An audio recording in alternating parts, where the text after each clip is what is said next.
sound of the rain. No matter how I feed the flame, you know I feel the darkness and the pain. All of the ways we tried to break free from the night, you know we made it out, we found the light. I fly so high, light up the skyline. Let's do it this time, like it's a whole new vibrant world.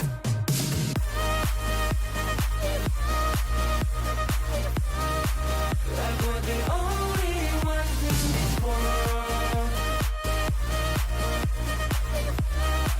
Like we're the only ones in this world. Now I see that I got everything I need. It's alright, I'm on fire, I'm alive, 'cause now I fly so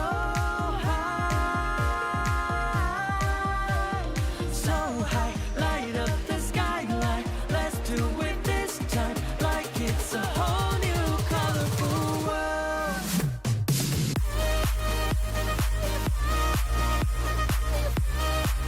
Like we're the only ones in this world.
We'll meet again.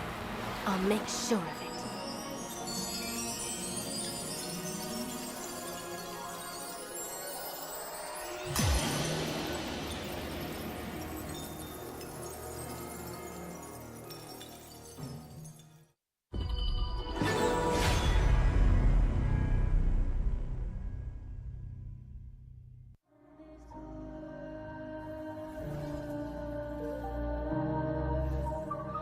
Oh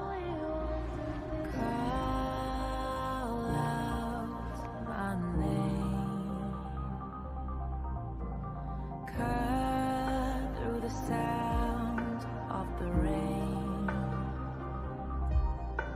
to break free from the night.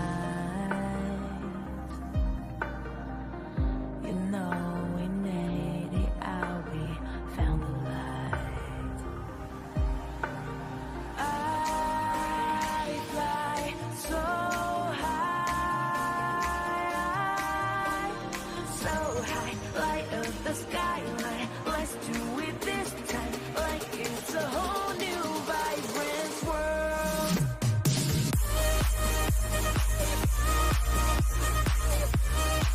Like we're the only ones in this world. Like we're the only ones in this world. Never thought we'd get this far, burning like the stars. How we get this far, like we're the only ones in this world.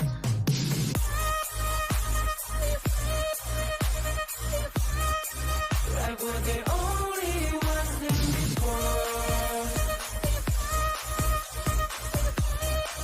Like we're the only ones in this world.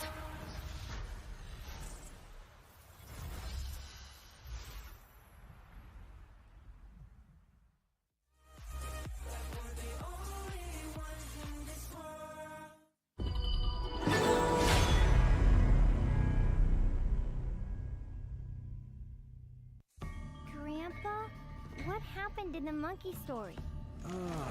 Anoman. Yes, he made a promise to bring Cinta home. Was he lucky? He got caught, and flames rose. A huge fire.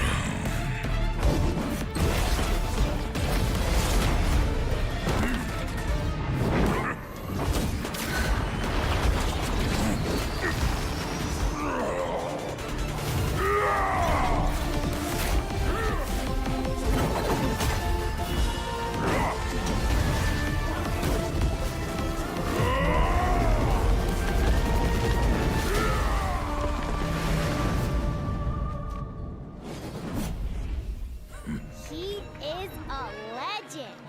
Yes, a man will always admire.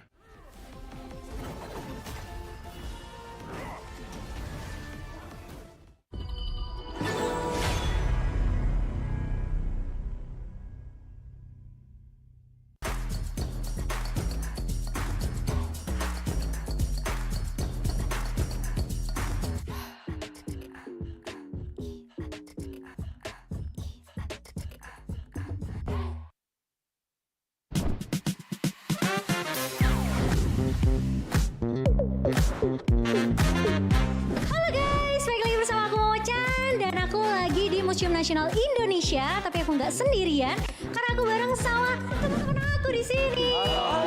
Nah, hari ini bakal ada misi spesial buat kalian semua.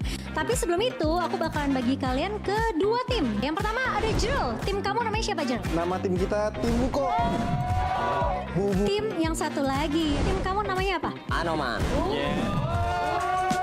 Misi kalian adalah melangkah bersama dengan para komunitas untuk menjelajahi bersama keajaiban pameran Hauka Wukong Anoman. Dan jangan lupa untuk have fun. Are you guys ready?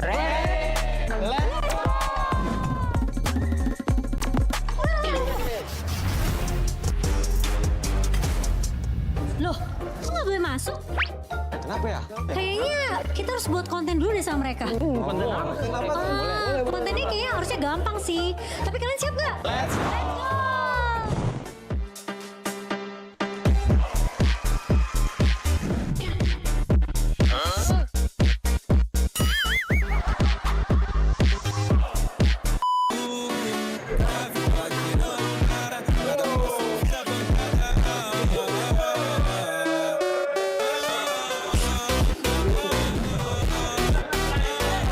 Jadi gimana? Udah boleh masuk belum? Oke guys, let's go!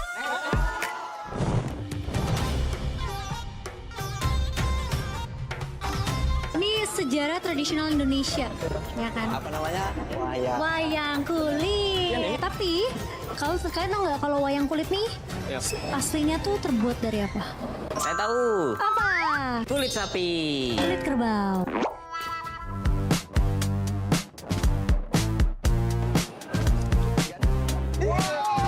Bang toket itu. Izin. Oke guys, jadi karena kita udah selesai nih di exhibition yang keren ini, gimana kalau kita lanjut ke immersive di sebelah sana? Let's go!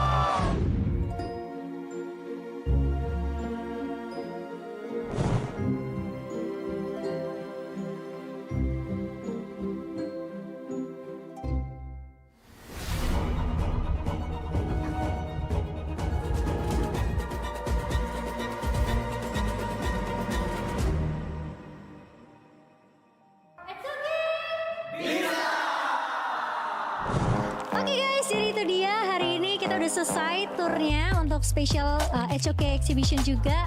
Gimana, seru banget gak? Seru!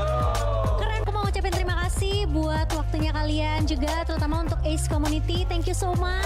Dan kita punya hadiah sedikit. Ini spesial karena ini merchandise eksklusif Wukong Anoman. So aku mau ucapkan dan kita pamit undur diri dan kita bakal ketemu lagi di video berikutnya. Bye-bye!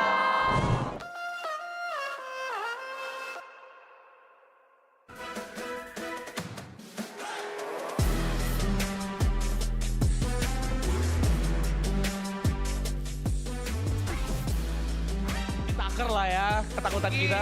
Mungkin. Tapi again itu hanyalah mitos ya. By the way, habis kalau itu baik. Langsung engage ke depan. Meisha pun udah punya mirror domain. Tapi oh no, flash out yang bagus banget. Dan langsung di-engage berdansa kembali karena Meisha. From kaki udah lihat terus mantranya. Kena karena dua orang dan first blood diambil oleh Bai. Silakan yang ambil level. What level dari kau? Lu udah pernah nyoba Umjo? Wey, nyantai dulu bosku. Janex langsung hilang begitu saja. Baru gua mau ngebahas tentang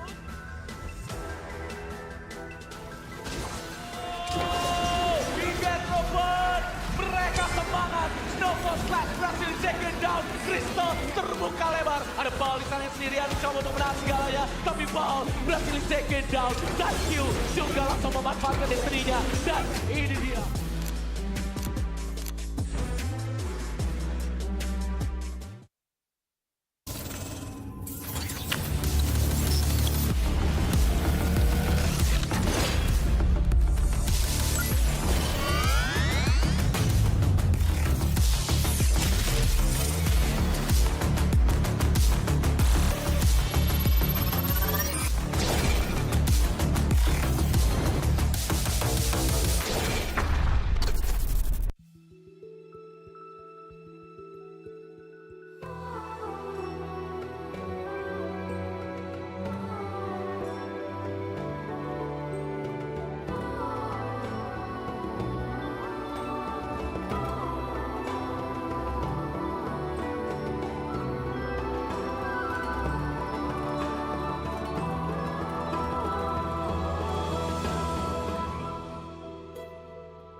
this far, burning like the stars. How we get this far, like we're the only ones in this world.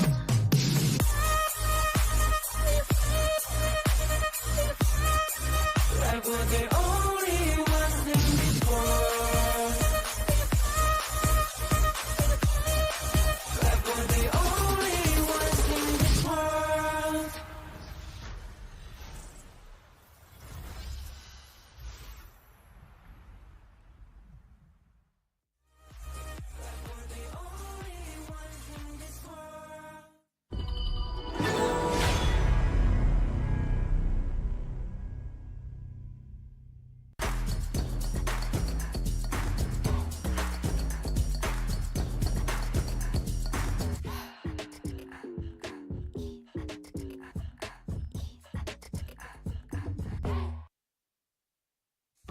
Grandpa, what happened in the monkey story?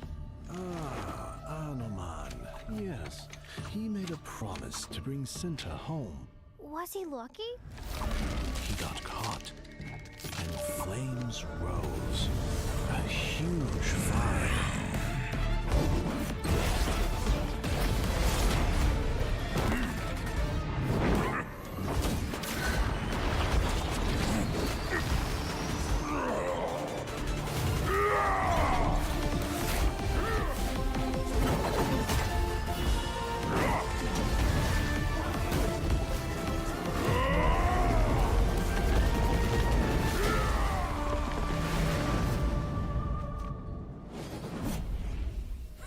He is a legend. Yes, a man will always admire.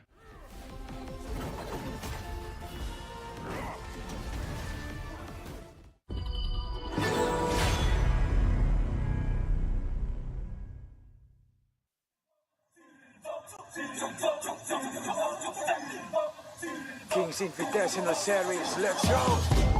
Bertahun-tahun ku ditempa, harap yang karang murka, enemy di setiap langkah, ganteng datang mencoba, panggil ku one man army, satu orang 1000 nyali, bel spirit dalam nadi, sini maju ku ladeni.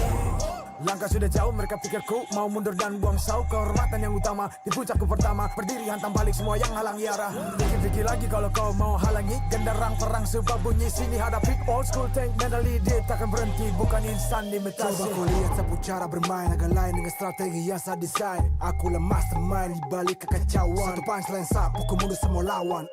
Insting tepukku deteksi ancaman, enemiku libas seperti Anoman. Show satu pukulan tangan kosong, musuh jatuh runtuh panggil aku Wukong. Masih strong di power, hantam lawan yang menghadap. Sapu cakar lebih tajam lebih dari kopong pedang. Yang saya incar turawana bukan tata hingga sana. Maka wajar apabila dong bilang saya bijaksana.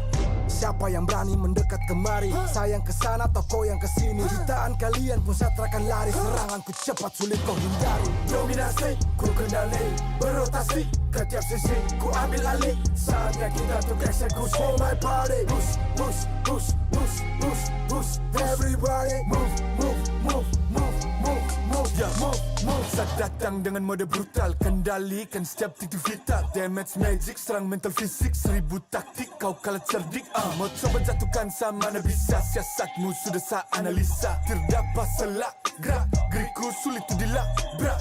Game over, hancurkan semua tawa. Kombinasi skill dan power, teleportasi ala Enoku yang LOK. Kau tahu ku tak bisa redam, pula tekadku yang takkan padam. Tu kehormatan yang tak bisa dibeli, saat saya genggam jangan harap kembali. Adu mekanik tingkat tinggi, siapa paling berani? Aku paling gigi. Pedang raja yang ku hulus, tebasannya bak angin menghembus. Long life the king, akulah raja, dentuman zira, ini mental baja. Akulah hukum dalam wujud nyata, seni tempurku susah tukar baca. Y'all better run, I've already won, nowhere to run, your time is done. Tidak bisa kau atasi, berat untuk kau hadapi, kalah pedangku menari, kau balik kanan dan lari,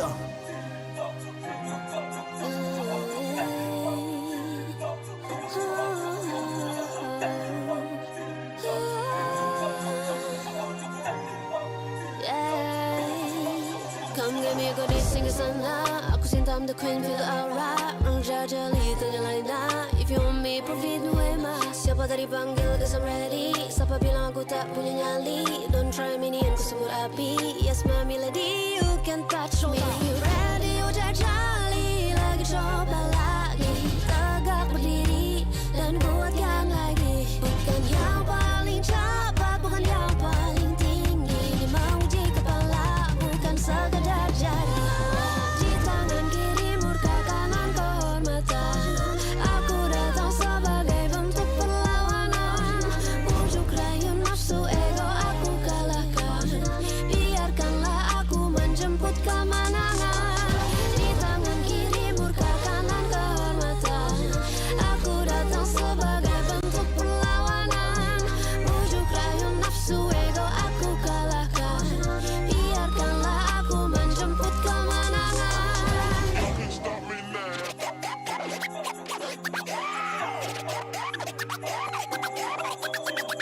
I was born with the crown. Fortune on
the blinding light. You were standing there when your heart comes alive. It's a dream I've had, and it never dies.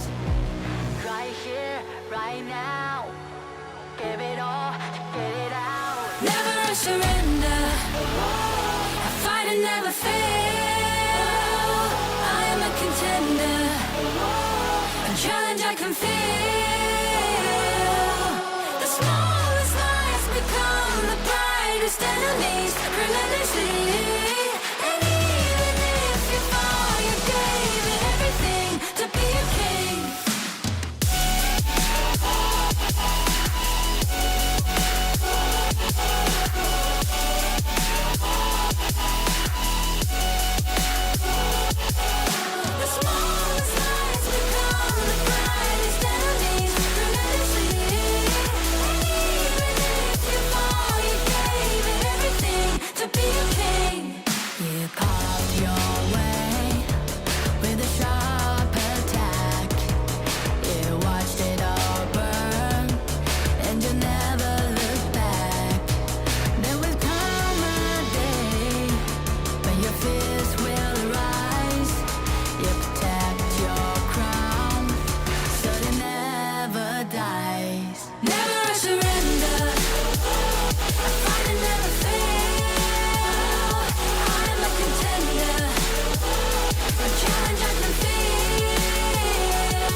Find my way, find my way.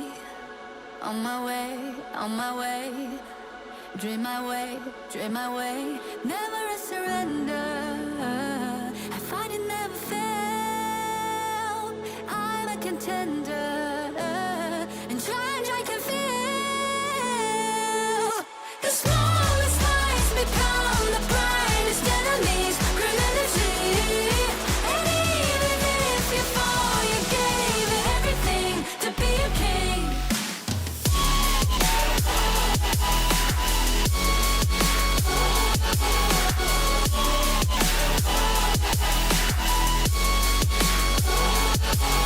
The smallest lies become the brightest enemies. Grenadity. And even if you fall, you gave it everything to be a king.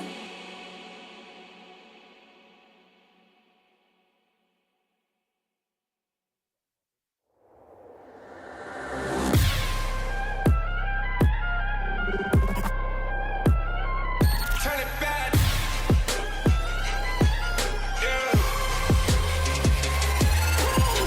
Gear out a weapon, getting ready.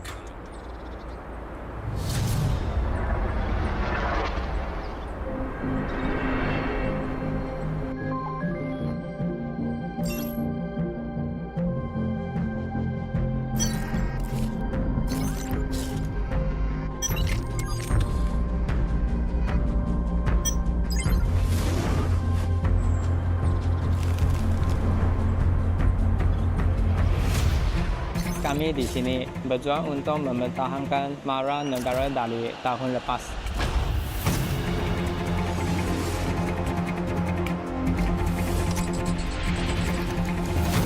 우리의 목표는 간단해. 쟤들을 끌어내리고 그 자리에 우리가 앉는 거야.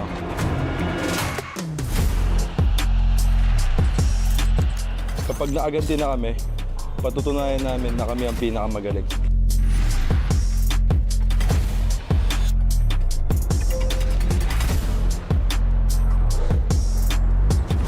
Tapos na kaming manood lang sa gilid. Kumandaan na kayo sa isang explosive na palabas.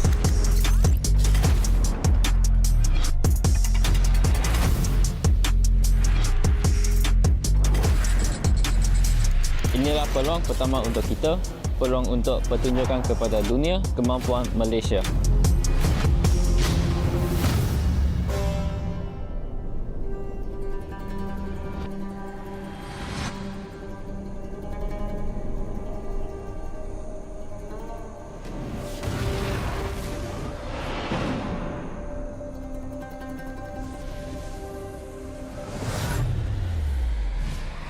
Kami akan membuktikan nama kami dan menguasai permainan.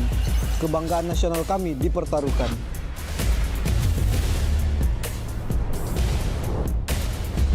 Kami kembali, lebih kuat dari sebelumnya.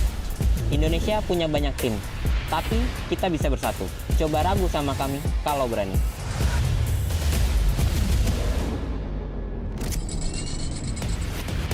Tim kami telah kembali pula. Karena ini milik kita. Bhinneka Tunggal Ika, kami akan menunjukkan kemampuan terbaik yang dimiliki Indonesia.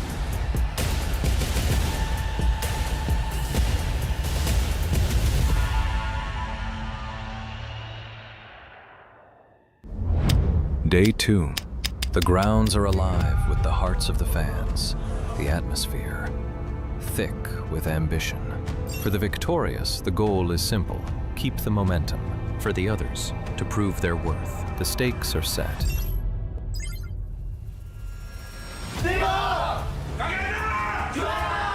The first match saw two teams with much to prove. I think today the match will be 3-2. Yep, nice knockup with the passive activated as well. Team Hawk found themselves on the ropes. Dominate 6-1.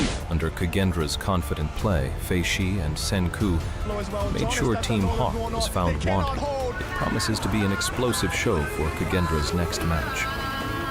Scorecard, Homan Dhaka. The next matches were a showdown of the regions, as the home ground defenders faced against Filipino rivals. Match 2 was an intense back and forth, as Dominator and Boom exchanged blows. Great, nice Nice catch by Miggy as well. There's two members down, Tufts and KidX. DMT, they have found the formula and they will be successful. Boom, take a fall. And it's going to be Dominator Esports, the one that they're gonna drop that crystal. Many people predict Boom will defeat us, and now we prove that Indonesia team can beat Philippines team. Dominator lived up to their namesake as the home ground defenders defeated Boom. All these stacks, look, he's getting the damage in, and every single catch is going to be worth it. Nice catch by Bao. He was the one getting caught out this time. It is Bigetron that finally answers. That's Shashi down, Chance down as well. The home ground defense reinforced by BTR's ball. Bao jumps in, perfect catch on the three. Where's the damage coming in? Nanfeng will finish the job for the team. With an exceptional performance, proving that he has what it takes to clash with the best. We defeated Nongshim, we defeated Blacklist. Nova, we're coming for you. The pressure builds as Indonesia remains unstoppable in the group stage.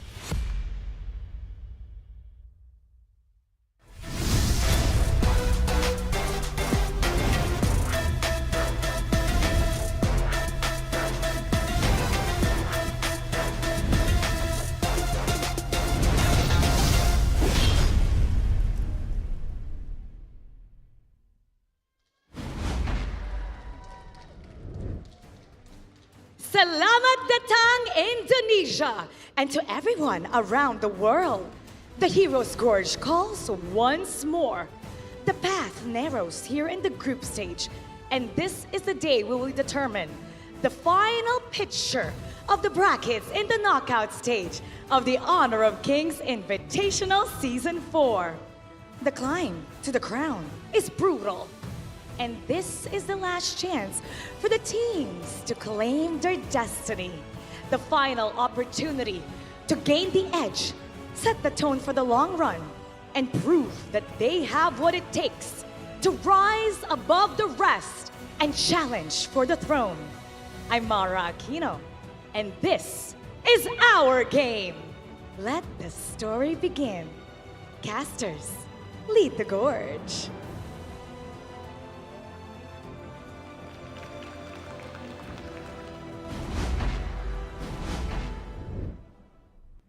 Hello ladies and gentlemen, welcome to the Honor of Kings Invitational Season 4.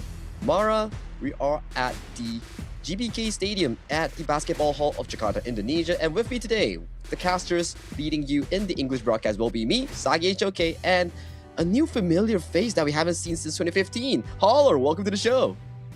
Yeah, it's the first time back. It's going to be super exciting. I mean, we've seen some amazing games thus far in the first 2 days. And I mean, we're going to have another 2 amazing days ahead of us in the groups to kind of finish things off. Exactly, right. Like day one, it was more of testing waters, getting yourself warmed up for the 2026 HOK Esports here.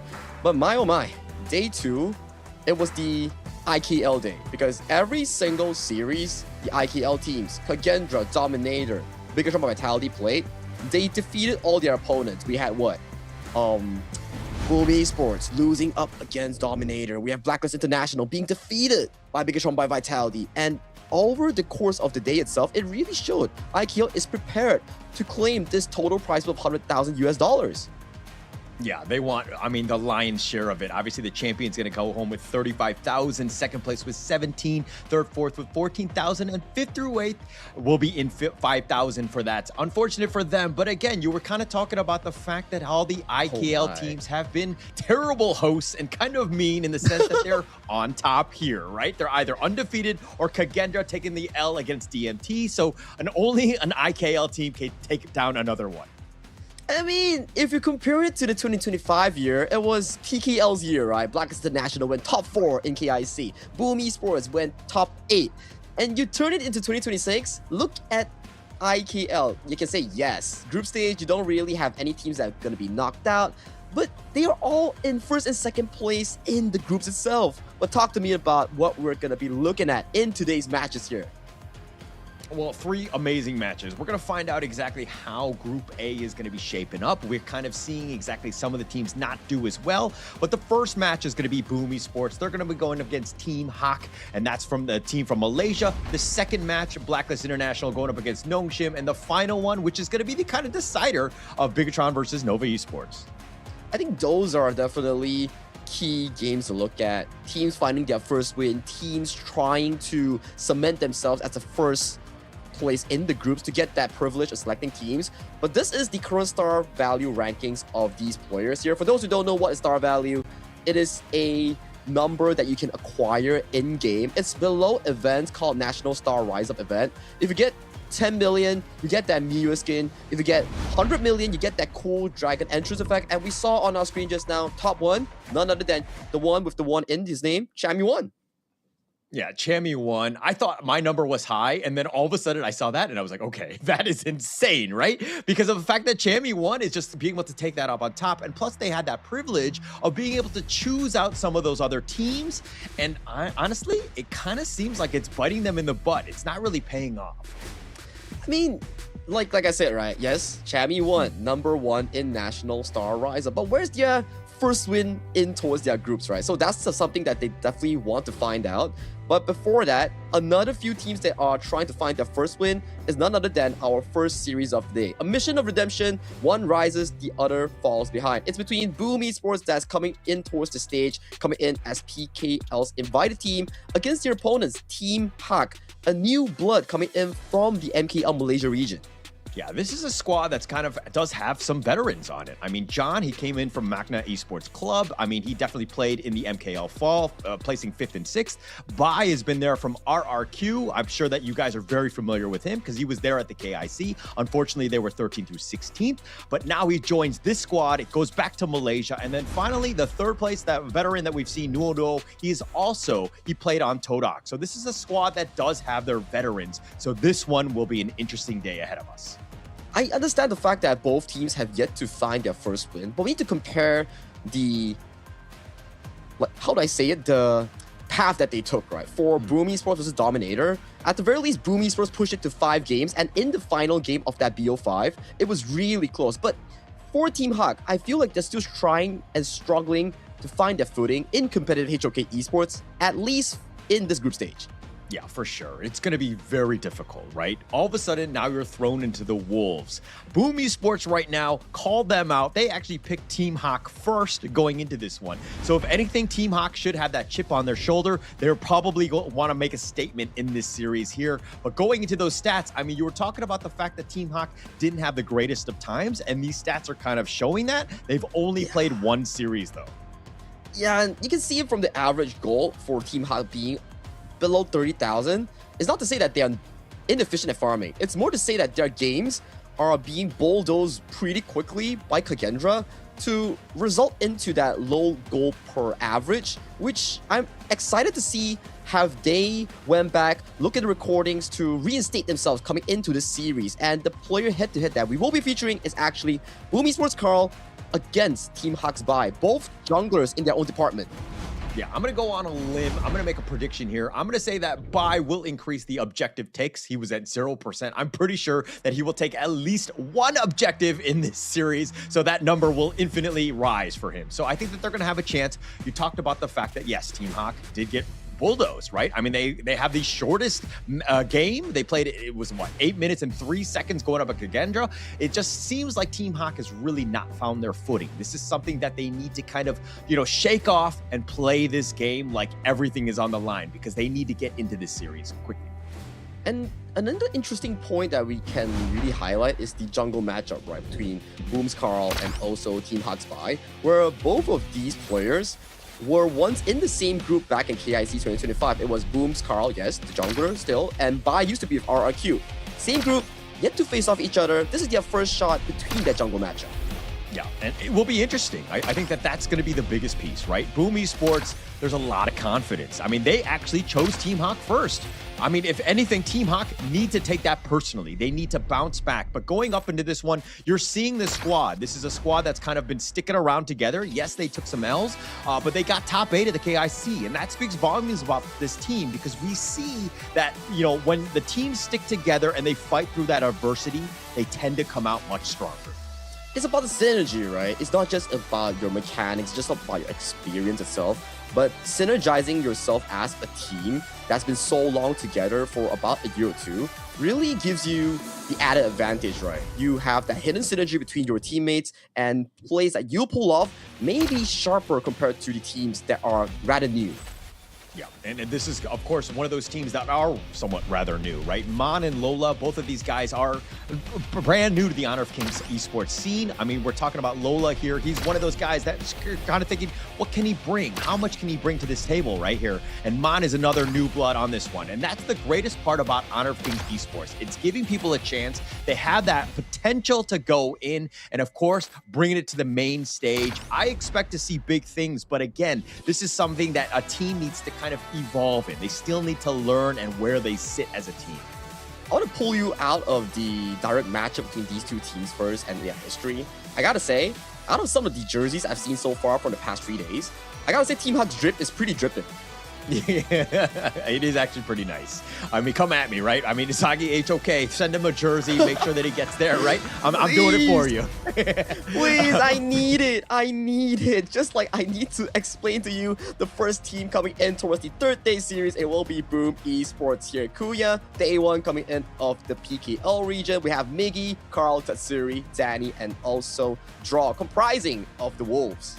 Yeah, and the biggest piece about this team is that, yeah, we know Miggy's great in the Clash lane. Carl is an amazing jungler. Tatsuri holds it down in the mid. But Danny and Draw, both of these guys have really stepped up. They played well together as a team. The coordination is on point, and it's very surprising considering these were the two latest additions to the squad. They both joined in August, and you're seeing how Boom Esports are really rising to the next level. But speaking of rising to the next level, it's going to be going up against Team Hawk. It's going to be Lola, John, Mon, Nuonuo, and Bai. These are familiar faces. We've seen Bai in RRQ. We've seen John. He played at Magna Esports Club. Nuonuo has also been there in the MKL with Todak. So these are guys that have been on the scene, but they haven't been able to shine just as of yet.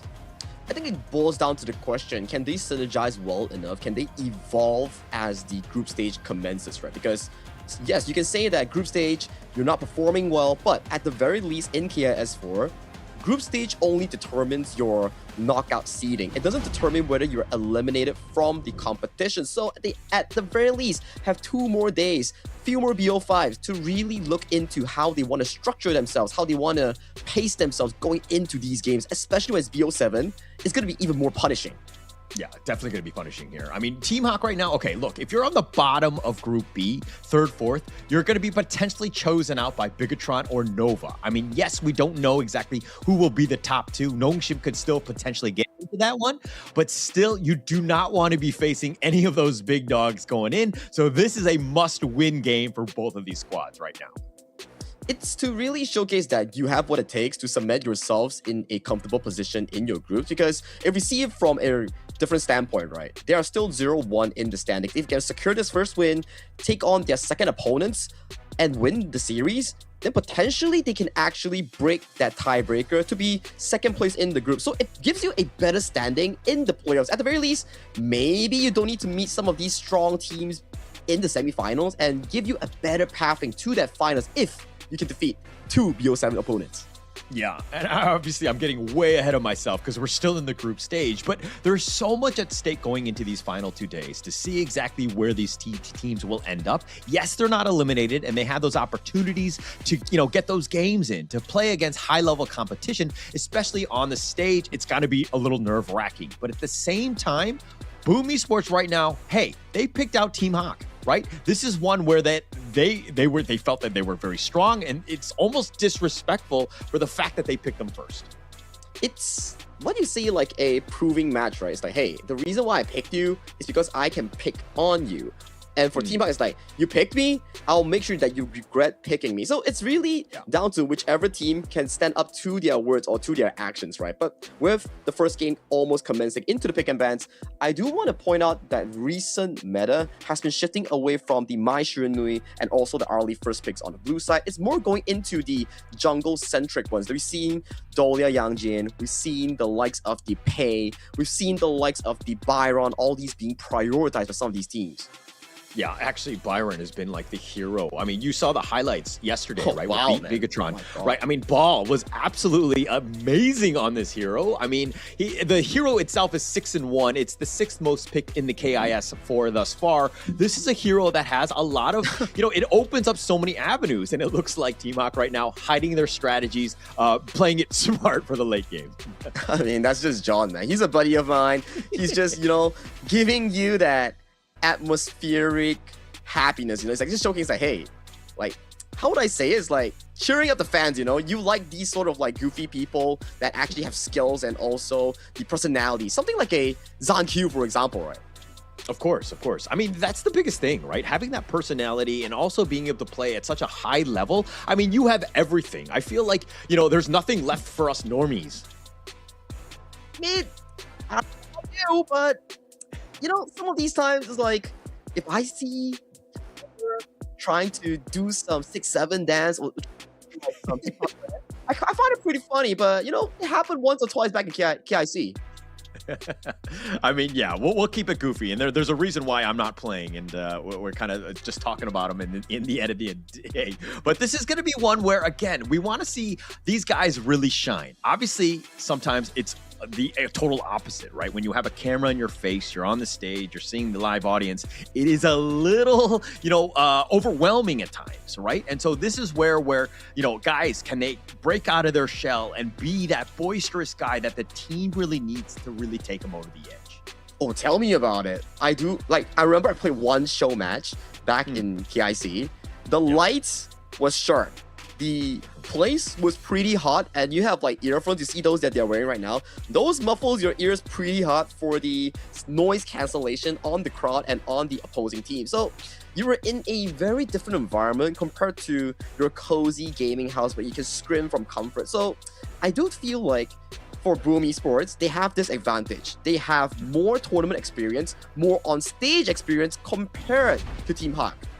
Yeah, and actually that experience on stage is definitely underrated, right? Having those players that have been there before and not overwhelmed. That's going to be the biggest thing. As we go into the first draft, of course, Boom Esports are going to be on the blue side. They're going to be picking first here. But going up against Team Hawk right now, it seems like they don't really have too much, knowledge of what sort of direction that they want to go. Because, again, they've only played those 3 games against Kagendra. Yeah, very little information for both teams, right? At the very least, for Team Hawk, they get to see more Boom Esports games from past recordings, from KIC, from the previous BO5 that they had with Dominated to the full extent. And for the side of Boom Esports on the eyes of Team Hawk, it's like, only 3 games in the tournament so far, no past data, so how am I gonna strategically predict what they're gonna pick here? Yeah, that's the toughest part, right? I mean, even what they've chosen in the 3 games that they lost, I mean, you have some sort of intel of what they're sort of leaning towards. That will be helpful for them. Boom Esports, we know that this team has been out there. There's a lot more data on them. So it looks like Team Hawk can be very targeted with some of their bans, and you definitely want to kind of target some of their heroes, right? Some of the players. Carl and Miggy, definitely 2 guys that can make some plays. So you want to kind of take away from some of their hero pools. And to kick off the pick and bans as well, you would want to target Team Hawk's one of the key players, right? Like you see jungle-centric picks. When we see the Chicha being selected on towards the blue or red side, usually we'll say like, oh, it's flipped between the Clash or farm lane. So far, it has been always consistently in the farm lane, but Team Hawk has been the, dare I say, only one to put Chicha in the jungle on the hands of Bai. Yeah, and overall only 2 and 3 hasn't had the greatest of showing. Sometimes it's been really fire. I think some teams are still figuring out where Chicha fits in terms of their role and how they want to play it out. But it looks like Team Hawk right now going, attacking Carl, taking away the pay, and of course Boom Esports with a Haya ban. Also, these are 2 brand new heroes, Chicha and Haya, and both of them being targeted early. Yep, and this does set up a pretty comfortable position for Team Hawk to pick up the things like the Dolia and Yangjian here, because Dolia Yangjian, Dolia Yuhuan, these are comfortable counters into the Mai Shiranui if you can play it right.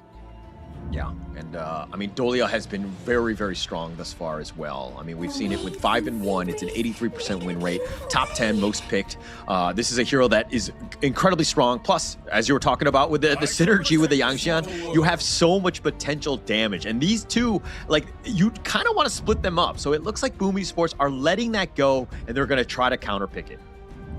This is rather comfortable coming in from Team Hawk because you see through the bans, right? Oh, Pei is gone, Allgrunt is gone, Haya is gone. All these are prime targets that strategically counter out the Yangjin jungle. Now with those gone, this Yangjin jungle is gonna be a key factor for Team Hawk to control those post-level 4 team fights that are beneficial for the Twilight and Sea Singer combination. Yep, and it looks like, I mean, with that War Saint, the Guan Yu to kind of reposition, this could be a potential problem because you know that the Dolia and the Yangjian, the Twilight and Sea Singer are going to be kind of going and hanging out with one another. They're going to be sticking together, and breaking that up or repositioning them into a bad spot could really be a team fight winning, a play. It could be, right? We talk about like, okay, you can push the Sea Singer away, you can push the Channel pack leader away, because yes, we can say like, okay, Channel does really well into Arlie in lane, but when it comes towards the mid game, that's where the Arlie starts outpacing the Channel in terms of the 3-item power spike, and with the addition of multiple engage tools, like the Guan Yu, like the Maishirune, for example, it gives the Channel a rather tough time to actually do those DPS that you really need. Yeah, it's going to be tough. I mean, he always has to keep his head on a swivel, ensuring that he doesn't get flanked. That Razor Cavalry could, again, just turn the tides of that fight. It could definitely take him out. But again, this pack leader, the reason why Team Hawk are looking to go for this one, most picked at the KIS thus far. Yes, it's only been 2 days, but it's been picked 9 times. It's 6-3, 66% win rate. What more can you ask for from a farm laner, though? It's really good, right? Because like we're talking about like, oh, sometimes crit marksmen are not the best at laning, but Channel is like, hey, sign me up. I'm super good at laning, and I do really good against the Parasola in the laning phase. And this has been a strategic counter for the past 3 games that we've seen from yesterday and today. Teams are not respecting the Hano counter into the Agudo. When you drop your first spell on Agudo, you spawn a lot of those jungle critters, and that gives Hano so much stacking firepower with those scepters. Yeah, it could be definitely rough, right? Plus, I mean, Akudo is not the fastest of tower takers. It's a slow siege, and you're going to kind of be able to kind of sustain that tower, which could be a bit of an issue. But then you have the Hano on the other side with that Fate Rewind to kind of bring it back. So this is going to be an interesting chess match in terms of how they want to play this. For me, if I were to select a specific draft that I would prefer in this game one, I gotta say Team Hawk drafted themselves a really comfortable one. All they have to do is to sustain the early game aggression coming in from the Mai Shiranui and also the Mozi. Then we might see Team Hawk win those mid-game team fights because their setup is looking really well-rounded here. But that doesn't mean that Boom Esports doesn't have a chance. For Boom Esports, it's about the tempo game. Mai Shiranui and Mozi setup, and then the Razor Cavalry that you mentioned coming in by the Guan Yu to break the formation that Team Hawk is looking to set up for the Channel. Yeah, agreed. 100% agree on that one. Because, I mean, if you're looking at both of these squads, they're loaded for bear. They really want game one to really set the tempo. I think that this is going to be huge for both of these squads. Because, again, once you're on the losing side, it's way more difficult to come back from. And being able to take game number 1 will be key in this series here. It's about 2 different ideologies, right? Boom Esports, back to their original playstyle, the hunger for team fights, the hunger for skirmishes. Team Hawk playing to the MKL standard, wanting good laning phase coming in from Lola and also John, winning out those 1v1 matchups and converting it into jungle pressure on the hands of Bai. And then that mid game will be extremely important. We need to see that 4th minute mark. Who controls that Tyrant will control the further pacing of this game more. Yeah, and I think that the early game tempo, key. I mean, you were talking about the 4-minute Tyrant, absolutely huge in setting the tone for this game. But I mean, in terms of just like straight up laning though, right? If we're looking at 1-to-1 matchups, like the Guan Yu, probably a little bit on the losing side to the Mai Yin. But let's talk a little bit more about this mid lane with this Hano versus Mai here. I think in terms of pushing power, it's more of a 50-50. But in terms of being active on the map, we definitely have to give it over to the Mai Shiranui. Look at their aggression so far. Already Kachusen's landing on towards Nono. Heal already burned. Yeah, it's going to be super uncomfortable for him. I mean, he wants to just stay in the lane. And now if you're looking at what Lola's doing, he's completely being zoned out. Danny just being this bully, and that's exactly how you want to play it, especially in the one-on-one. You got to win that matchup. Yeah, it's not looking too good for the side of Team Hawk. Top lane being pressured by the roam coming in from Tatsuri and also Draw. And the bot lane 1v1 matchup that you should be...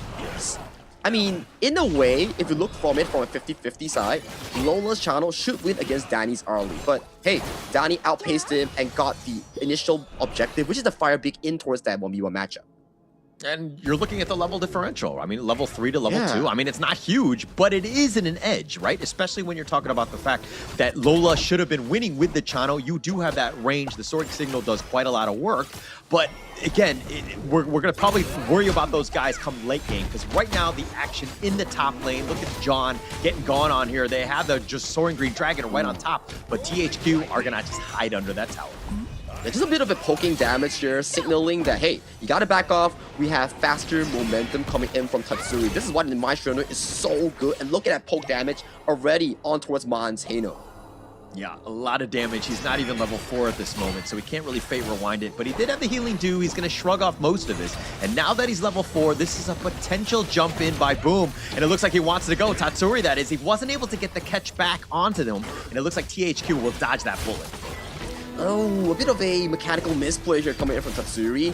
The Ryu Engine Flash misses on towards Man, and even if it catches on towards, Man has Purify on this Hano, so it's just gonna be a trade of spells if he does land onto it. Yeah, if he did, but unfortunately for him, I mean, Tatsuri was the one that actually had to use the flash instead. So coming out a little bit on the negative side, yes, it's not the worst thing. I mean, you're going for that attempt. Nobody died, but it's one of those things where, again, you're trying to make them use those spells so that they become a little bit more vulnerable later. It's the activeness that we talk about, right? When you play Mai Shiranui, you cannot be too passive and too scared of doing plays. You gotta be aggressive like Tatsuri here. So a warning shot fired by Tatsuri in this first play. Who knows what he can actually do later on at the 4th minute mark. But so far, if you look towards the laning phase, Clash lane, farm lane wise, it's looking really good for the side of Boom Esports. Yeah, and you were talking about it in the draft. I mean, you were saying that like the meta had shifted away from the Mai, and the reason for that is that generally Mai has to play high tempo. You have to be making an impact across the lanes. You're looking for, you know, ganks across the map, and if you're not able to do it, you kind of fall off because you're just so squishy. So again, Tatsuri, a little bit more pressure for him to do that to ensure that this team has that snowball advantage. And the rotations coming in from the side of Boom Esports, forcing Lola to take a straight beeline towards that mid lane to find farm or comfort in a different pacing, right? You see Channel having to go to this mid lane, Man on the Hano having to convert himself towards the bottom lane here, so they will be slightly slow from the bottom end, at the very least for Team Hawk coming in towards his Tyrant. Yeah, and it looks like this is the 4-minute marker. This is going to be huge. I mean, Carl and Bai, both of them have their smites available, so it's going to be a little bit of a standoff, at least towards the side, but the Tyrant already at 60%. Yeah, so far both teams are positioning themselves, preparing for this initial engage. Oh, Tatsuri gets the pushback, and the Tyrant gets taken away by Bai. That's going to be a huge win for Team HQ, and it looks like they're going to be backing off of that Tyrant take. It's a comfortable one. It's like no fights breaking out, both teams investing their manpower after the wave clear, and then it's superior smite power here, but Lola almost getting taken down! Oh, the Kachusen! The snipe out by Tatsuri! He walked right into it, gets sniped out, giving up first blood, and that's a huge win for Boom. It was looking good for Team Hawk. No casualties, winning out that Tyrant, but Lola getting caught out by Danny's initial play and the Queen of Kachusen. Straightforward headshot onto his Lola on Bido into the mid lane. Super aggressive with the Twilight. All right, I want to kind of just make fun of Lola, but in the end, I've walked into Kachusens myself, so I've been there, but not with these types of stakes in terms of the game. Unfortunate for him, but he needs to find a way to catch back up. He's a level behind. He's struggling at this stage. it's something that we talk about these traditional farm lanes like the critical marksman. When you fall behind in laning phase, the mid game is definitely going to be detrimental for you to actually catch up on towards the map because you lose also the Razor Cavalry once again. Oh, nice heroic charge as well, and Lola gets run down. Miggy from the side. It didn't seem like Lola had any sort of vision on him. Completely caught off guard on that one. Oh my god, this is gonna be a really tough situation for the late game marksman coming in for the side of Team Hawk here. But at the very least, we do see a bit of a slow but steady early game being composed by Boom Esports. I'm waiting to see which place, the mid tower, that is gonna be a detrimental one. If, even with Hano, you drop that mid turret, this game is just gonna be blown wide open for the side of Team Hawk. They need to slow it down. They need to ensure that that mid T1 stays up as long as possible. Yes, you're going to sacrifice a little bit in terms of the outer lanes, but you got to keep that alive. Because again, you have Mon on this Hano. You need to ensure that you're sustaining as much as possible, using those scepters to as much as wave clear as possible. Yeah, so far top but all the outer tiers are all taken down coming in from Danny. When you win out that bottom lane, you can allow your farm lane, especially this early, to put so much side lane pressure here. With the timers available on the Crimson Golem, maybe, just maybe, Boom Esports will want to find fights in that place. But man, get taken down. Yeah, taken down, not even able to use his Fate Rewind, completely bursted, and now Boom Esports are like, with all this space, they're gonna take the mid T1. I was talking about how the strategic of a pillar that mid T1 was gonna be, and it just instantly gets taken down. Now they're gonna continue to chase. They will even take away the Crimson Golem here. It's a domino effect here, I gotta say, Holler. Bottom lane kill onto us, Lola. Top kill onto us, Lola. One kill, one tower. And in the mid lane, Mon gets taken down. Another kill, another tower. And going into the Crimson Golem, yet another objective here. Team Hawk is getting choked out of resources as we speak. Oh, and he's taking a lot of damage, and it looks like John needs to get back to safety. He's going to limp away, but now Boom Esports, with all that spacing, those Chusins, the Cannon Blast, all of that being pushing them away where they can't even defend their towers. This is just looking real difficult thus far for the side of Team Hawk here. They need to find a window for Lola to farm to 3 items. John needs to find the assassination on towards Danny here. At the very least, we do see Danny's itemization. There's no signs of in armor boots, so if he does a mechanical misplay, that could be Team Hawk's opportunity to find that key assassination. He's able to find it, but it looks like Miggy's trying to make them pay. Actually runs down Mon. He's not even able to get away. They get a second one with Ball going down as well. Excuse me. And it looks like Boom just pushing them back. Miggy is doing so much work with this Guan Yu, and he's just taking it down. 4 members down from teammate. The hyper-aggression coming in for the side of Boom Esports here. Starting off Miggy, finding the perfect Razor Cavalry. Soloing out Lola, forcing out the flash. Mon being pushed back. No Purify to escape himself towards safety and by. When the formation is shattered on Dolia and Yang Jian, you really cannot play this composition to the maximum potential. I mean, you can't get jumped. I mean, that's the biggest thing. I mean, easier said than done, but the way that Miggy is able to just disrupt you, get into those backlines, push people out, run down Mon essentially for free, and now you got a 5-on-4 power play and taking down the rest of the squad, you're going to have a much easier time, and it looks like they find John in no man's land, just get caught out again. Yeah, what a monstrous gold lead being generated by the side of Boom Esports. Every single play has been committed so beautifully by the side of Boom. Engages coming in from Katsuri, pickoffs coming in by Miggy's flanks, and that resulted into this 8,000 gold lead at only 9 minutes of the game. And this is why most teams generally, prior to the meta shift, has been kind of banning out that Mai. It's super oppressive, especially when it's able to kind of get those ganks and those pickoffs. I mean, Tatsuri is 4-0-3, but his impact has been palpable this entire game. He's just racking up those kills, hitting those Kachusens here. Danny playing super aggressively, chunking out Mon in that mid lane. As we see waves starting to pile in, that's the power of the Agudo in chunking out these turrets. Just going to be able to just slowly siege this down, and it looks like Miggy, even on the backside, doing a little bit of work, but they don't really have the minions to kind of continue on. It looks like Team Hawk are going to hold, at least for now.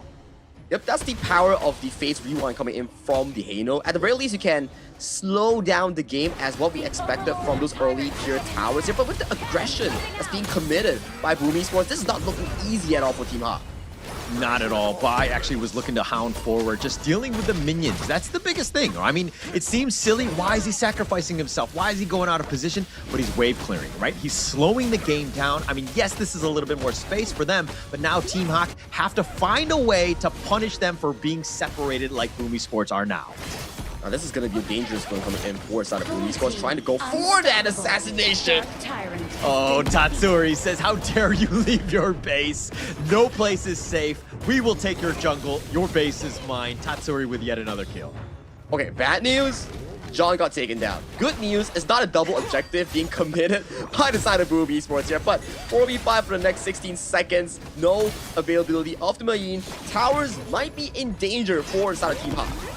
Yeah, that good news. I was just like, okay, how are you going to go this? How are we going to sell this situation? Because it's not looking for good for Team Hawk right now. Nothing is looking good at this point. Right now, it's just all hands on deck in terms of this defense. Boom Esports with so much pressure. Pack leader stands already popped by the channel here on the hands of Lola. Here you see all three burning waves crashing in, and Mon has to use the phase rewind. Check out Miggy though. Oh, but the Razor Cavalry in the back, all 5 members, and they're looking to clean up. The Crystal is trying to defend as well, but it is open and they will be focused, and Boom Esports take game number 1. 10,000 goal lead, 10-0 in terms of these kills. 0 objectives, 0 towers, an absolute crushing defeat for Team Hawk in this game 1. Very well executed by Boom Esports. Oh, very well executed indeed. I mean, this is a great game. This is a bounce back one that they were looking to go for, right? Get themselves in that win column. Slowly but surely, they're going to ensure that they're able to kind of play the game that they want to play. And you're seeing just how this team plays. They are very mechanically sound, and it didn't seem like Team Hawk had any sort of answers for Boom Esports to get back into this one. I think in terms of drafting capabilities, it's pretty comfortable, and at the very least for Team Hawk, I see the vision, strong side lanes with a strong mid roam, a jungle roam synergy with the Dolia Yangjian, but the execution is something we need to be nitpicking on.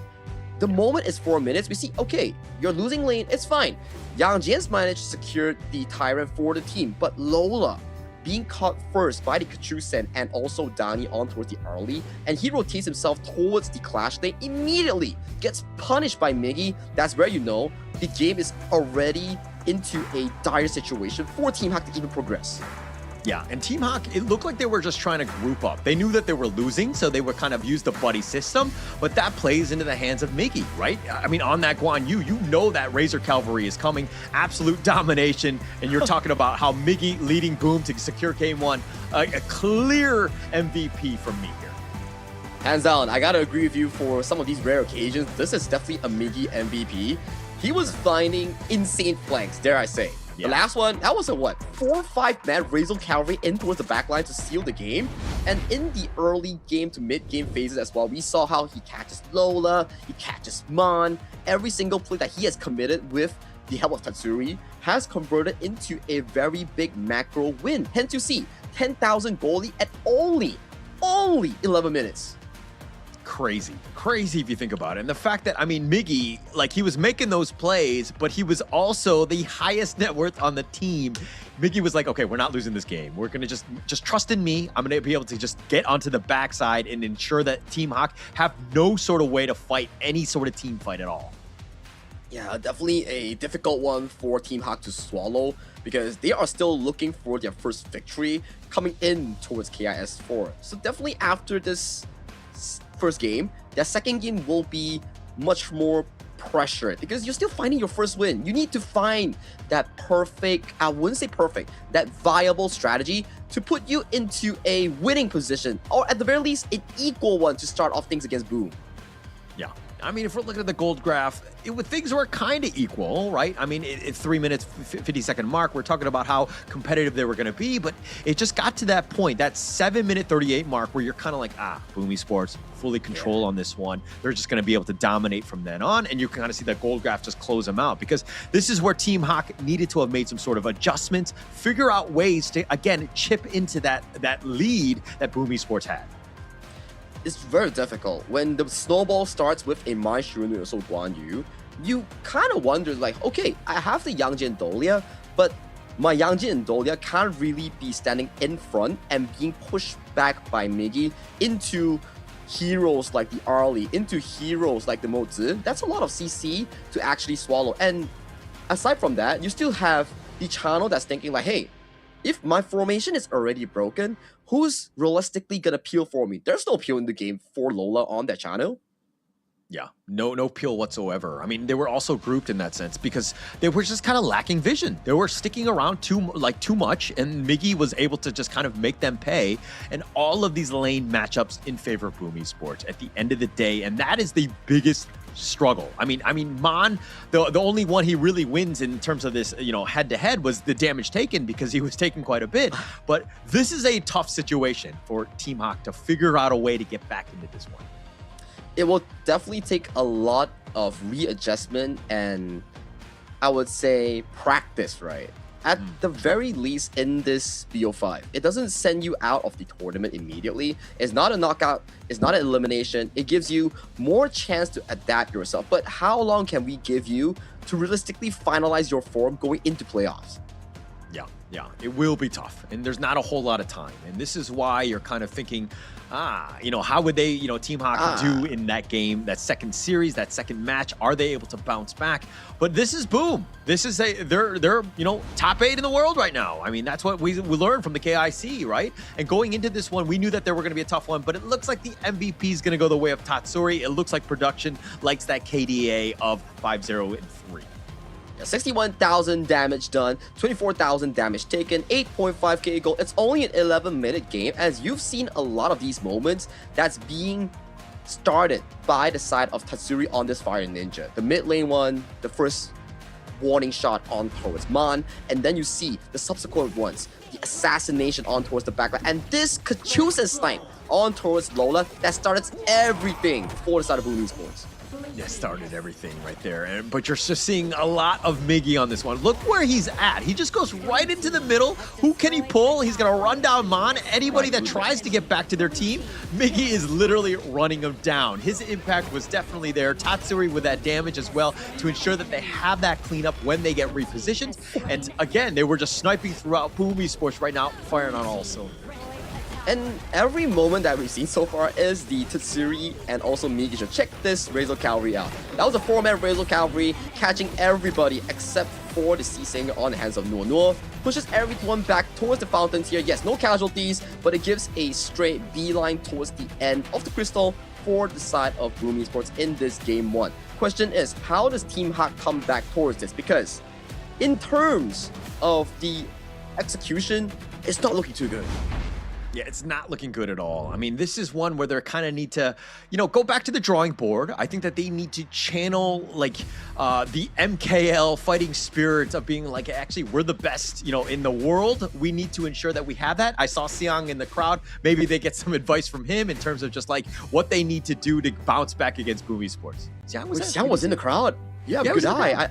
I didn't notice. Oh my god, I definitely gotta ask him, send some pictures of the GBK basketball hall, because that hall is looking pretty good. I like the LED, I like the entire setup, and there's also carnivals for people to actually just visit and get some freebies. So definitely, if you're in Jakarta, if you're in Indonesia, nearing that area, do drop by in towards that place to actually visit some pro players, cosplayers, and events to get some goodies. Yeah, get them all good. It's all for free. Just the environments, the ambiance of all of the other Honor of Kings players, all of them have been amazing in terms of these carnivals that they have. So again, this is going to be a great one. And going into to watch the games live, the environment, the crowd, the fans, everything that you want it from an esport. This is it's magnificent. Yep, magnificent indeed. And we will be heading into game 2 shortly later on. But okay, we keep talking about they need to adjust, they need to adapt coming in from Team Hawk. So if you were to give them advice as a coach here, Hauler, what would it be? I think I would want to play a little bit faster, right? Let Bai kind of be aggressive, right? Get him something maybe get him a pay, get him something that he can kind of get going in just being invasive. Once you're aggressive and it's kind of like a very fast start to the game, you're going to have a much easier time, especially when you have a good early game. Because, Honor of Kings, while the comebacks are definitely there, it's much easier to play when you have that lead. That's true, right? If you have the momentum on your hands instead of being reactive towards your opponents, maybe it will be slightly different for Team Hak's pacing here. So it really comes down to how the coaching staff and also the drafter in the team decides the game plan for Team Hak. And we saw just now Team Hak getting the side selection to be on the blue side. Excited to see what kind of hero they will be first picking here. Yeah, it's going to be interesting going into that draft. I mean, it seems like they want to just kind of get that first pick. Maybe they're looking for, you know, to be honest, maybe like a Byron, just to kind of go a little bit basic, I think. I don't think that you want to just completely show your hand, but you do need to secure something that so that you have that laning advantage, especially in that clash lane. Okay, now if you talk about laning advantage in towards the clash lane, first thing I can think of is the Byron you mentioned, and then there seem to be more battle tanks introduced in towards this meta. We've seen the IKL clash lanes pick up things like the Bai Chi, the ultimate weapon, for example, and also the Lubu. So these are available options for Team Hak to venture into. But if we talk about tempo, if we talk about momentum in the early game, a shift of different philosophies maybe is to try out Pei, the Tigress, or Ukyo Tachibana, the Swift Strike. Yeah. Incredibly, yeah. Get that speed, that aggressiveness, right? Start with a good early game. I think that will really set things up. But again, it's power picks, right? You cannot be down 0-2. I feel like this is a must-win game for Team Hak, because if you're down 0-2, it is a world of hurt, and it's a struggling position to play from.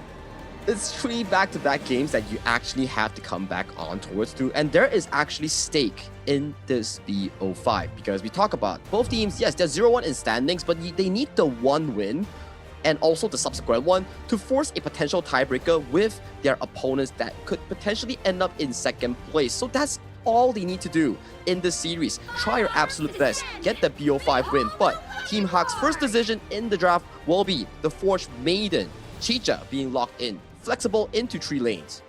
Yeah, flexible. I think that's the biggest piece, right? I mean, it's a hugely, like, very strong hero to pick first, and you have a lot of options in terms of which direction they go, depending on what Boom Esports look to counter with. So it's a smart pick. But you know, it was funny because we were talking to Miggy the other day, and we're kind of like, hey, what does he think about Haya and as well as Chicha? And he was saying both of these picks almost insta pick ban almost every game. Like, they have that game-changing potential, and so it's going to be incredibly strong. It looks like they're kind of, you know, they went with the Ogren Luna ban, a little bit more conservative ones, and they kind of let that one go. So we'll see exactly how Boom Esports are going to counter here.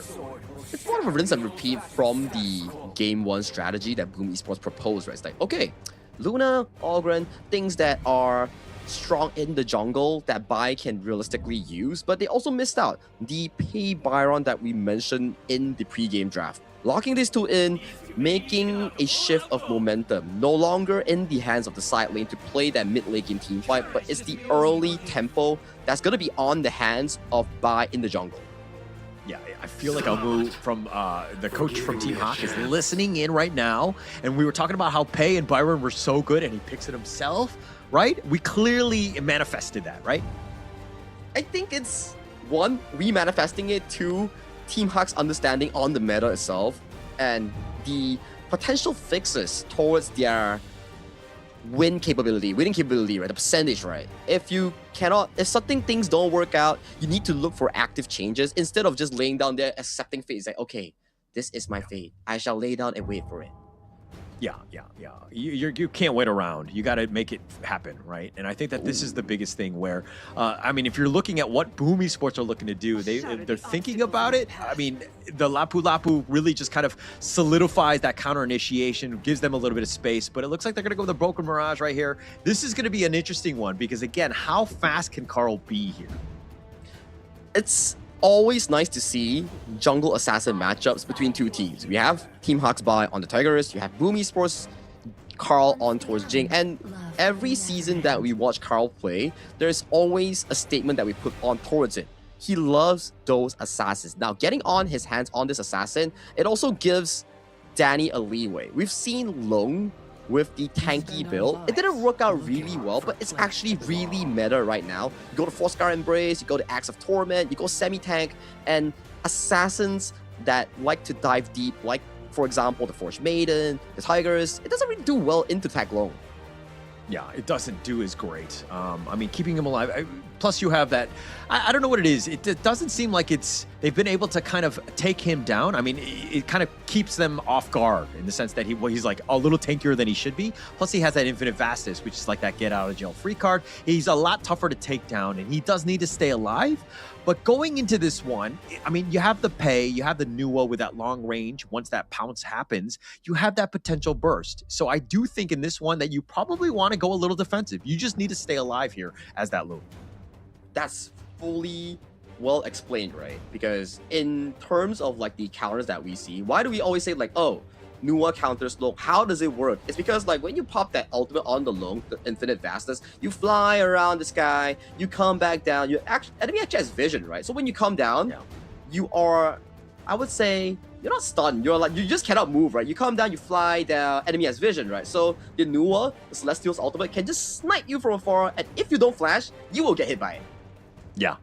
I mean, basically, whenever you're landing, it's like an airplane landing. Like, you need permission to land. It's the most obvious place. Yeah, permission to land. And as you do, obviously, the Annihilation, as you're talking about, from that Nuwa can easily snipe him out. So, again, it comes back to that last piece. Is he able to snipe him out? This game is going to be interesting. But, again, if we're talking about the drafts, even from game 1 to this game, I kind of feel like Team Hawk's drafts are pretty solid, though. Yeah, I do agree with you. Game 1's draft was strong side lanes and also strong mid game with the Yangjin Dahlia. Game 2's draft, also winning side lanes and a very aggressive jungle, but not forgetting about the late game cover coming in by the Celestial Nuwa here. So I want to see the fix, lesser laning mistakes, lesser mid game teamfight mistakes, and then we see a proper 10th minute teamfight by these two teams. Yeah, don't play passive. I think that's the biggest thing, the biggest change that Team Hawk need to do in terms of how they want to play this. You have the Pei, you have the Byron. This is a huge win in terms of that top side of the map. So you got to be aggressive, play to your strengths, and then get that little bit of a lead, and then hopefully that will turn into a much bigger snowball so that you have a chance. And towards the early game itself, in the laning phase at the very least, it seems to me as a repeat of last game. Still, Danny pretty much in control. We see a bit of a gold share coming in by the side of Team Hawk, getting that Pei farmed up as fast as possible. Oh, he stole that Zergolem! Did he? Oh my gosh. That's where he has the Zergolem on him. Yeah, he does. He did take that away. I mean, that's going to slow him down. That's a perfect way to counter also the early aggressive play by Bai. And he's got to be a little frustrated because, again, all the buffs really matter, especially early.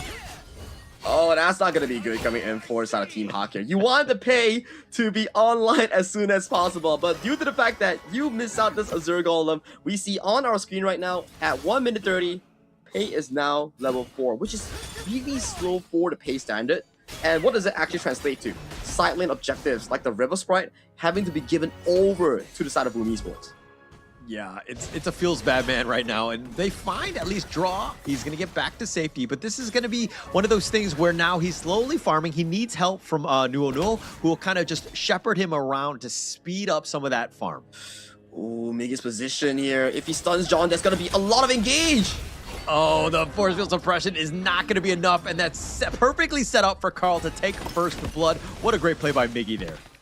On the board, catches on towards Nuo here, has the flash, doesn't have the ultimate here. He will be limping away with the final flash after the board expires. Yeah, he'll take that one. I think I mean, the board was pretty nice, but Nuo, I mean, he has a lot of sustain, that unending sorrow as well, but the flaming palm from Danny doing some work, and he's been very aggressive, not even giving him any sort of space, and now with those minions gone, that's a small reprieve, at least for Team HQ. And let's talk about the new Spriteling troop that's added into the game, right? Because that is a pretty big cooldown compared to the previous Spriteling system. This new Spriteling, AoE shield, slows the enemy, gives you added movement speed. That's also AoE as well, but at the cost of a 2-minute cooldown. So if you use it at the 2-minute mark, you're not going to be having it online at the important Tyrant fight. Yeah. And actually, that's the biggest thing, right? I mean, the long cooldown, but I mean, everyone's got one. But the biggest thing for me, this is like a psychological, mental warfare, right? When you get the kill, then you plant the flag on top of their corpse. I mean, that could do some serious mental damage. it's an interesting one, right? It's like a semi-taunting style where it's like, Exactly. I died, and I'm like, oh my god, it's the enemy's country flag, but born here. Oh, it looks like they've got a nice little 2-man stun, and the Unending Sorrow dodging most of this. Bai is going to get back to safety. He stays alive, but Boom Esports made it very close. Now, it goes back to our discussion on towards the Spriteling troop. Look at that Tick Shield. It actually saved Bai. You also have to give props towards Nuonuo because of that Unending Sorrow, getting that key healing on towards at the very last second. But you can see, if you play it and utilize it well, it really gives you that edge that you need to survive in some of these burst situations. Yeah, it's all about that small sustain. And I mean, Yuan is still very strong, right? I think it's still a hero that, like, yeah, it's been kind of hit in terms of, oh, looks like they find Carl, goes in for this one, finds Bai. Oh, all he wants to do is farm and be left alone, and Carl is making it happen. And nice little board that's been set up. They've got him locked in, but John gets under the tower. Here comes Danny, the flaming palm, gets the snipe, and John goes down. Losing Bai, losing John, losing the Azure Golem. Everything is looking so darn bad for the side of Team Hawk, and Miggy is just casually 1v3 zoning against Man, Lola, Nuonuo, leaving the mid tower to be taken at the 4th minute mark. It's a disaster for Team Hawk. Oh, absolute disaster at this stage. I mean, you were talking about, we were talking about how this pay really needs to get going. You have a huge early game lead, but Boom Esports have all the leads, right? It's not even 5 minutes, and they're like 2K behind. This is a world of hurt for them, and Boom Esports have been so good with this map control.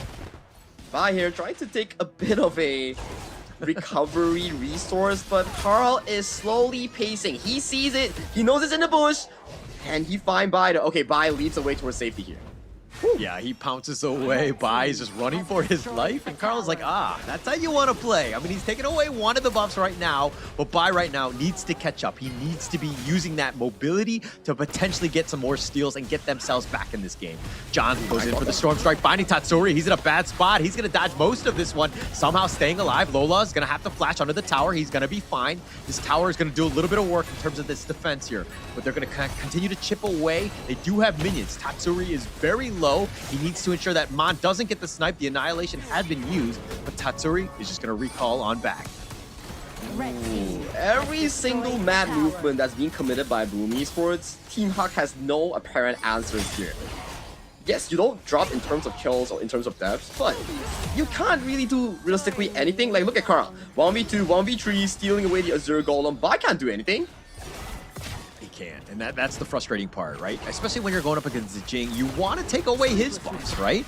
And you see how Team Hawk have not been able to be aggressive, have not been able to invade, and Boom Esports are imposing their will on Team Hawk and making them play a defensive reactive game, which is a losing game. And it's also really concerning because you expect Lola and also John on these strong early game picks to find those aggressive leads that could elevate Bai's potential on this pay. But due to the fact that the early game has so many good setups coming in by Miggy and also Carl, it's really difficult for these side lanes to actually provide any value here. Tatsuri having to pop the flash. Yeah, he pops the flash. There's just too many members of Team Hawk right now. They really wanted to go for that, but they take the top T2 instead. Miggy decided to go Heaven and Earth mode. He's going to just kind of get in front of this one, dealing with John, but he's going to be pushed back eventually. And it looks like Boom Esports, without any minions, won't really continue on with this push here as they wait for at least the mid lane. Ooh, round 2 here. Flaming Bomb landing on towards the tier 2, putting more pressure here. This tower seems to be falling down real soon, and there we go here. So, for me, Team Hawk's draft makes a lot of sense. But if you lose early, it puts you into a situation where you have no solid engage once again. But look at John. Oh, the Storm Strike. Tatsuri, they find him and they eventually take him down. That's going to be a huge one. Their first kill right now. And Draw looking to go for revenge. Miggy's showing up on this one. Finds it. And John trying to just flash away. But here comes Carl. And they do have the damage. And John gets picked off. He's just not taking just yet. But looks like Boom Esports have traded away. It's going to be a 1-for-1. Yeah, good active play here coming in from the side of Team Hawk's Clash lane, John, finding the flash from Tatsuri. Because We saw from the moment that Tatsuri burned the flash in the mid lane thanks to Bai, that is a key information received by Team Hawk to find that play. At the very least, it slows down the pursuit coming in from Boom to push the lead even further. Danny here being boxed out, look at those creation blocks, having to back away. So this Crimson Golem is freed from the pursuit from Boom Esports.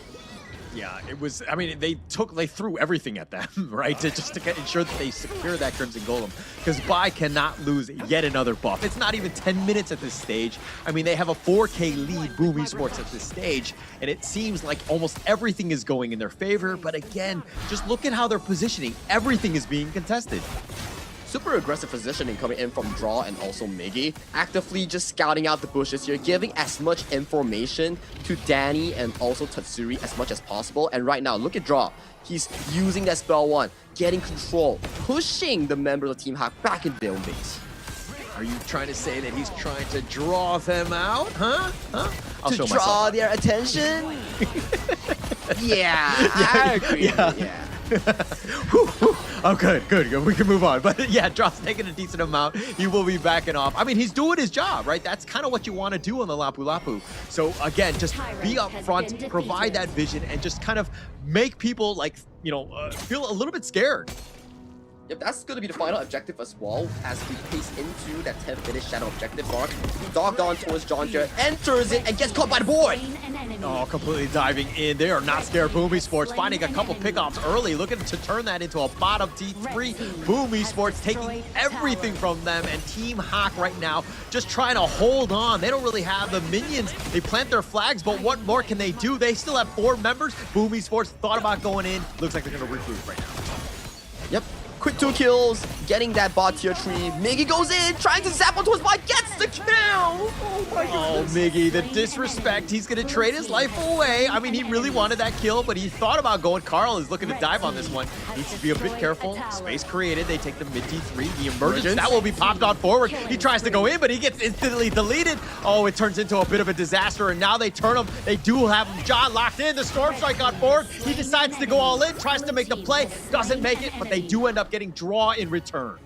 Yeah, the failing arrow marks on towards Draw here. You can't flash away, you can't dodge away as long as you're marked by Chicha. Gets the answered kill. At the very least, they delay the shadow objectives being taken by the side of Boom Esports, but at the cost of multiple kills, multiple turrets being surrendered into the walls of PKL. Not gonna be a good news, as we need to see how they progress themselves coming into the shadow objective marks. No towers taken by Team Hawk. I think that's the biggest, takeaway on this one. That's the struggle, right? They have 0 space. Now they have to deal with the elite minions in the bottom lane. This is going to be tough, right? Boom Esports right now, again, with this map control, they have everything, taking the Tyrant essentially for free. Team Hawk have 0 answers. 0 answers, 0 reactive plays, because we see right now it's a double objective committed by the side of Boom Esports. It means after this objective take, they will be going in for that final push, that final tier 3 in towards the bottom side. So expect the next 2 minutes to be a really difficult time for Team Hawk to survive. If they can survive, maybe the game goes longer, but if they don't, it's instant GG. Yeah, and look at Boom Esports doing such a good job of chauffeuring that wave forward as well. So it's going to be a push across. It's going to be so tough to go in, and it looks like Carl wants to dive in. Just uses the mirror edge. He's going to dash around and continue to do his AoE damage, but he's getting a little bit low. Needs to be careful. He's going to be picked off on this one. The Unending Sorrow keeping Nuono alive, and it looks like Boom Esports might have overstepped here. It's a good defense coming in by the side of Team Hawk. Carl being having a bit of over-aggression, missing the ultimate on towards Mon, which resulted into the lack of damage for that finalizer. But look at that flaming pop on towards Bai. Oh, Miggy tried to go in for the play. He actually flashed it forward. Bai was looking very juicy, not able to find it, but they get another one. Storm Strike, Danny, he's going to get killed here. John gets that play. He gets the double Bai, that is, and he's looking to turn this around. He's on the chase, and it looks like Miggy, he's fighting 1 versus 3. He's going to be picked off by Lola. They have the damage. Team Hawk are going to be happy with the turn of events, but they don't have any towers. Raging Sea lands over towards Bai here. Bai wants to go for execute here, but look at the hero! Carl comes in with the Shattered Mirror Domain, gets the kill on towards Bai. But still, pretty good trade thus far. I would say a successful defense that's being committed based on Boom Esports' mistakes. Oh, Draw was like, oh, I need someone call the police, and Carl shows up at the right moment, ensures that Bai gets picked off. That was like a heroic play by him. Carl has been making his impact heard and felt throughout this entire game, taking everything. This Jing is so annoying. He's just styling on towards them, using the mirror domain, stealing away the Crimson Golem. Let's check out the instant replay on what exactly happened here. We see Carl aggression punishes him on the first play here. John finds a beautiful knockup on towards Danny. CC Chain unable to pop the Infinite Vases to run towards safety here. Miggy left alone between 3 people, and later on what happened, it was by overextending on the chase on towards Draw for Carl to pick up that return kill. But right now, with 3 tier grounds down, we might see the final push. Oh, Miggy getting about half-life, needs to be a bit careful. John, of course, the suppression, keeping him alive. He wants to go for the Storm Brush, but he gets picked off. Boom Esports making him pay, but they are a little on the lower end in terms of the HP pool, but they don't really have the minions. Team Hawk right now will hold the Flaming Palm, almost picking off Newell on the way out. Yeah, but sacrificing John here. So the next wave that's gonna be coming on all 3 lanes, this is gonna be a difficult one, at the very least for Team Hawk, because John is not only the engager, but also the solid front line that Team Hawk only has in their team. Yeah, he's not exactly solid anymore. He's died a couple times, so he does have some holes in his body, but still, it looks like Danny's going to be picked off here. It looks like Lola is going to be killed as well. The emergence on forward, Mon's looking to go aggressive, and now with that double from Bai, they actually flash forward. They get Draw as well. That's a team ace, and Team Hawk right now, this is an opening. March it down the mid lane. There is a potential possibility that they could go for the end if they just Hail Mary all the way down, but they take a alternative approach and go for the Tyrant take here on respawn. So right now, 2,000 gold deficit from Team Hawk at 15 minutes. This is no longer a team gold deficit. They are back online, and if you see the draft that's being provided by Team Hawk, their lane game is really solid, especially with the Celestial Lua. Yeah, I mean, the potential is there, right? But they don't really have any towers. So they're on a bit of a timer because all the lanes will be pushing.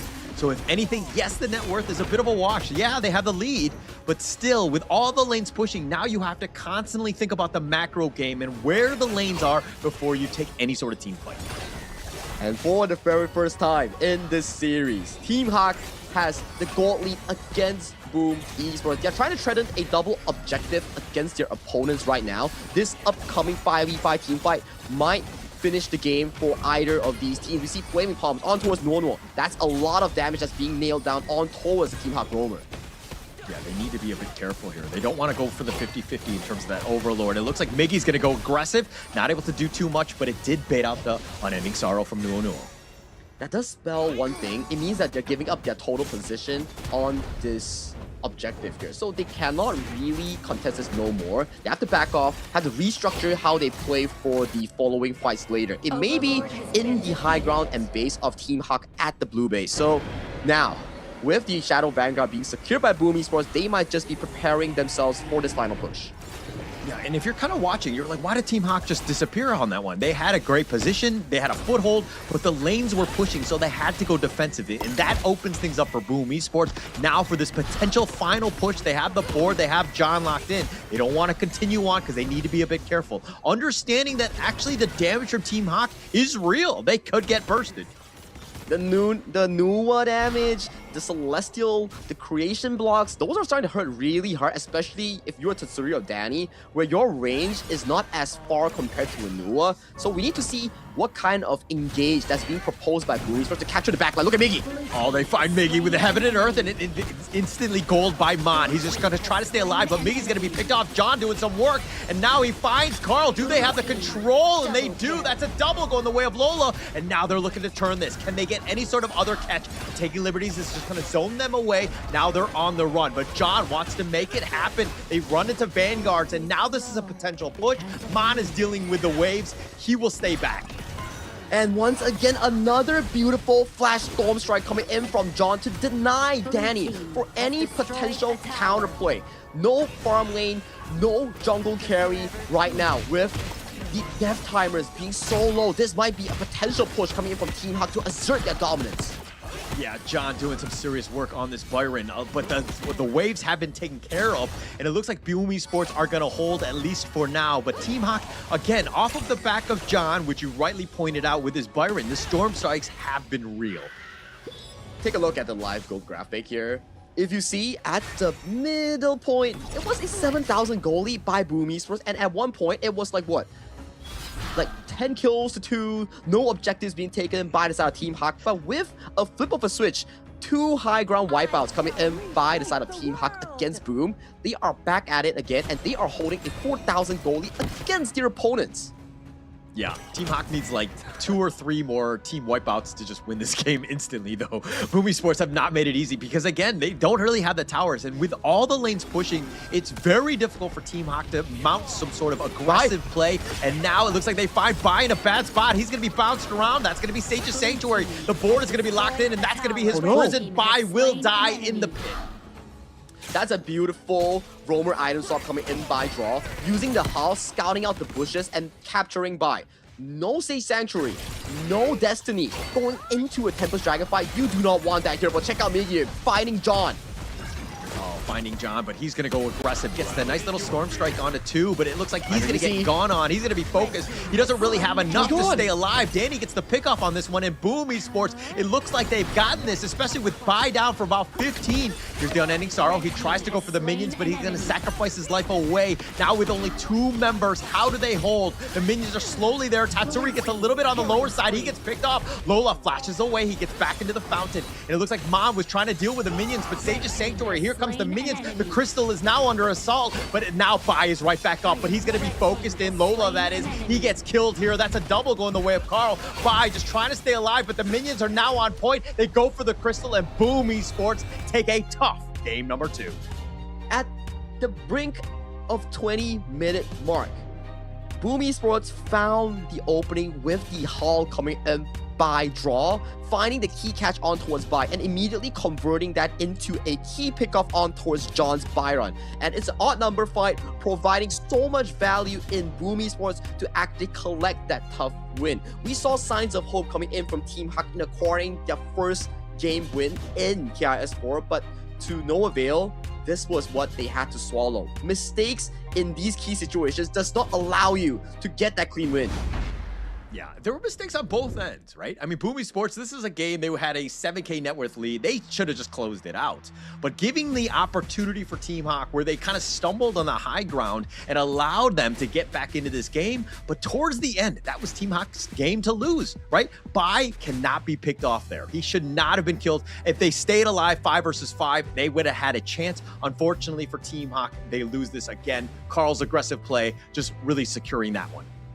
I think if you are on the coaching perspective for both teams, the coaches will be super duper angry on both of their performances. Like, we're not trying to shame any team, but we're just trying to see it on a coaching stand viewpoint. For Boom Esports, let's break it down, right? For Boom Esports, you have such a monstrous lead, but you fumbled 2, I would say, almost aces at the enemy high ground, which provided so much tempo back towards the enemy's pocket. From a 7,000 gold lead to a 4,000 or 5,000 gold deficit to your opponents who you dominated so well in the early game. For them, it's really to play more disciplined in ending these games. And for the side of Team Hawk, same could be said. You've managed yourself to find a pretty good comeback, got so much gold deficit and made it into a gold lead, and you fumble at the most important timer, nearing the Tempest Dragon, dropping your most important member, which is the pay for the potential 50-50 smite, and then you're forced by the enemy in that mid lane, one by one after another one. That's a tough one for both of these teams to actually process in the coaching room. Yeah, I mean, you see, if you're Boom Esports, you're the coach, and you see those guys walking back into the room, and some of them are smiling, you're like, hey, stop smiling. That was not a game worth smiling for, right? We need to ensure that we do not make those sort of mistakes, because any other team, dare I say, in the KIS4 would have made them pay. They would have lost that game. They would have extended it. Every single game where you have a lead, you have to close it out. I mean, Team Hawk played a very valiant game. They had a chance. They had an opportunity, but again, in the end, they actually made some mistakes. So, I mean, I guess in the end, Boom Esports gets that win because of that. Fully agree, right? Very well said here, and we can check out the stats of the total damage dealt. Why do we say that Nua is one of the best late game mages in this meta? You can see, early game wasn't looking the best coming in for the side of Team Hawk, but if you give resource towards this late game mage, she does so much. She can poke you with the creation blocks, she can use emergence to join fights from afar, she can use the annihilation to snipe targets that she outranges in a global distance. And you can see how well Boom Esports actually dominated the first, I would say, 13 minutes of the game. Check out the damage charts. Aside from the roamer, everybody had 6 digits on towards their board. Yeah, quite a bit here. I mean, look at this gold graph. I mean, we were talking about how Boom Esports, that 10-minute mark, this game is pretty much over, right? But then they stumbled, and they stumbled hard, and it dove deep in terms of the gold graph in favor of Team Hawk there, as they had their opportunities, and my gosh, very, very end, you cannot get caught out, and now you're fighting 4 versus 5 without any sort of towers. That is an unforgivable mistake. I'm sorry. Yeah, it definitely doesn't look good at all. It was a smooth yellow bar all towards the bottom side, and then with flip of switch, it's another white one for Team Hawk. Good recovery though, I would say the resilience is there, and it always goes to show that if you don't account for mistakes, in a perfect game, there is still room of error from the enemy team for you to find potential comebacks. This is one of those key examples that you can never put down your guard until the game or crystal is finally over. Yeah, for sure. That's the best way of putting it. I love the way that you said that, because again, putting up your guards, keeping it up, right? Like your foot is on the gas, put the pedal to the metal, end it, right? You do not actually just lay off, be like, actually, we're winning, we're going to be fine, we're able to close this one. No, teams are too good. They're going to make you pay. And Team Hawk was almost able to do it, almost getting their first win in an international play. It would have been huge for this team in terms of that morale. But again, just too much in the end. Boom Esports, though, in my opinion, they cannot make that sort of mistake again.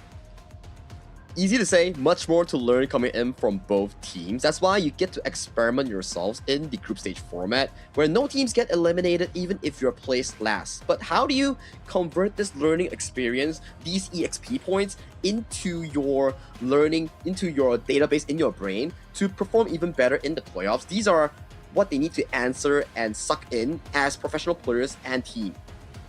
Yeah. I think the biggest thing is just like take the onus on yourself, right? You can't be like, oh, I can just like Miggy was kind of, remember when he'd like dove the tower or dove the crystal, he was going for that kill and then he sacrifices his own life. Like those are mistakes that's like, why, right? What is the point? Like if we're going in as a team, somebody made the call, let's go. It makes sense. But trying to make that solo heroic play for a single kill, not really worth it in the end. And those are the tiny things that will really bite you in the butt in the end. Well, I don't know who's going to bite me in the butt though, but I think definitely Carl's biting on that MVP. It will be Broken Mirage, the Jing that's being piloted by Carl in this game too. 7, 3, and 9, we've seen him actively on the map, stealing buffs, stealing objectives, finding those key assassinations to really allow his team to find that monstrous goal lead in the early parts of the game. Yeah, definitely. I mean, the amount of impact that he had throughout the game, his ability to dive and to get on out. I mean, sometimes he did get caught out, but in the end, Carl, that's the way you want to play a Jing. You want to ensure that you're able to do that damage. And look at how aggressive they were going into these highlights. They just made Team Hawk's early game miserable. Like, the setups were beautiful, right? You can see that was not on the screen. Miggy finding John in the side lane, waiting for him to go towards that push. And then you can see Carl finding the assassination towards the backline. These are key moments that allows the jungle to find more domination against their opponents. Because jungle assassin, there is always a key rule. Minimize death, maximize farm, and you get the item advantage and turn those into raw stats wins. Yeah. Raw stats. Oh, but this is that turnaround. He was trying to go. Gets the pickup. I mean, with Lola there to help clean up. But Team Hawk, their defensive hold, their high ground defense was pretty good and able to kind of being able to extend this game as much as possible because they turned it around. Boom Esports right now, they were like, okay, how do we close this game? And it's super key, especially in the late game. You have to find ways to close them out when you can. Yeah, and these are the moments where you say like, okay, if I can't close out, what actually results into false hope that actually damages your morale even more, where it's like, man, we have a shot to end the game, but oh no, I made a key mistakes at a certain point. You can see like even Mr. Ayman, which is the owner of the team, is like, oh no, that was so close. I mean, it's like getting that first win, I'm sure is going to feel victorious for them. It's going to feel amazing, right? But they're not there yet. And this is the true test of a team, right? Playing in these groups and being able to play some of these teams that have been there, right? The high level play, the experience that you're up against with Boom Esports, you're going to have a tough time, right? But getting that first one, that elusive one, once they get it, man, they're going to feel great. But at the very least, right, where we see it from a bigger picture, I do think that in terms of late game and also draft, Team Hawk looks pretty good. They just need to fix their first 4 minutes, their laning phase, and they could potentially be a alarming team for the world or MKL to be feared by. Yeah. I think that's a good way of saying it. I thought you were going to say, oh, they need to be better in the first 12 minutes and they have a chance. But you went with 4 minutes. That's probably a little bit more realistic in that sense. Because, again, Team Hawk had their opportunities. Boom Esports, in this game, it seemed like they were really putting the pressure on, especially early. Made it a tough one for them, especially when they had that pay. You were kind of thinking Bai would be able to pop off. He didn't get going until much later. But going into Game 3, this is going to be key. I mean, we see the global ban picks right now, which heroes are available. I don't really think it's a draft issue by Team Hawk. It's been more about execution. Yeah, it's more about execution. It's more about how they pace themselves in the early game. The first 4 minutes, what do we contain in the first 4 minutes? Laning phase is a key moment. I do think that if we pan our focus in towards the side lanes, John and also Lola needs to step up in their own way to provide more room for Bai to be more aggressive or more controlling on these early jungle objectives. That's why the two side lanes, they need to start equalizing or winning their lanes. Yeah. Win the lanes. That's been the biggest thing. Right now, it seems like all of the edge, especially early in that laning phase, has been in favor of Boom Esports. They haven't really been able to kind of get going. But, a much better mid to late game by Team Hawk right there, being able to just kind of come back and give them a fighting chance. And that's kind of what you need to do in these type of games. Make it tough. Make it so every single team that plays against you is be like, I don't want to play against them. They fight to the bitter end. It is super tiring. I mean, if we see from a team that actually has this mindset, I think it's more of these MKL teams like Nova or previous season HPSC TIC winners that you give them an inch in a losing game, they will bite you so hard and try to tear open that lead that you have into an equalized game. So maybe for Team Hawk, it's really about experience because from their portfolio that we see, this is their first season as a team together, and this is their first debut as an organization in HOK Esports.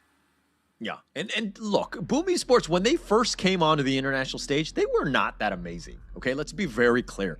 This is a team that has taken their licks and has bounced back, and they're where they are because of the losses that they took, right? They definitely learned, and I think that this is a great opportunity for Team Hawk. They're going to be in the same shoes in the sense of just being able to play against, again, the high-level teams here. They're going to bring that back into MKL, and they might be a menace there.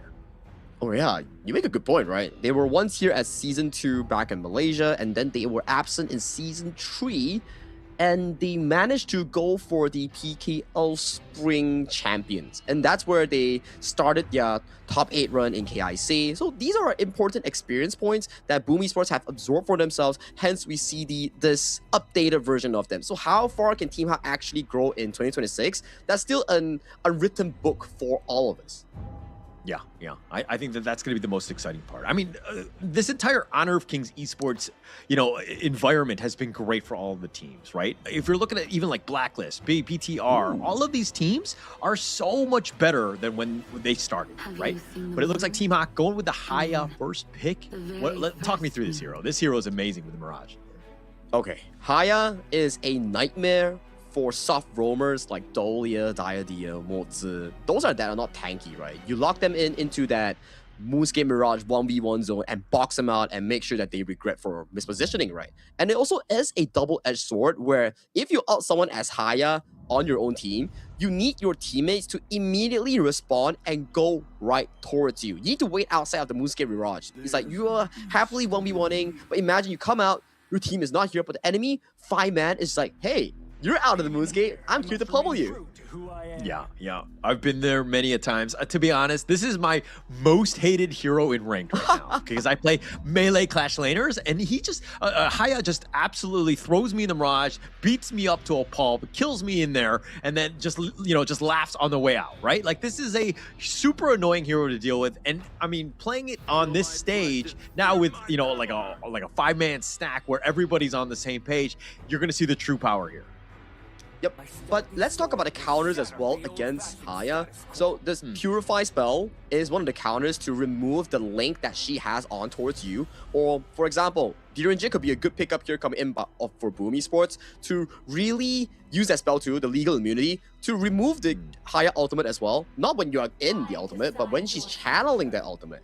And the third way of countering Haya is long-range spells. The Garuda, the Celestial, things that outrange her and outpoke her before the fights, those are much appreciated coming in for Boom Esports.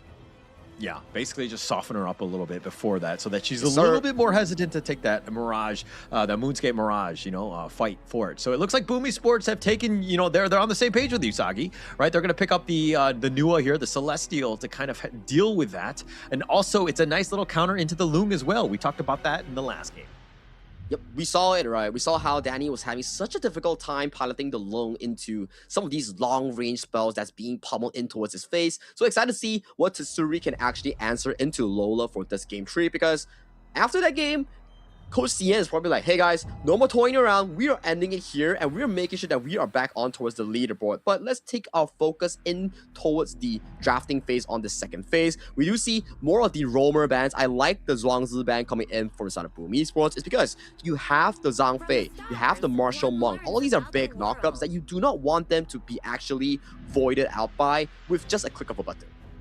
Yeah, the CC is real, right? But it looks like Team Hawk are going to go, potentially, they're highlighting it right now, with the Peacekeeper and the Featherfoot just getting to that back line. That's going to be a huge one. If Bai is able to find, Tatsuri, Danny, any of these guys that are very juicy targets, and is able to get those pickoffs. It looks good, right? On a... Let's view it as a whole, right? I think Team Hawk, what they want is ultimate mid lane control. Like we can say, yes, Celestial is really good in the mid to late game, but her early game wave clear is pretty terrible, I would say. And if you have the Mozi and also the Haya that's standing mid with that insane wave clear coming in by the Haya, the triple spell one, you can immediately rotate and cause chaos in the side lane. But check out Carl's hero pool once again. He's locking in that Lam. He's going aggressive. Yeah, want to go aggressive to the backline? Say, okay, if you want to, you bring out your Fade, you want to go aggressive, you want to be an assassin style, well, you're going to have to deal with Lam as well. So Carl, more than up to the task. This is their late game, last pick, trump card here. But Boom Esports, is this draft good enough? Does it counter what Team Hawk is bringing to the table? Okay, let me think for a while. I'm channeling the thoughts in my mind. I think in team fights, it's going to be pretty difficult for Team Hawk to actually commit. But if we look outside of team fights, which is laning phase, Team Hawk actually has a very solid laning phase with their strong side lane. The Long and Mozi actually outperforms the Lady Sun and also the Zhang Fei combination. And there is still a path to visit for Lola on that Long. It's the Frostguard Embrace semi-tank Long build that gives him much more room to play against the heroes like the Lamb on the Assassination and also Lady Sun with strong armor piercing with those early game builds. So for Team Hawk, laning phase, the thing that we discussed about, is so important for them. Yeah. Actually, I mean, going tank on that Lung is super smart. I think that is definitely the direction that they should be going. Lola, that is. Because if you're looking at the Lam, Nua, and Lady Sun, yeah, they have the damage, but they're kind of glass cannons. They have that potential. If the target were to survive, they could turn that around. They could have that damage to really kind of shake things up. But is this draft good enough to take them down? We're going to have to find out in Game 3 here. I'm a bit fearful for Team Hawk because in the teamfight department, we've seen the same things that are being proposed by Boom Esports in Game 1. Remember how well Boom Esports actually performs when they get their hands on Miggy in such an aggressive clash lane that looks for those backline assassinations. Remember Game 1, the Guan Yu was just charging through the backline, finding those pickoffs here. So imagine the same thing that's going to be committed by Miggy in this game 3 as well, at the very least for Boom Esports. Yeah.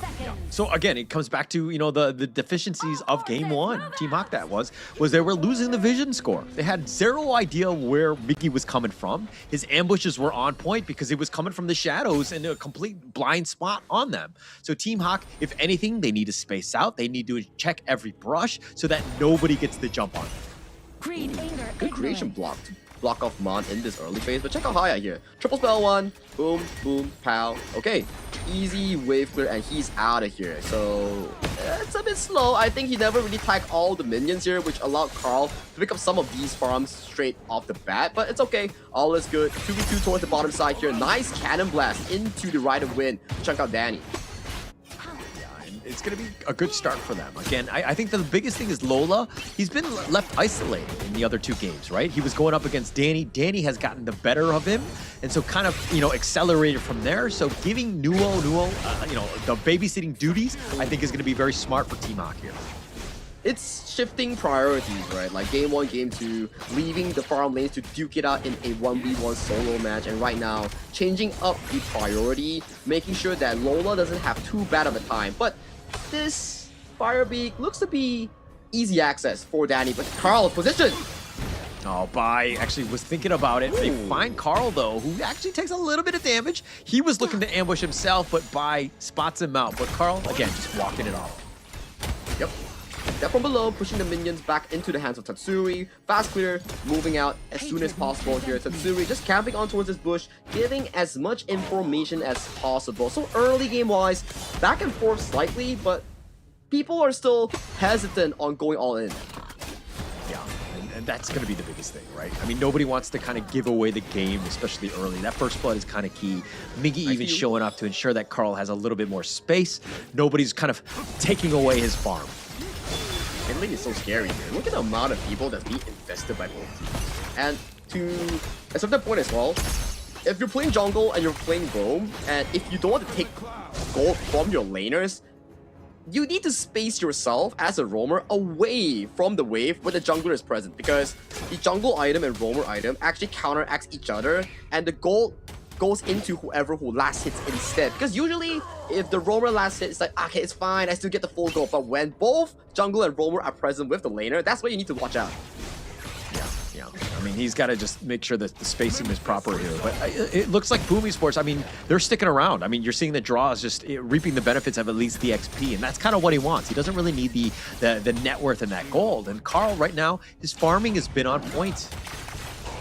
Slowly but steadily, right? These are the assassin's daily routine. You are not that strong in the early game. You need more time to skill and farm towards the first 4 to 8 minutes. That's where you're strong. The Axe of Torment comes in, the item starts kicking in, that's where you can burst and find those silent assassinations. But I'm still waiting to see where Mon pulls up his first ultimate, yet to see any active plays coming in from Mon. Yeah, but Bai was being a little bit aggressive, but he actually took most of that damage, and Carl was waiting for the fight to truly happen. If anything, Draw has level 4, so that Umbrella Outburst could really be team fight winning. But again, I think the biggest piece is just staying alive for that 4-minute tirade. It's already an improvement compared to Game 1 and Game 2, where Game 1 and Game 2 laning phase already had a lot of explosions happening. So right now we see a bit of a shift up, right? More stable laning phase that we want to see and expect. So it gives you more control coming into this 4th minute mark. As we see, players are teleporting themselves using a teleportation shrine to come in towards this fight.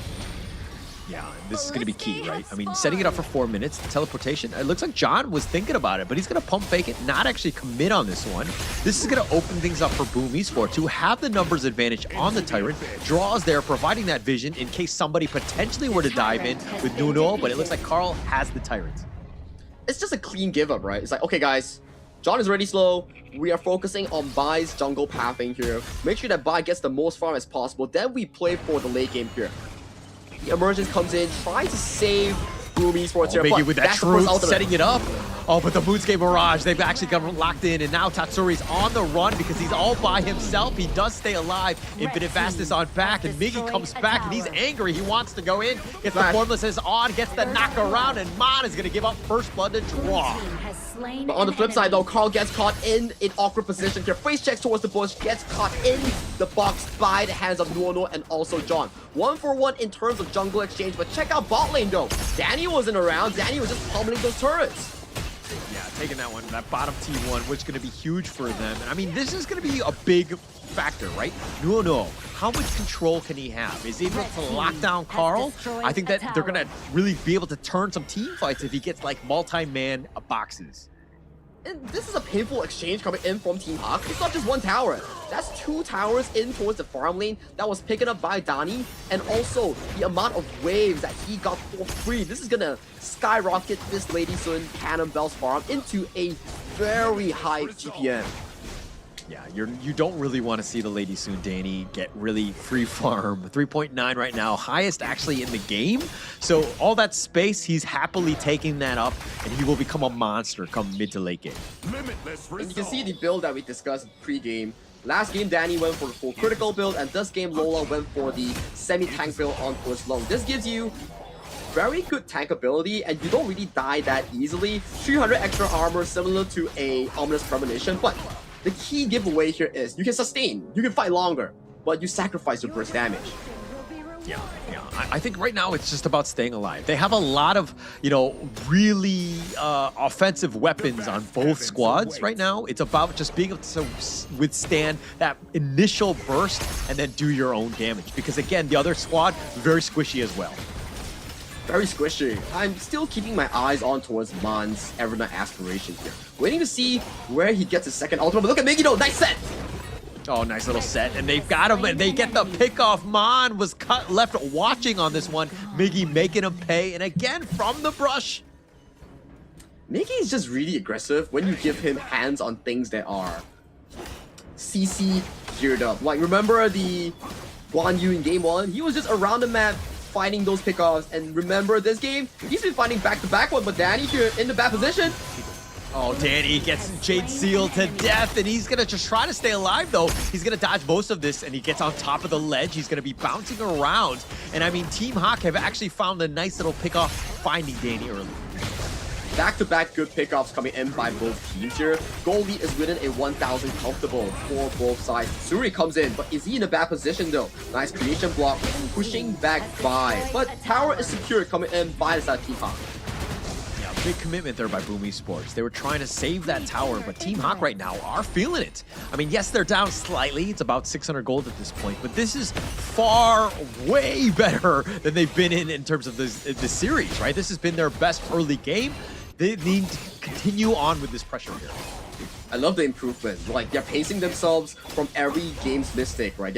They're warming themselves up, and right now, at the 8th minute mark, it's starting to go back to our conversation during the pre-game draft that we want to see a more stable Team Hawk, less on the losing lane side, more on the slow but steadily farming those 3 big items into that shadow objective fight.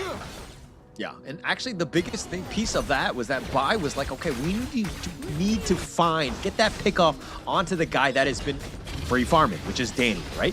Him going down has really stunted his growth. He's now kind of dropped down. He's got about 5.5, equalizing with Lola at this stage. So that's one good way of getting back into this one. Upside, a lot of these members being committed by the side of Boom Esports. 5 strong members with the Bai being showed on towards the bottom side here. We might see a potential engage by Miggy.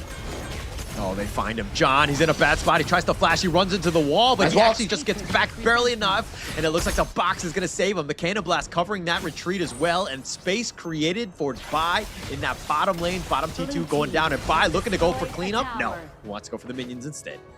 This is a dream scenario if you are Carl and also Bai here. You're given so much room to pick a resource on towards the map. For Bai, it's the team holding on in the 45 position and getting that crucial defense, right? And it gives Bai the leeway to get that bottom tower, to get those waves, pump that goal in, so you can prepare that 10th minute fight right now. We see a bit of a pick up on towards Nuono. Yeah, Nuono is in a bad spot. There's going to be 5 members of Boom Esports. They're going to be easily take that one guy away. Nuono was all by himself, but space created. John was pushing the top lane, but now Boom Esports turned their attention to this bottom one here.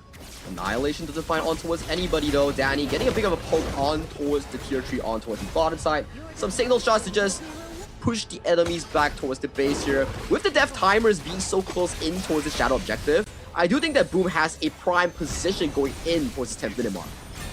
Yeah, I mean, the spacing, the timing is not really there, but they actually find Miggy looking to just trade with John. Reinforcements are on the way. Bai is there as well. Carl needs to get on back. He's not hit that Super Saiyan mode where he's like completely online, but this is a moment where, again, it's only 10 minutes into the game.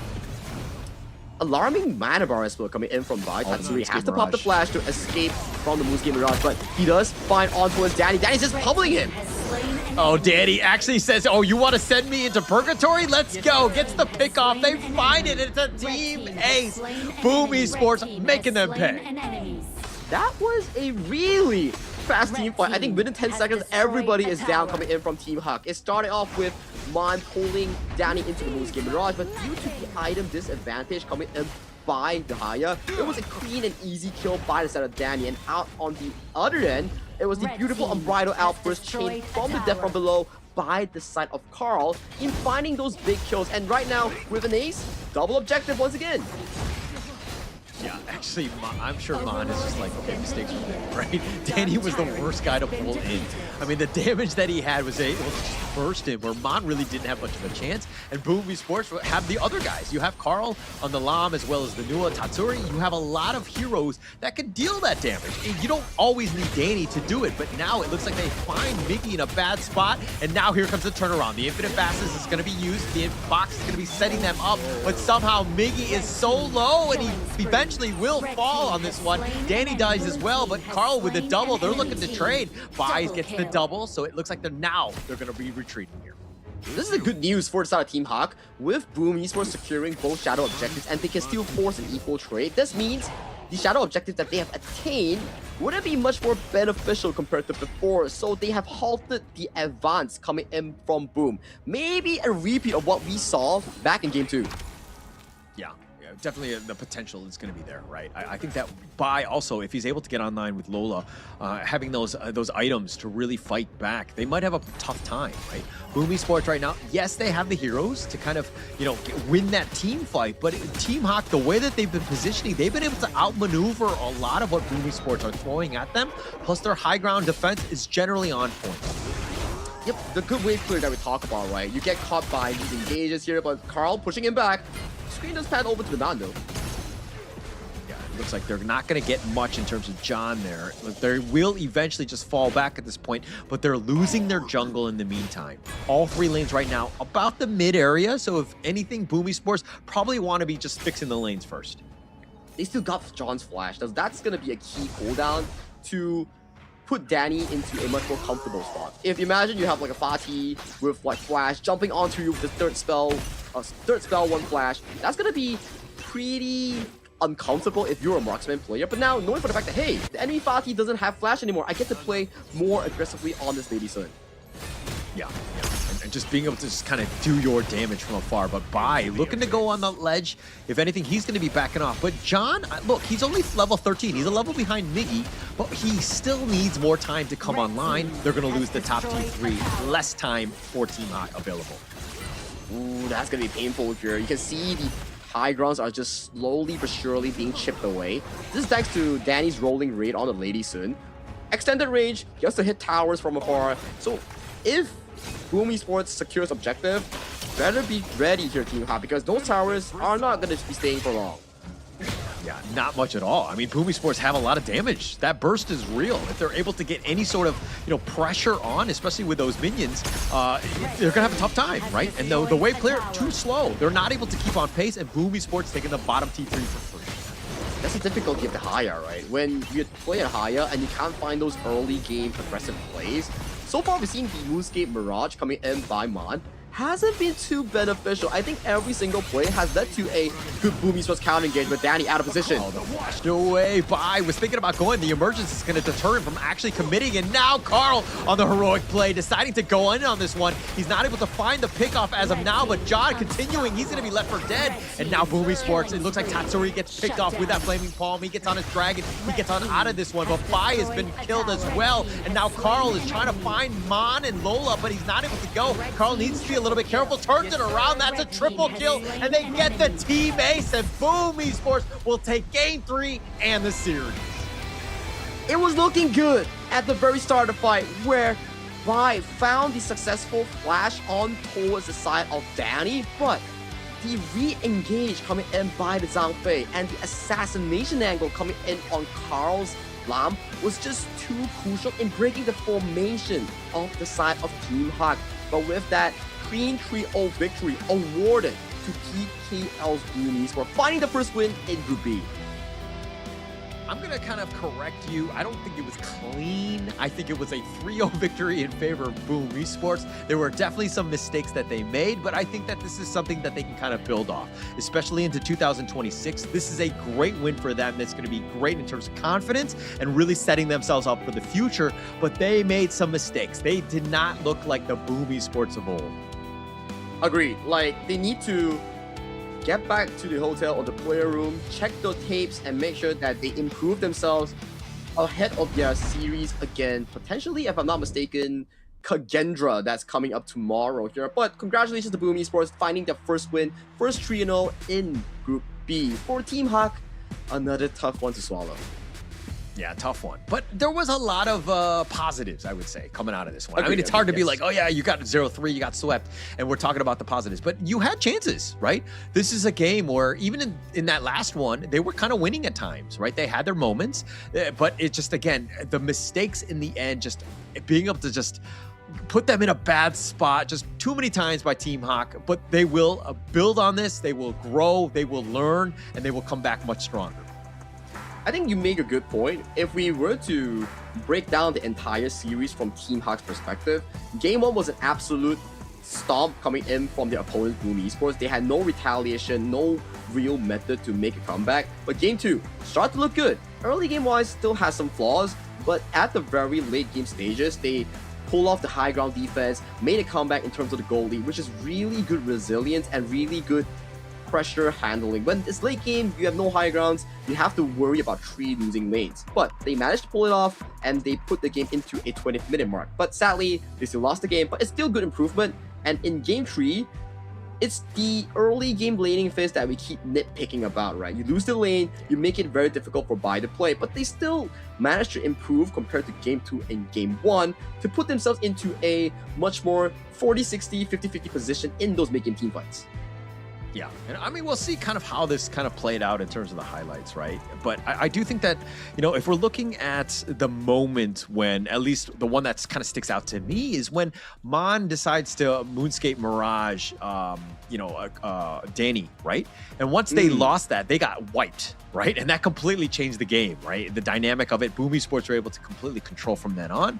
But Carl, to me, this is the guy. He's been 7-1-5. The last pick, Lam, just too much in the end. Carl, Miggy, and also Draw, the 3 main players on towards Boom in Game 3 to find those key big moments, right? Like we see, like, okay, first one, Team Hawk starts with the Moonscape Mirage coming in from Man's Haya. But then once it comes out, you see the immediate re-engage coming in by the Zhang Fei and the follow-up coming in by the Clash Jungle of Boom Esports. So it makes it a really difficult environment for Man, Lola to actually strive into. Yeah.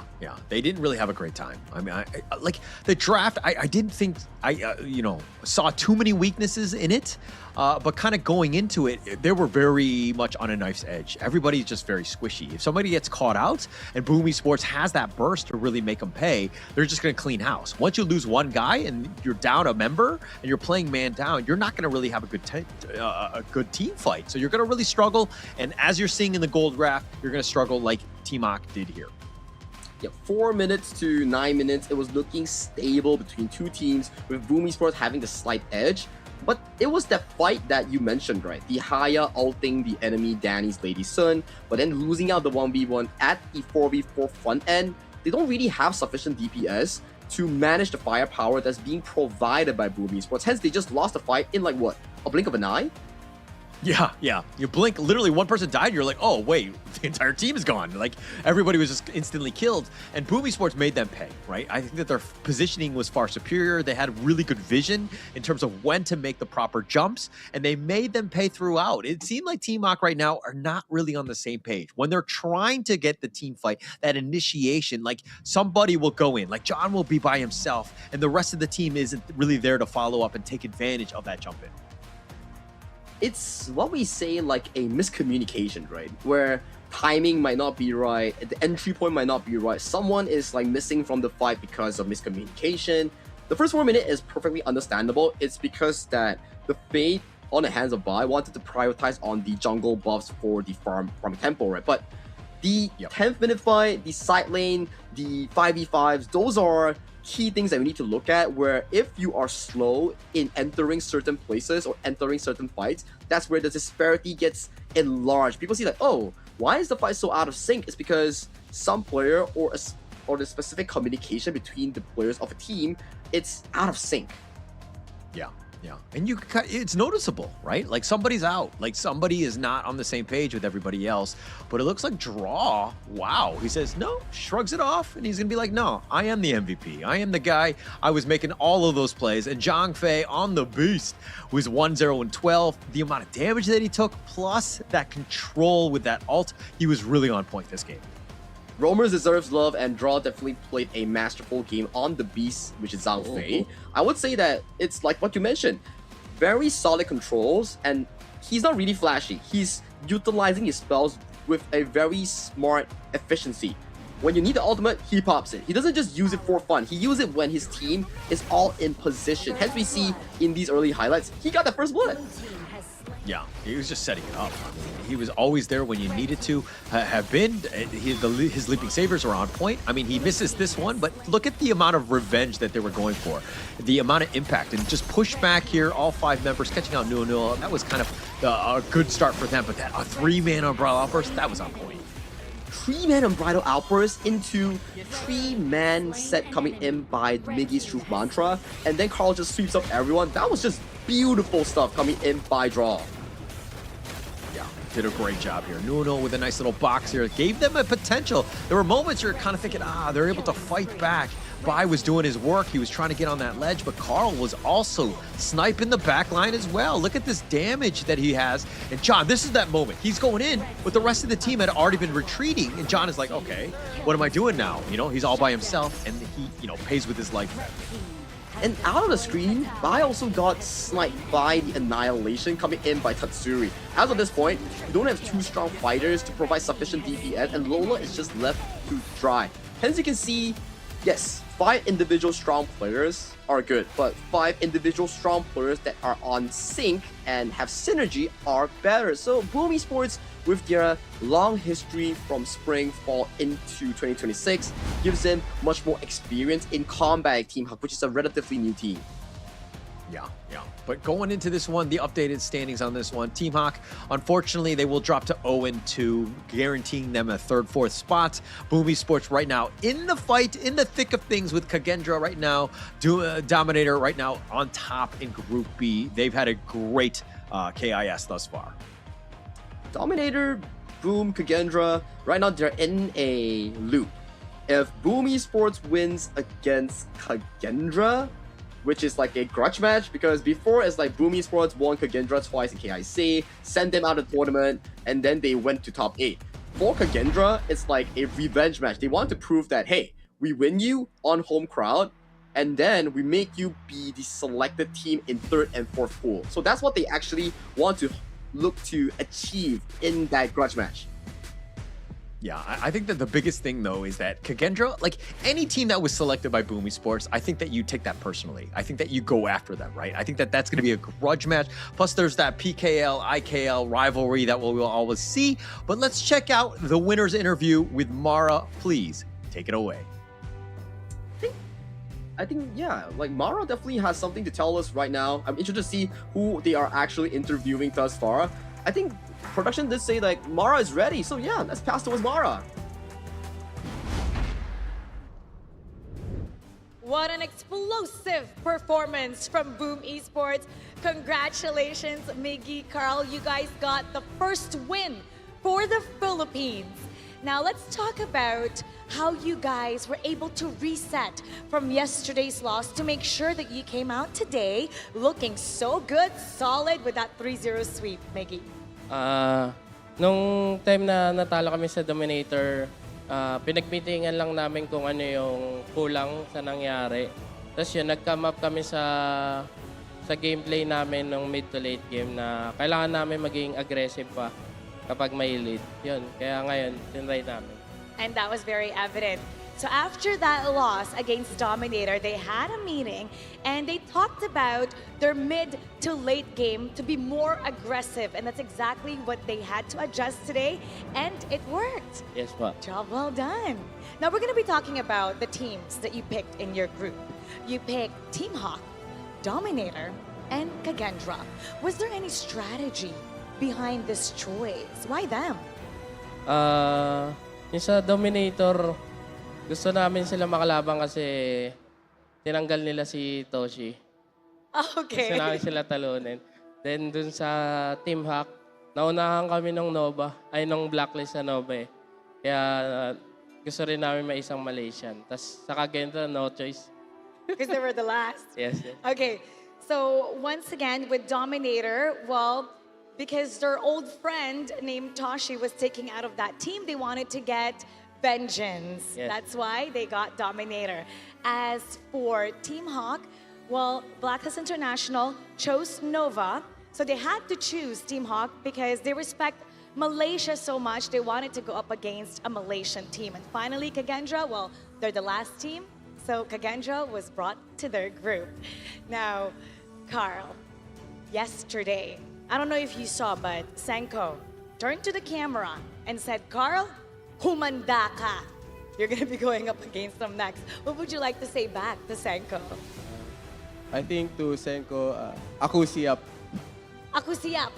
Ako siyap. Ako siyap means? I'm ready. You're ready. Yes.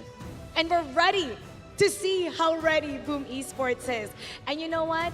There's a lot of Filipino fans in that Laos sports arena cheering for you. There's a watch party in the Philippines and a lot of people watching from their phones and from their home. What would you like to say to everybody supporting Boom Esports? Sa mga supporters namin sa online, lalo sa Pilipinas, maraming salamat sa pagsuporta sa Boom Esports and sa PKL. And sana suportahan niyo pa rin kami sa mga paparating naming laban. Kailangan namin kayo, mas lumalakas kami dahil sa inyo. Salamat. To everybody that's supporting them from their home and in the Philippines, he thanks you for supporting Boom Esports and PKL, and he hopes that you continue to support them because they need your support. They get stronger with that support that you're showing. Once again, congratulations. First win for the Philippines. Thank you po. Carl, Miggy, Thank you po. go get some rest. I know you guys are itching to celebrate and get some food. Have a good day. Congratulations. Thank you po. Let us know how you like their performance. We have more action coming up, so don't go anywhere. Keep it here in KIS4. We'll be right back.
We'll meet again.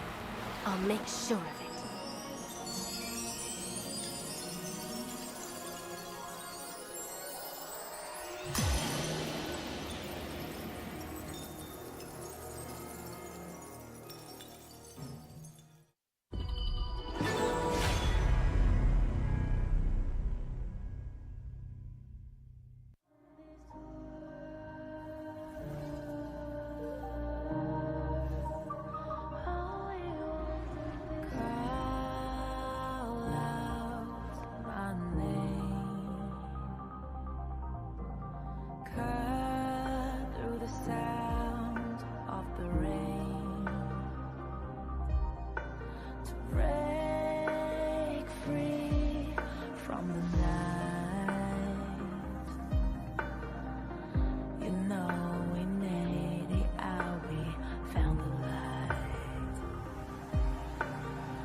Thought we'd get this far, burning like the stars. How we get this far, like we're the only ones in this world.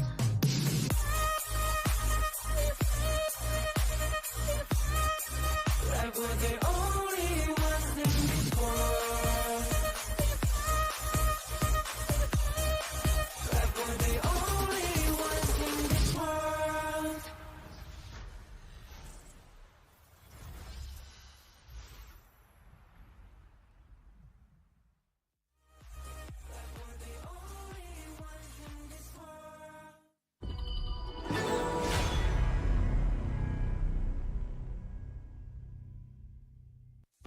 Grandpa, what happened in the monkey story?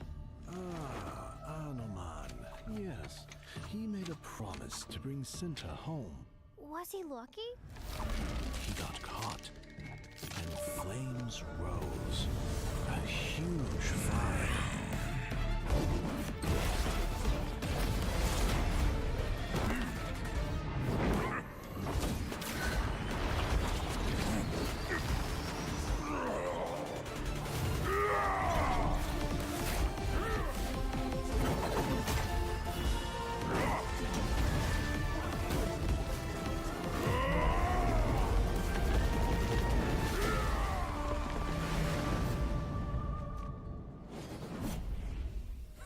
He is a legend. Yes, a man will always admire.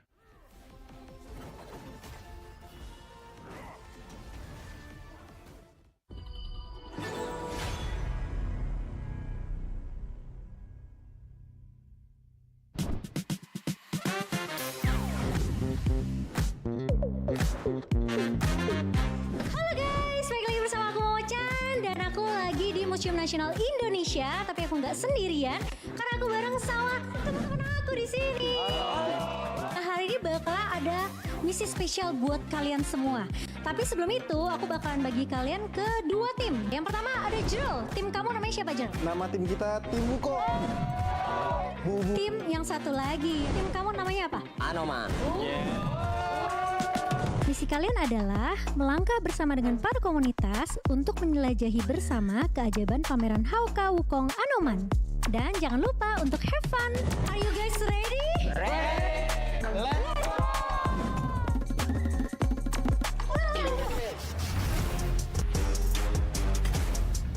Loh, kok nggak boleh masuk? Kenapa ya? Kayaknya kita harus buat konten dulu deh sama mereka. Konten apa? Kontennya kayaknya harusnya gampang sih. Tapi kalian siap nggak? Let's go!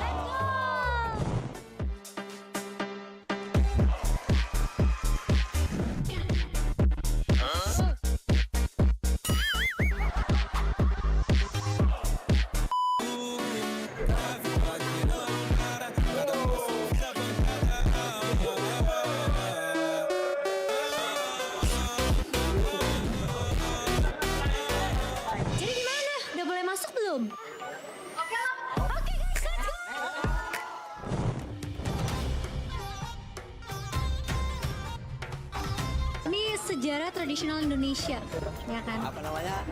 Wayang kulit. Tapi kalau kalian tahu nggak kalau wayang kulit nih aslinya tuh terbuat dari apa? Saya tahu. Apa? Kulit sapi. Kulit kerbau.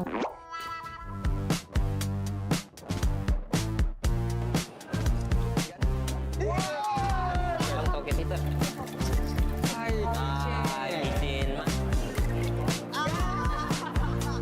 Oke guys, jadi karena kita udah selesai nih di exhibition yang keren ini, gimana kalau kita lanjut ke immersive di sebelah sana? Let's go!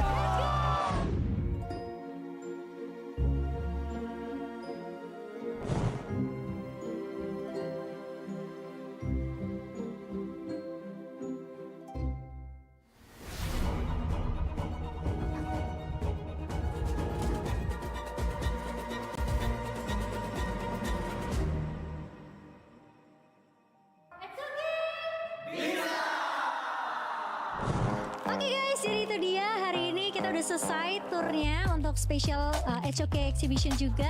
Gimana, seru banget gak? Seru!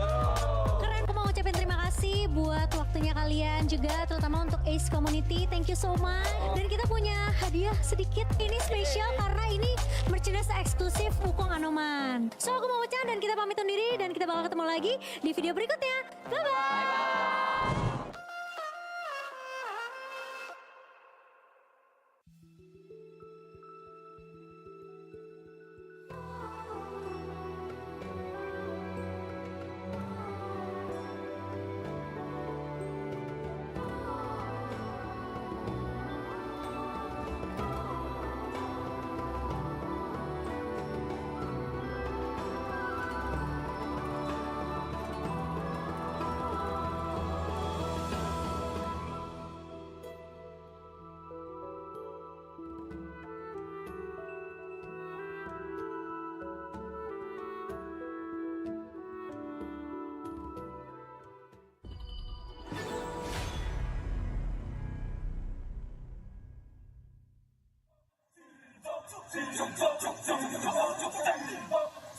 Kings Invitational Series, let's go.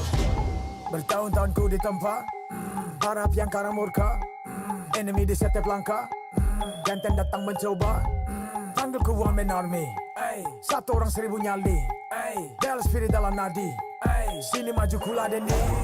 Langkah sudah jauh, mereka pikirku mau mundur dan buang sau. Kehormatan yang utama di puncakku pertama, berdiri hantam balik semua yang halangi arah. Pikir-pikir lagi kalau kau mau halangi, genderang perang sebab bunyi sini hadapi old school tank medley. Dia takkan berhenti, bukan instan imitasi. Coba kau lihat sapu cara bermain agak lain dengan strategi yang saya desain. Akulah mastermind di balik kekacauan. Satu punchline sapu ku mundur semua lawan. Insting tepuku deteksi ancaman, enemy ku libat seperti Anoman. Show satu pukulan tangan kosong, musuh jatuh runtuh panggil aku Wukong. Masih strong di power, hantam lawan yang menghadap. Sapu cakar lebih tajam, lebih dari kopong pedang. Yang saya incar turawana bukan tata singgah sana. Maka wajar apabila dong bilang sampai jasana. Siapa yang berani mendekat kemari? Sayang kesana atau kau yang kesini? Jutaan kalian pun satrakan lari. Seranganku cepat sulit kau hindari. Dominasi, ku kendali, berotasi ke tiap sisi, ku ambil alih. Saatnya kita untuk eksekusi. For my party, push, push, push, push, push, push. Everybody, move, move, move, move, move, move, yeah, move, move. Saat datang dengan mode brutal, kendalikan setiap titik vital. Damage magic, serang mental fisik, 1000 taktik, kau kalah cerdik. Mau coba jatuhkan sama mana bisa, siasatmu sudah saya analisa. Terdapat selak, gerak, geriku sulit tu dilabrak. Game over, hancurkan semua tawa. Kombinasi skill dan power, teleportasi ala Enoku yang LOK. Kau tahu ku tak bisa redam, bulat tekadku yang takkan padam. Tuh kehormatan yang tak bisa dibeli, saat saya genggam jangan harap kembali. Adu mekanik tingkat tinggi, siapa paling berani? Aku paling gigi. Pedang raja yang kuhulus, tebasannya bak angin menghembus. Long life the king, akulah raja, dentuman zira, ini mental baja. Akulah hukum dalam wujud nyata, seni tempurku susah tukar baca. Y'all better run, I've already won, nowhere to run, your time is done. Tidak bisa kau atasi, berat untuk kau hadapi, Kalau pedangku menari, kau balik kanan dan lari,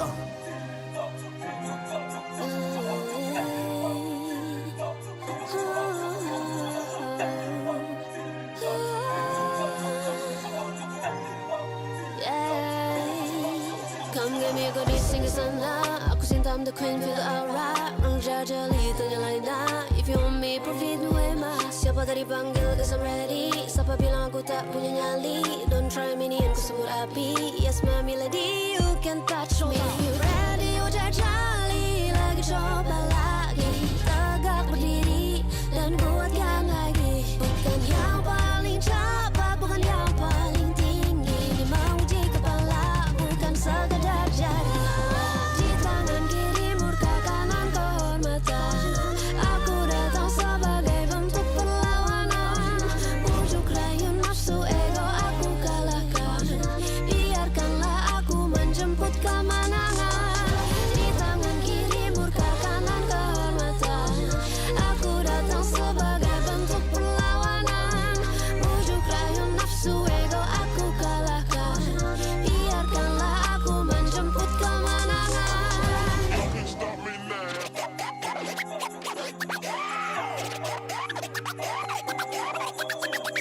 I was born with the crown.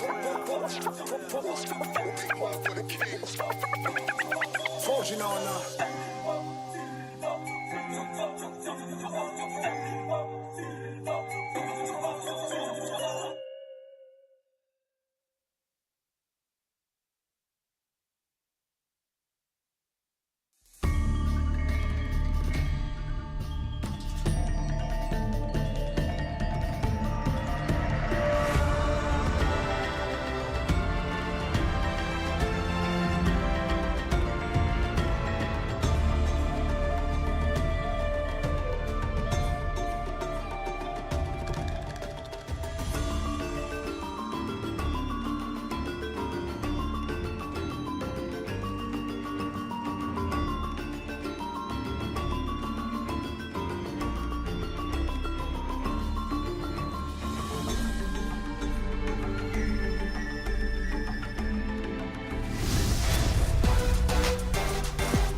Welcome back to the Honor of Kings Invitational Season 4, happening in Jakarta, Indonesia's very own GBK Basketball Hall. After the short break, we are once again back for more HOK action. I'm your caster for today, Sagi HOK, and with me is my partner, Aller. How are you, Aller?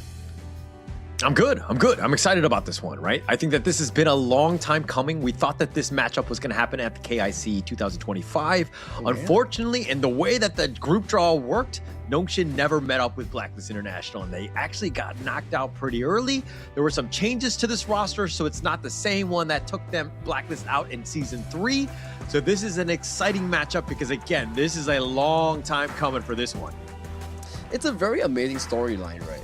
The way that they met in KIS 3, it was back in the Philippines, and it went to a 3-0 lead for Blacklist International just to get reverse sweep by Nongshim RedForce. And ever since then, they have never gotten to meet each other in any official tournament. Yes, you can say they were in the same group in KIC 2025, Group A, but Blacklist International blitzed that group and never got to fight against Nongshim RedForce, who left the tournament really early as soon as the first and second round exit here. So now we see Red Nightmare returns. Can Blacklist settle the score with the Philippines PKL Gatekeepers? Yeah, and I mean, the PK Gatekeepers, that's like the perfect way of doing it because they destroyed everybody in Season 3. But I mean, going back to the KIC 2025, when I had a discussion with Nongshim, all of them were like, hey, we know that Blacklist International were the strongest in the group. They were. But unfortunately for them, they never actually faced them. So it was a situation where they were like prepared to face Blacklist, but never had that opportunity, right? So they have some strats in mind. I'm sure that they have some intel in terms of how Blacklist plays. In terms of overall history, they have one-up them.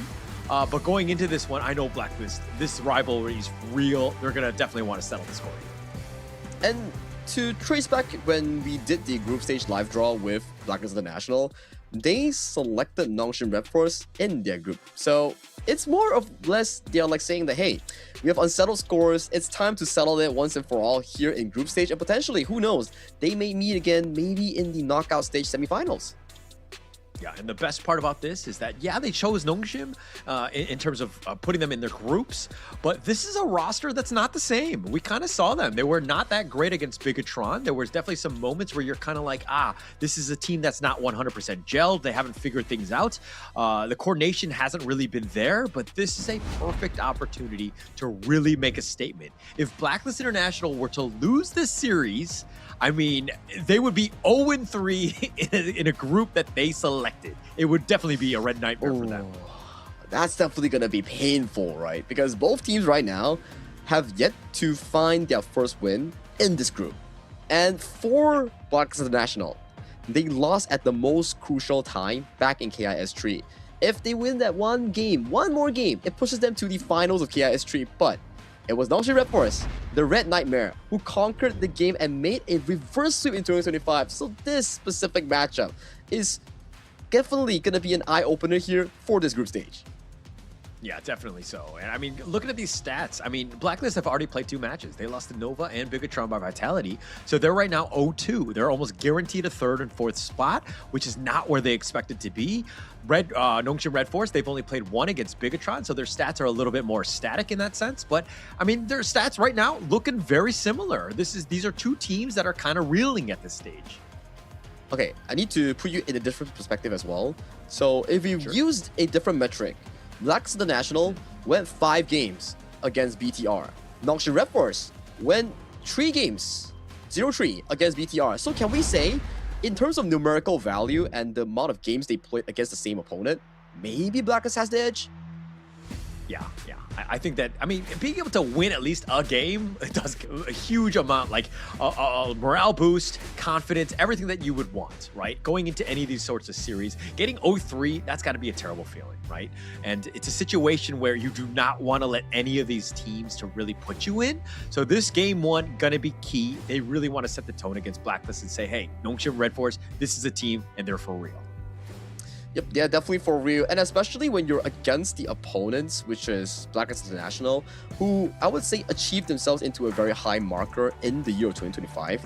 They were top 4 in KIC 2025. They lost to most of the MKL teams, and they almost defeated HBSC in the upper brackets. And for Nongshim RedForce, we say that yes, they defeated Blacklist in 2025 in KIS3, but the issue is, ever since KIS3's final run, 7 games of Nova, they haven't been the same Nongshim RedForce that exerted dominance in KIS3. It was really a downhill road for them ever since. Yeah, they have not really been able to find that juice that has gotten them into some sort of success in terms of Season 3. But the team that has really been on the rise, you're looking at them right now, Blacklist International. This is a squad that's sticking together, right? They made some serious headway in the KIC, placing 4th place. They really just hit all of the right notes, and they surprised a lot of the other teams. This is a team that was on the rise, but right now they're on the bottom of the group. This is going to be an interesting match. The code breakers, they need to systematically find themselves into a more comfortable position by winning their first official match to put themselves into the tempo that they're looking for, right? Because every time that we see Blacklist International, they tend to do very well in groups, but this time, in a group that they have handpicked themselves, they are not looking too good. Yeah, but I mean, going into that pick, they picked the hardest ones because they understood the assignments, right? They're not getting knocked out in terms of the groups. They will continue on, and they wanted to go against Nova and to see exactly, knowing that they will not be able to knock them out in the first round of the knockouts. But talking about Nongshim RedForce, this is a squad that's been retooled. We see Rattel stepping in for Kyung9, Namu 3, he will be stepping in for Faye, and this is a squad that, again, they're looking to improve in 2026. For me, this is a team that works very well on fundamentals, and right now with the addition of new players, maybe it could be a good change, maybe it could be a bad change, but it's a sign that they are looking to show that, hey, if we don't make change, maybe we can't break the ongoing downslope that we are facing right now. But these are your gentlemen in red. They even rebranded themselves. It's no longer the greatest red, it's now the ultimate red. Yeah, Ultimate Red, they had to kind of change things up for Copyright Perfect. No, I'm just kidding. Nongshim RedForce. This is a squad that, again, we're seeing exactly what we want in terms of just like having the guys that are on board, that are really buying into the system. And they will be going up against a tough lineup. A Blacklist International, Chammy 1, Joshi, Golden Kite, Dragon, and Chaz. This is a squad that has been making some serious headway on the Honor of Kings esports scene.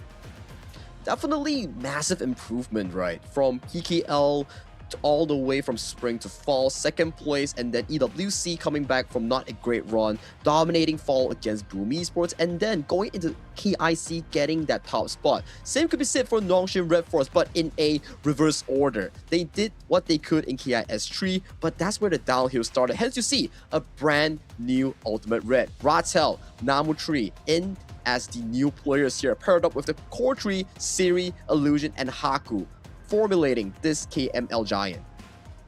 Yeah, and going into this one, there's going to be some newbies. I mean, Ratel and Namu 3, a little on the side of the newer side in terms of Honor of Kings, right? It seemed like they were kind of trying to make a heroic play going up against Bigetron, where they were like kind of isolated. They were trying to force the issue a little bit. But I think that, hey, after that series, they need to go back into the locker room, talk things through, and understand that, hey, this is a team game. If you're going to go in, you need to ensure that the rest of the teammates are on board and we're going in together. From what I observed thus far, Blacklist International, they have had trouble drafting against Nova Esports, but going into the series where yesterday they went against BTR by Vitality all the way to 5 full games, they started improving on towards that. So for Nongshim, the same benchmark that they went over was against BTR as well. But for Nongshim's problem is a bit on the draft, a bit not so standard compared to what we see. And the other issue is that their discipline starts to shatter after 10 minutes. Yeah, that's the biggest thing, right? I mean, the 10-minute mark is like the huge checkpoint. It's a milestone for each of the games in terms of how things are going. And being disciplined, like you're talking about, is a huge issue, right? That needs to be solved. Teams need to figure it out and ensure that they're playing on the same page, and they're able to do it because so many things happen at that 10-minute mark with the Shadow Tyrants, as well as the mid-game that's essentially opened up at that stage. That's the key timer, right? Like, okay, we always say like why 10 minutes is so important. It's because Shadow objectives get enhanced. Overlord, you get more dragons, more vanguards marching down those things, and one empowered one that just blasts through the entire lane as a big giant. And then Tyrant gives you a fantastic damage buff, zaps the enemy, and also gives you additional movement speed. So when you die around the 9-minute 30-second marker, even if you have a 2,000-3,000 goal lead, that's the sign of comeback for your opponents. Yeah, and actually, I like the fact that you're like talking about the 9-minute 30-second mark as a dying point. I've done that many a times, and I've been like not in the fight for those 10-minute tyrants in the shadow version. So it's a real feels bad man for me, but I've been there. So not dying there gonna be key into this one because again, transition into that mid game gonna be key. And I think that these two teams, I mean, look, they've kind of leveled up. Especially last year. I think that 2025 was both very positive for these orgs. But going into this one, this is a statement game. They do not want to be down on the bottom of Group A at the end of, today and tomorrow. It's, okay, two ways, right? It's like, on the good note, if you're at the bottom of Group A in the KIS4 format, yeah, you don't really get eliminated. You're still fine. You go to top 8. But on the mental edge though, you'll be like, man, what's going on with my team? I thought we had it, so why are we bottom of the group? Yeah, I mean, that's a big thing, right? And I think that this is why this game is important. It's like being winless, like Blacklist, if they lose this, they're going to be 0-3. They didn't win a single one, but they were the highest in terms of star player points, and they were able to select all of these teams. But to be on the bottom, what does that say about your team then? It's the, how would I say, the lack of form. It's like you're not maintaining that strong force that you had back in 2025, which could be safe for both teams. Right now, they're finding their first footing in the first game of the pick and bans, with Nongshim RedForce on towards the blue side and Blacklist International going on towards the red side in the second series of today.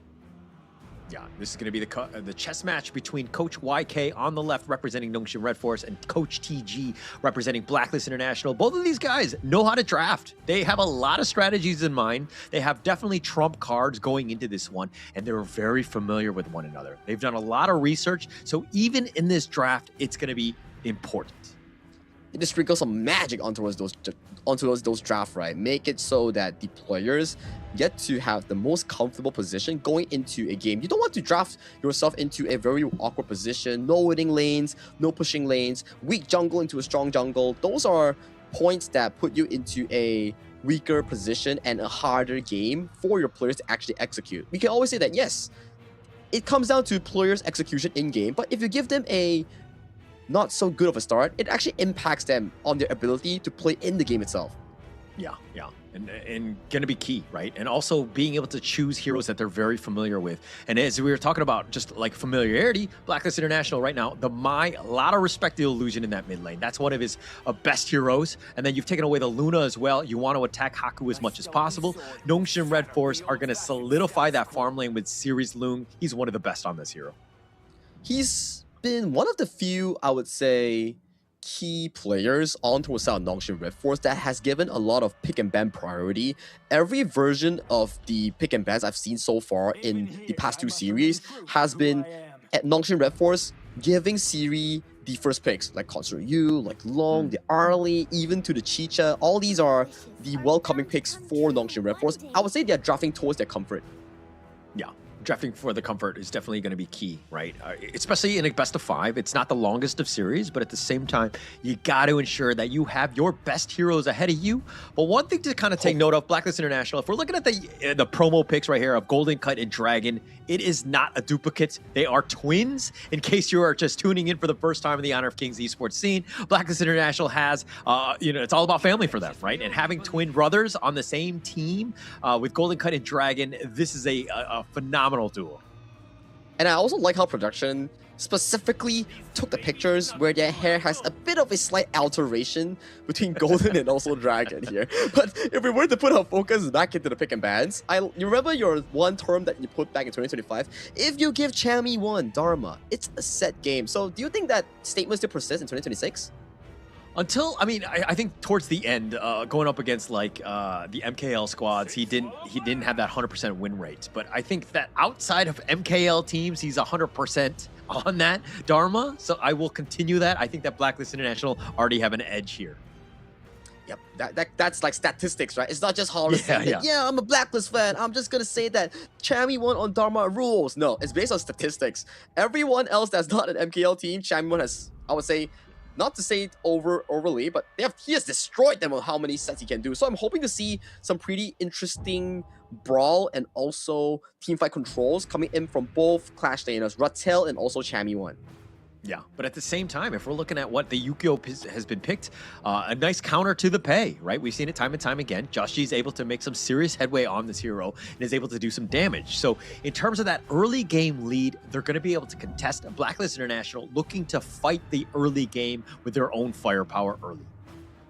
To add on to that, Peacekeeper, the Mozi, one of the Chaz's favorite pick. I still remember one of that, was it like a 3-man or 4-man box at the top side of the map? Yeah, that was... I still remember you have like a video on your social media, so it kind of like rings a bell, you know?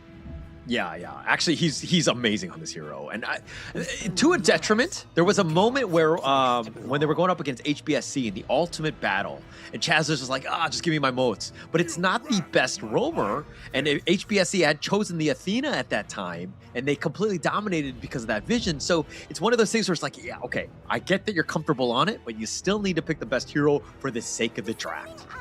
So do you think this is a good position to pick Mozi in? What's your comment on this specific Blacklist International draft after both teams have locked in? Yeah, I think so, right? I mean, the pay, you just got to get a little bit of lockdown. You don't want to be near him. You want to outrange him. Also, Cannon Blast onto Yixing and Lung. You have a little bit of the nice amount of targets that you want, and you need to keep everybody alive. This is a squad that's going to be somewhat defensive with that frontliner, Chami 1 with that Martial Monk up front. But Nongshim are going to look to run at you. If they're able to lock you in a box, you might have a tough time. Which is a good point, right? Where there's also the synergy of Blacklist International. One Cannon Blast coming in from the Peacekeeper, and then the Silk Weaver comes in with the Silky Imprint pulling the enemy team. So there is a scenario if you are alone and if you're Siri, you get hit by one spell. You might not even have the chance to press that ultimate button. Yeah. That's going to be a bit of an issue, right? So they need to play this. The game is going to be like on a knife's edge, right? The amount of burst that we saw, and we kind of saw this even in that last game with Boom Esports and Team Hawk, was that once you have that burst, you have that damage, and yeah, you're squishy, but if you're able to get that pick off and turn that and just run at them, they don't really have any sort of way to kind of be resilient enough to take that next punch. We talk a lot about Blacklist International Draft, how it can be super amazing. Let's put our focus on towards the Nongshim RedForce side, because Nongshim RedForce, I like the idea that they are drafting very heavily around Haku. It's the Nongshim RedForce style. Play the jungle and farm lane priority, make sure that these two get the most comfortable resource, and then once it hits like 8 to 10 minute mark, that's why these two players starts coming online. So how does that actually happen? You rely on Illusion and Namu to give them that room, give those crucial crowd controls so that these two marksmen can find those big DPS. Namu, you rightly pointed him out, because he's the guy that really needs to kind of stick with the team, ensure that Siri has that space, and also keeping people alive, because Blacklist International, once they jump on top of you, they're going to have a great time. And this series must win for both of them. I know it sounds cliche, but Blacklist International, they go down 0-3. That's a world of hurt. Nongshim right now with 2 new members looking to impress and to really put themselves on the map, because right now things are not, looking good for Nongshim RedForce. Indeed is not. Both teams looking for their first win here in the Honor of Kings Invitational Season 4. Whoever draws first blood will put them into a much comfortable position going into that playoffs mode here. As you can see, in the early game, a very aggressive 3v3 to dictate control for that mid lane. And I love it how they're dropping the sprites already, the flags. It's just like it's just like mental warfare, okay? How many flags are you gonna drop? How are we gonna go? But look, it looks like Golden Kite wants to go for that Firehawk to start things off early, but Nongshim right now completely zoning them away. Superior positioning coming in from the side of Blacklist International, but take a look at Just Chi though, with that cheesy little play, stealing away the Azure Golem from the hands of Haku. And this is why it's impressive, right? Because either the Yukio, you have that mobility and you have a lot of damage and lifesteal to keep on pace. It's not going to be the easiest going up against Tepe Haku, but you have that potential and you want to be aggressive and pick your moments, and Joshi is very good at that. And it seems like there's also no counter initiation coming in from the side of Nongshim RedForce to go for that counter invade in that Azure Golem. So in terms of this early game, I do think that it has been a pretty good win so far coming in from the side of Blacklist. Yeah, it's a good start for them. I mean, in terms of net worth, they're a little bit behind, about 300 gold, not the end of the world, but it's about those buffs, right? It's like a small thing that you see only later as the buff duration is there. So it's something that will help expand and ensure that they get a little bit of an edge. Yeah, the EXP gap, like we see right now, right? Just Chi's already level 5. Haku is soon to be hitting his own level 5 as well. And the goal lead is practically 0 at this point, because some players are freezing the lane for the top side, bottom side as well, doing that duke between 2 of these farm lanes. But you can see the main focus coming in from both teams is that mid lane department. Yeah, it's all about this mid lane, right? You want to put pressure on. Plus, it kind of opens things up so that you can get into the other different lanes, the outside ones. Siri kind of by himself needs to be careful. He is level 4, but he's going to get on his dragon. He does get on out. They were trying to get the stuns. It was a good attempt by Blacklist. Very key ultimate as well. So that's not going to be available for the next 80 seconds for Nongshim's farm lane. So if he gets hit by Chaz Cannon Blast or Dragon Silky Imprint, things could go really south for Nongshim RedForce. But panning over back towards the mid lane here, back towards basics, Haku just picking up whatever farm that is available on towards the map, speeding through that early game process. Once Haku gets sufficient items, then the jungle matchup isn't as hard for the Nongshim jungler.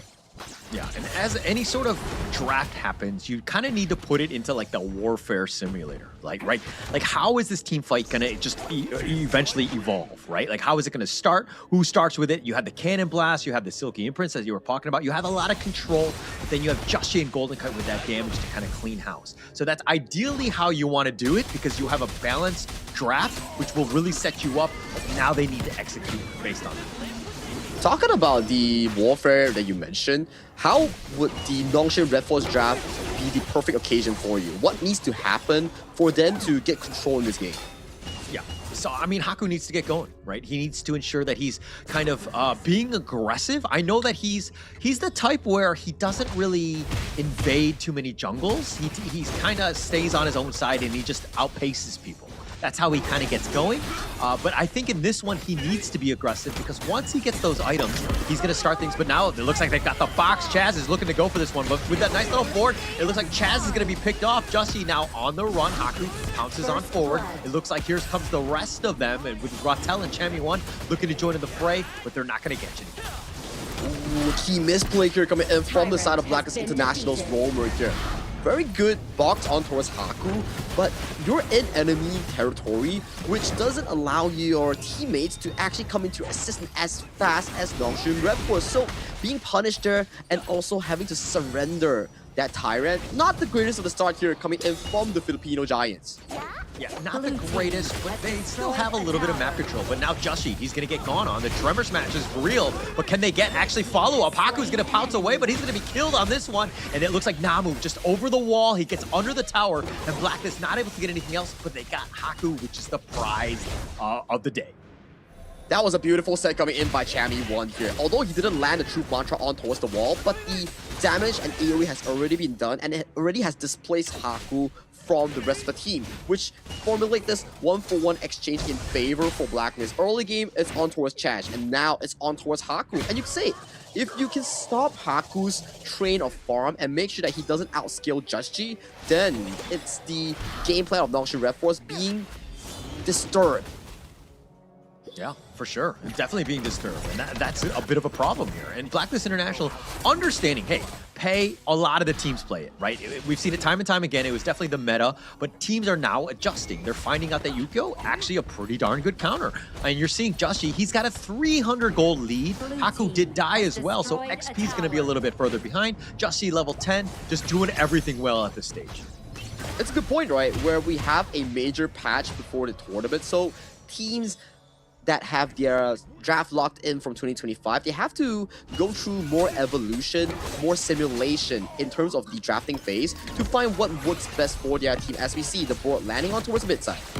Yeah, they're going to be just gold for the Silk Imprint. The Dragon used instantly. The Tremor Smash only onto one, and it looks like he's going to do a little bit of Dragon. Dragon tries to flash away, but nice 3-man stun. The box is going to be used defensively. Chaz trying to get alive, but he does go down, and they find Chami1, who's under the tower. Namu was looking to dive deep, and Nongshim not playing scared. They've got 2 kills to their name. The Nongshim RedForce train is started, and with that counter initiation coming in by Namu-san and also Rotel, that was just a beautiful one. The Byron coming in for that beautiful Storm Strike set up so much for Dragon and Chaz to, even though they flashed away, but there was no room of escape because the Cavalry has already arrived, capturing their over-eagerness. The Byron, time and time again, this has been the hero of KIS, right? The amount of highlight reels that you're seeing with him up front, that Storm Strike flash play is just unstoppable. Like, just setting it up and the rest of the guys just following up and cleaning house. This is the perfect hero that you want from a Clash laner. Tanky, has damage, has stuns, is good looking. What else can you ask for from a Clash laner? And it's always on this Itadori Yuji Byron skin. And yesterday we saw Bao, how he single-handedly won the game for his team. And again, it's against Blacklist International here, so maybe it's not a coincidence. Yeah, maybe not, but here it looks like they've got the truth. They find him and they get the Silk Imprint and they make Haku pay. They catch the Tiger and now Namu running for his life. Ooh, that is a big mistake coming in from the side of Nongshim RedForce here, but another one goes through mid. Oh, the passive, it doesn't really matter when you have the Silk Imprint Dragon with the setup and Blacklist International completely changing this game trajectory, and now they have a little bit of a lead in terms of towers. The net worth is still in favor of Nongshim, but that will dwindle away. Blacklist International doing everything right in this one. This is the thing that we discussed during pregame, right? Where Nongshim RedForce, very cool. You do your thing very well in the first 8 minutes of the game, but the little mistakes that you do during rotations, doing side lane duties, makes your lead get erased by your own mistakes here. So for them, this is a very crucial one right now. The lead that we talk about that Nongshim RedForce did so well in harnessing, it's already being given over back to a side of Blacklist. Destroyed a tower. I mean, you can't get caught out. I mean, that's the biggest thing. Haku, he's playing more aggressive than he should be because the Blacklist side has so much control. If you get caught out, you get deleted. You're very squishy. You're going to have a tough time. So Haku needs to play a little bit safer until he hits that critical mass where he can actually fight 1 versus 3 or so. And it's an interesting build coming in from Chammy Romo. Look at that engage coming from Namu. Oh, nice little Storm Strike. It looks like Joshi, he's barely alive. He has the shield with that Blood Rage. He's looking to just turn this one, but Dragon getting a little bit low, but somehow all of them are looking to walk away. Chammy 1 is just going to leave Chaz there. No, he's going to flash forward, and it looks like Rattel gets him, but they got only 1, and that's the Roamer. Now Blacklist International still on the run. Rattel looking to go with the Force Field Suppression. Nice little Storm Strike on a Chammy 1. Nice 4-man first ram, and Namu will trade his life away, but he has the stuns. Chammy 1 is going to go down as well. They find Rattel, and they find Haku, and Blacklist International turned that around. Series the last man standing because he wasn't even in the fight. That was a desync coming in from the side of Nongshim RedForce. They went for it all in exchange, but Siri was busy farming in the farm lane here. What is going on? Not sure, and this is why the team is not really on the same page. I mean, Golden Kite, he was completely untouched, right? There's a reason why he got the quadra kill, because he'll just do that free damage. Everybody else is just a buffer for him to do all of that, and Golden Kite with a massive quadra kill to start this game. I wonder if you get a replay to really break down what exactly happened in that exchange, because that was really much needed. But right now we see a bit of a positioning advantage coming in from Blacklist International. Nice Silky imprint on towards Namu here. He has to use the burst ramp to escape towards safety. Both teams fighting for control in this Tyrant pitch. Oh, he's going to get mini stunned. He just barely stays alive. He has the shields, and now it looks like he will get back to safety. But now this Tyrant is going to be open for Blacklist International. They've been zoned away by Joshi. They turn this attention towards that, and they take the Tyrant, and it looks like they're going to get Illusion as well, who stuck around and found out. This is the issue that we have right now with Nongshim RedForce. This has been seen with the Bigetron by Vitality series. They do so well in the first 8 minutes, in the laning phase, but once it is over, everybody seems to be so out of sync. The little mistakes, the overextension, these are slow and small things that creep up to them. And right now, the lead, the team fight wins that they have, it's out of the window. Yeah, completely out of the window. I mean, a 2.3K net worth lead for Blacklist International right now. And they're putting even more pressure on in this top T2. Not really much Nongshim can do, especially with Rattel down for about 15. This is a huge opening for Blacklist. And again, off of the mistakes of Nongshim, as you rightly pointed out, this is going to be a tough one for Nongshim as they have to find a way to come back. It will be a difficult one because if we view Nongshim's RedForce draft in terms of scalability, I don't think they really draft, but look at the mantra! Oh, nice 2-man stun. It looks like Chammy 1 just looking to set this up. The Infinite Fast is going to be used, but Illusion has already been killed on this one. And now it looks like they want to continue on behind the T2. They haven't even taken that out. They have the box. They find Haku as well, and they don't even care. They're going to continue to dive, and Blacklist International off of a triple kill of Golden Kite. Add that to the quadra kill that he got earlier this game, and Blacklist International are looking to take game number 1 as Namu is all by himself, who will get truth to the crystal, and Blacklist International easily take game number 1. The story of this game is simple. Nongshim RedForce played beautiful HOK, beautiful micro and macro mechanics in the first minutes of the game, but the desync, the little mistakes coming in from the Nongshim lineup really caused them to slip away this game, and hence, with those team fights that we saw coming in from Golden Kite, coming in from Just G, both carries untouched throughout the entirety of those 4v4s, of those 5v5s. It allowed those 2 carries to just get so much resource, so much farm, and claw their way back into a successful comeback. Yeah, and be able to just outfarm them and just kind of left alone untouched, but dare I say. I mean, Golden Kite right now, that was the freest game ever. And it looks like Nongshim were not targeting him whatsoever, right? That's a huge error from the team, right? Any sort of fight happens, they need to find Golden Kite. They need to ensure that they lock him down and kill him. But they were so bloodthirsty, they were just like taking on whoever was in front of them, and they made them pay. Blacklist International, play that one to the T. It's really down to these mistakes, right? If you were to point out some key changes to the tempo, right? So we saw like a 2,000-3,000 goal lead in favor for the side of Nongshim RedForce, and then the first key mistakes that we saw in was Haku. He appeared towards the top side with vision and information that, hey, everybody is sticking on towards the Blacklist side. I shouldn't be bringing that wave without prior vision. He walks in, gets set by the Truth Mantra. That's the #1 flaw. And then mid lane, Illusion gets picked off by the side of Just G. That's where immediately the domino that they have stacked up due to the early and mid game that they have played perfectly starts to crumble and went into the advantage of Blacklist here. So I would say that this game is really about who does lesser mistakes in the full duration of the game. Yeah, and also to this one, I kind of feel like Namu is not in the right spot because he was with Haku when you were talking about the fact when he died early top. Namu probably should have been way more aggressive. He needs to be that forward scout to just kind of give Haku a chance to get out in need be. He was hiding behind, waiting for the counter initiation. That's not going to happen. You are way too squishy, and Haku died because of that and the lack of vision that was provided by Namu.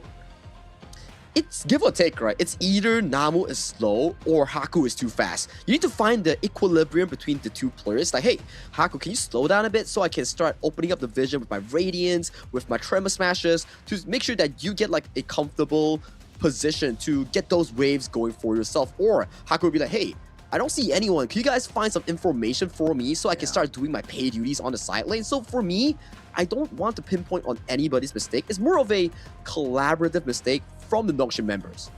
Yeah, and if we're looking at this roster, this draft from Nongshim, this is classic Nongshim. Everybody's on, what dare I say, what like their favorite heroes in 2025 in isolation, and not even going up checking the Blacklist International draft. You're kind of thinking, oh, this is a gimme for Nongshim. This is a strong lineup. They know how to play this one.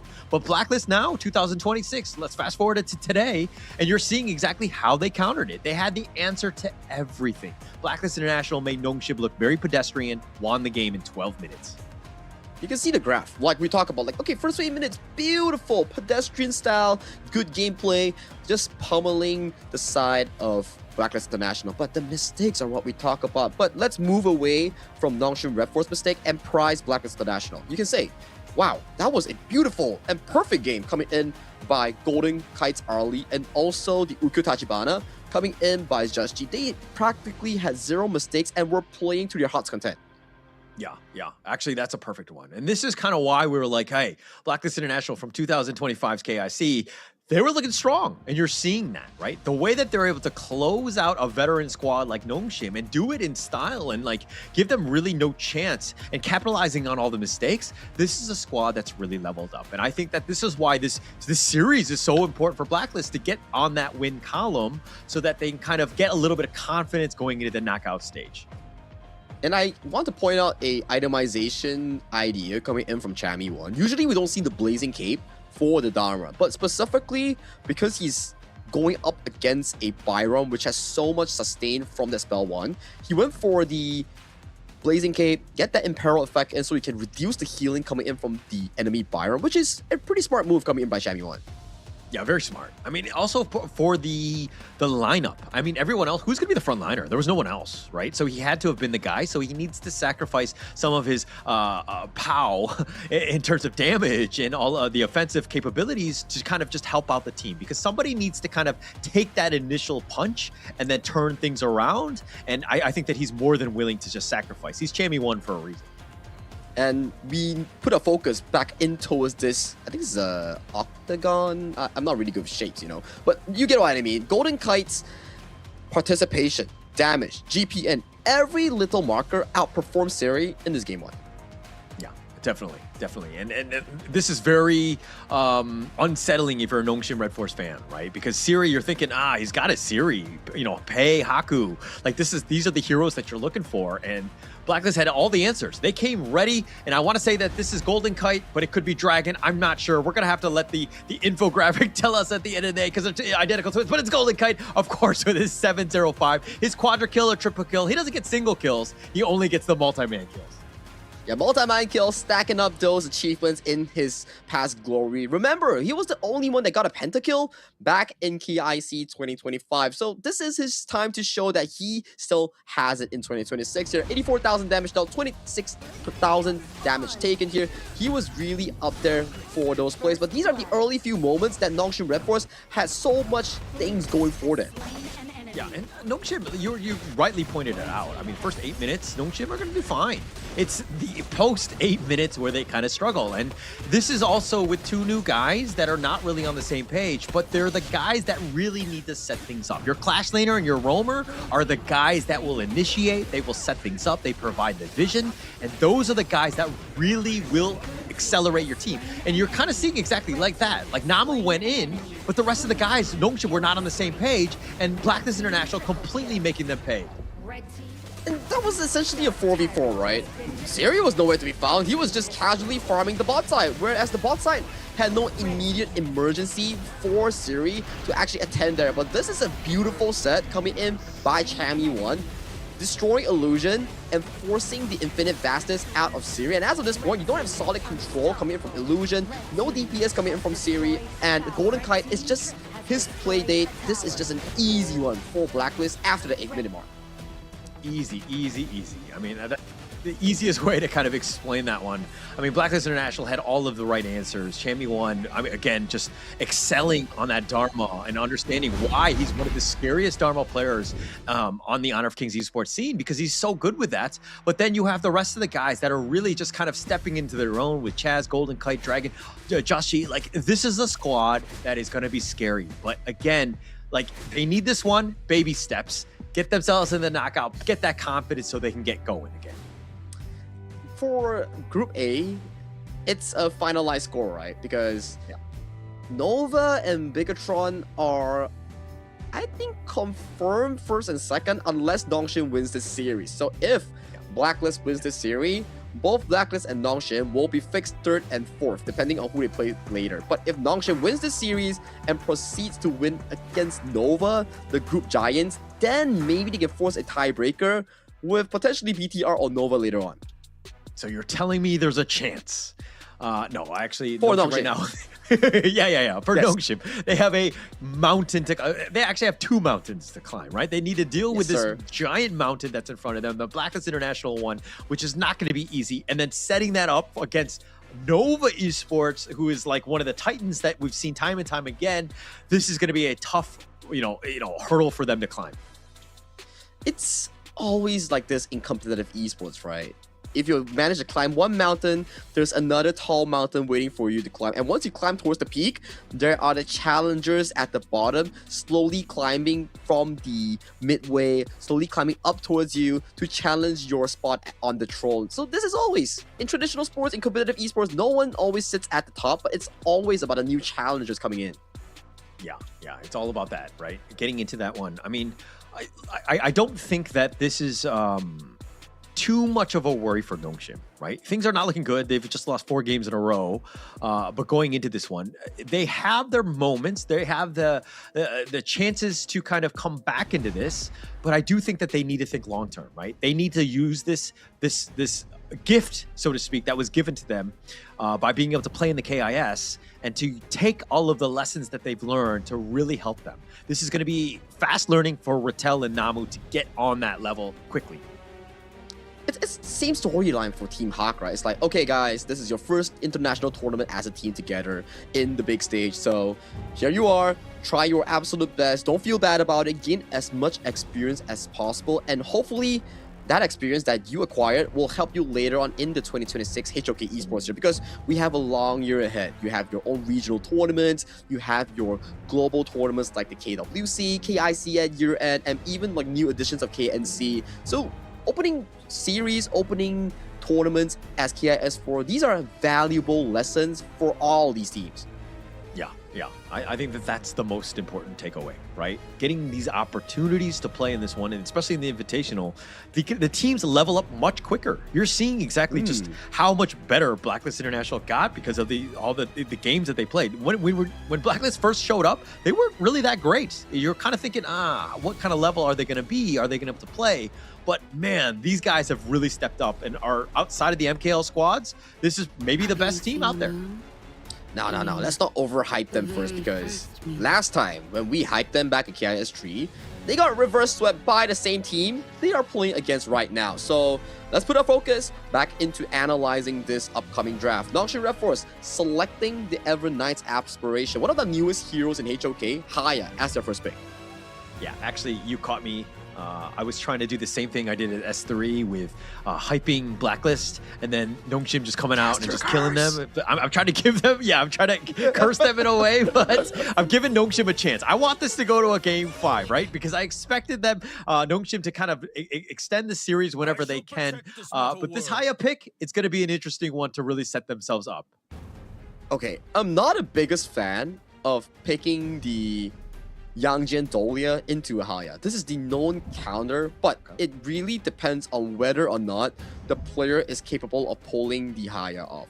For Blacklist International, they have a very difficult early phase right now because mid lane is definitely going to be won by the Haya, and the Ogrun will invade the Trilight's jungle because Trilight is super duper weak in the early phase. We saw how it happened between TNX and also Fei Shi in day 1, where the Jing just pummeled and stole everything from the Yangjian. For Blacklist now, you need to cover a very good mid P3, which is a Garuda, a staple counter against the Haya. Yeah, it's an interesting one. I think it kind of adds a lot. It has that range advantage. The Wings of Judgment is going to be annoying to deal with. Plus, it does very well against the Ogryn because you kind of like, you want to stand off? All right, we'll eat some needles to the face, right? So I think that you have a lot of a good mid laner to kind of deal with this. Plus, you want to stay at range, which is going to be key for Blacklist.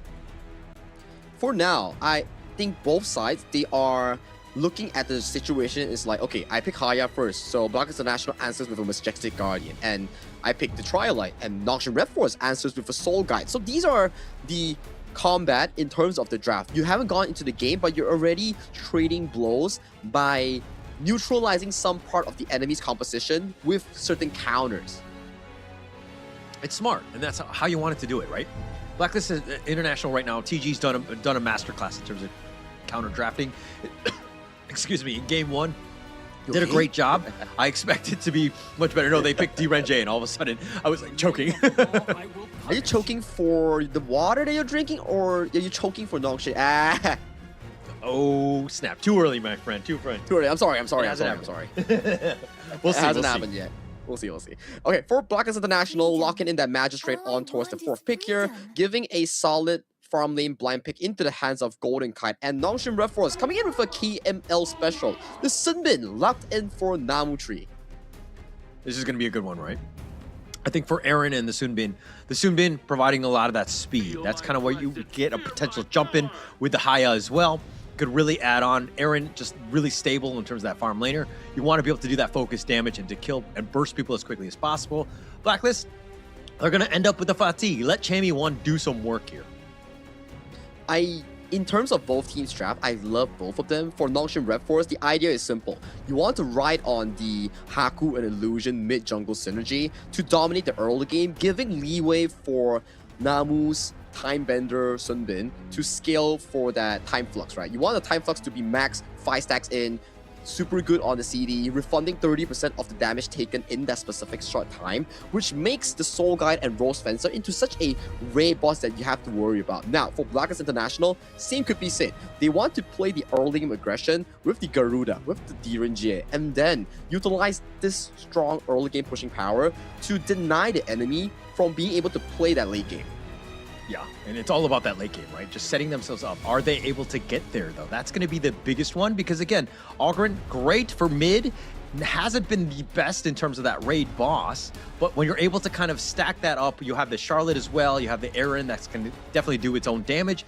It could be a potential mix here, which could be tough for them to deal with. It's down to execution. Last game, Blacklist International seemed to having a bit of an issue in that early game where a lot of times they were being outpaced by the side of Nongshim RedForce, but it's really down to how consistent you are in maintaining your tempo and minimizing those mistakes throughout the entirety of the game. So I'm excited to see how Nongshim RedForce this time fix their mid-game tempo and make sure that in the 10th minute mark, nobody is under some pressure to make a huge play to make a game comeback.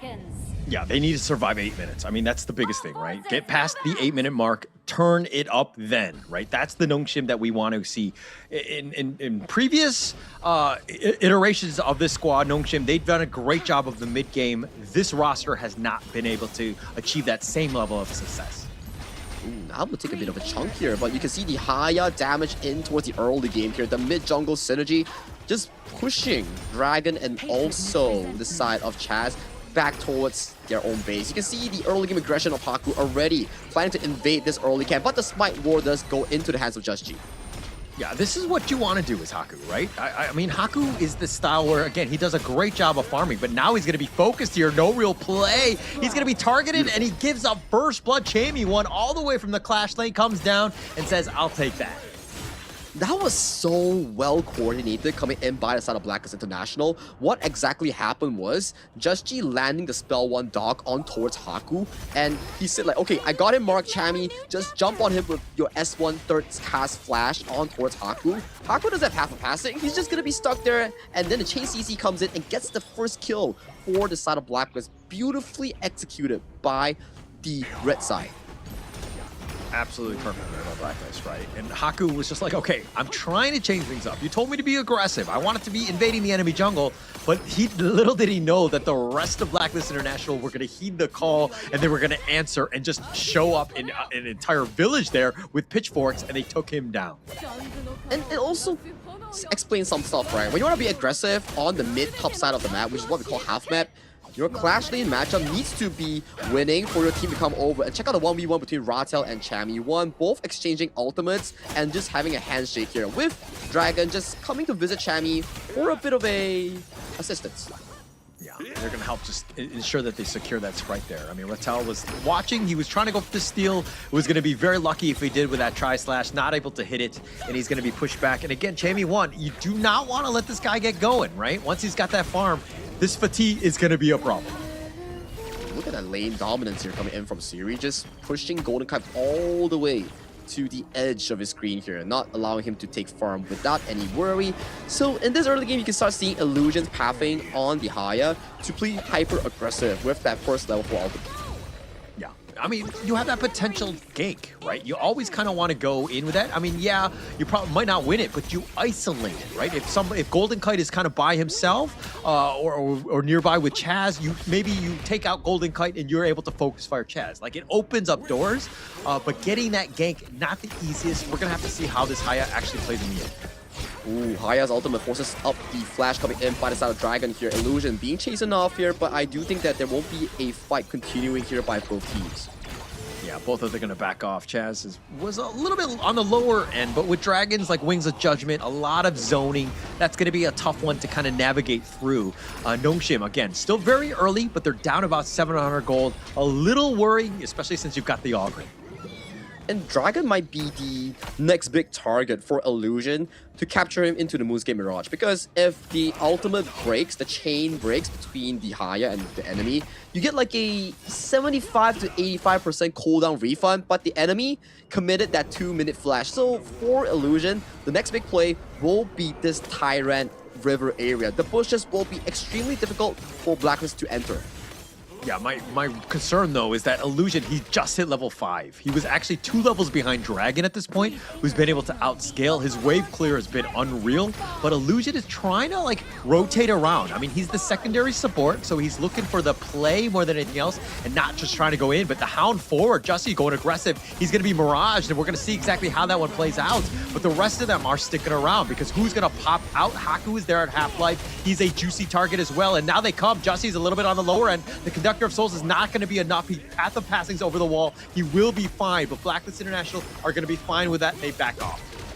Blinking health bars coming in from both ends here, with the side of Nongshim RedForce having superior health bars to tackle this upcoming objective. But seems like both sides want to prioritize the jungle resource first, with Haku prioritizing his own Azure Golem, which allows Blacklist International to take this with no contention. Yeah, no contention there. I mean, they were nearby, but Namu and Siri, not real good chances of targeting that away. I mean, Haku wasn't really even there, but now it looks like Jussie and Dragon have just quickly turned. And like, Haku was looking for the steal, and he might smite this, but he's not going to take it away. Jussie takes that one for good measure.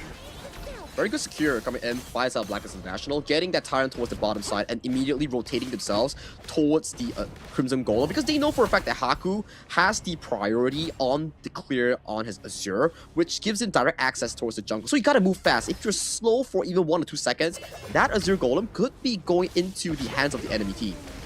Yeah, and I mean, a little micro mistake, in my opinion, by Rattel. He teleported to the bottom T2 instead of the bottom T1 because they knew that Golden Kite was there with that Imperial Order to kind of get that stun. But I think that you need to be a little bit aggressive. He took way too much structural damage on that one, and now it's turning into a bottom T2. Things are not looking good for Nongshim here. It is not looking good, and we do see the Musuke Mirage capturing Just G for a 1v1 battle in towards that Mirage. It's not looking good for this Haya at all, as we see a solo kill being committed already. I mean, you're going to take the god, the heaven and earth mode, Joshi. He's going to be in that one, taking that one down. He's taking Illusion. He's taking Haku. He's taking everything at this stage. Blacklist International are saying, hey, you want to take me away? What are you going to do? I'm going to take away everything as well as your T1. Red team has destroyed Wow, the tower. throughout that last 2 minutes of exchange, so what exactly happened? We do see another engage though by Sao Just G. Yeah, he's going to be aggressive, and that's what you want to do. You zone them away. Right? The amount of sustain that they have is just kind of unreal at this point. And Nongshim, they're reeling. This is, again, a very defensive, reactive game. They're 2K behind. This is not looking good for Nongshim. Now, back to what we talk about, the last 2 minutes, what exactly happened. The first teleport mistake coming in by Rattel caused the first tier 3 to be down. I mean, tier 1 tower, right? The outer one. And then that escalated into another tier 2 tower. That went down. And then Illusion grabbed Just G in towards the 1v1 zone. Gets taken down. Mid tower goes down. That's like what? 3 towers plus 1 kill given over to the side of Blacklist in the span of 2 minutes. That's absurd. Yeah, I kind of feel like Illusion is playing like the Hayas on my squad, where he like will throw people into the Mirage and then he just dies. But not a good one on this one. The Crimson Golem gonna be contested here, but Blacklist International have made them pay, right? They made them panic, and they've kind of, you know, forced the issue, and Nongshim have been making some mistakes here. They're just playing towards Blacklist tempo right now. Everywhere that Blacklist goes, they can manage to get some form of resource. Bottom was tier 2, mid lane was tier 2, and right now, check out the Overlord that's pummeling towards the top side. That tower is going to go down in just a short moment. Yeah, it's looking to just easily be taken down. Plus you have Golden Kite, right? With the D-Ren-J, that every third shot on that card is going to do some more whittling that down even further. So this is a tough one for Nongshim because they don't really have the right flank. And now with that Heaven and Earth mode, I don't know how you can really fight. Haku is not even close to being able to, in fighting form, to deal with this. And if anything, they're not able to take him down. Illusion just barely survived. That's the direct counter between the Majestic Guardian, a long-range mage, into the Illusion Haya. We talk about like, what's the potential Haya counters? There's 2 on the enemy team of Blacklist International. Number 1, Golden Kite's DRJ, the spell to legal immunity, cleanses the pull of the ultimate coming in from Illusion's Haya. Number 2, Dragon. You don't have to wait for the enemy Illusion to pull the enemy into the 1v1 zone. You just gotta poke out Illusion first and make sure that he's not healthy for that 1v1.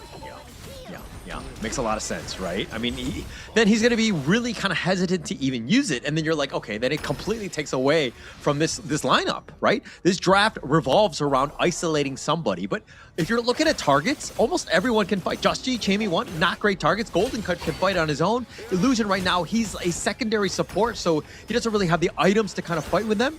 Who do you really pick at the end of the day? Maybe potentially Chaz. Or Dragon if you can find him if he face checks, but that's really difficult. So for the side of Nongshim RedForce, Illusion's ultimate hasn't been buying them a lot of space at all. Rather, it's been giving a lot of times to Just G to solo kill him, isolating that 1v1. Yeah.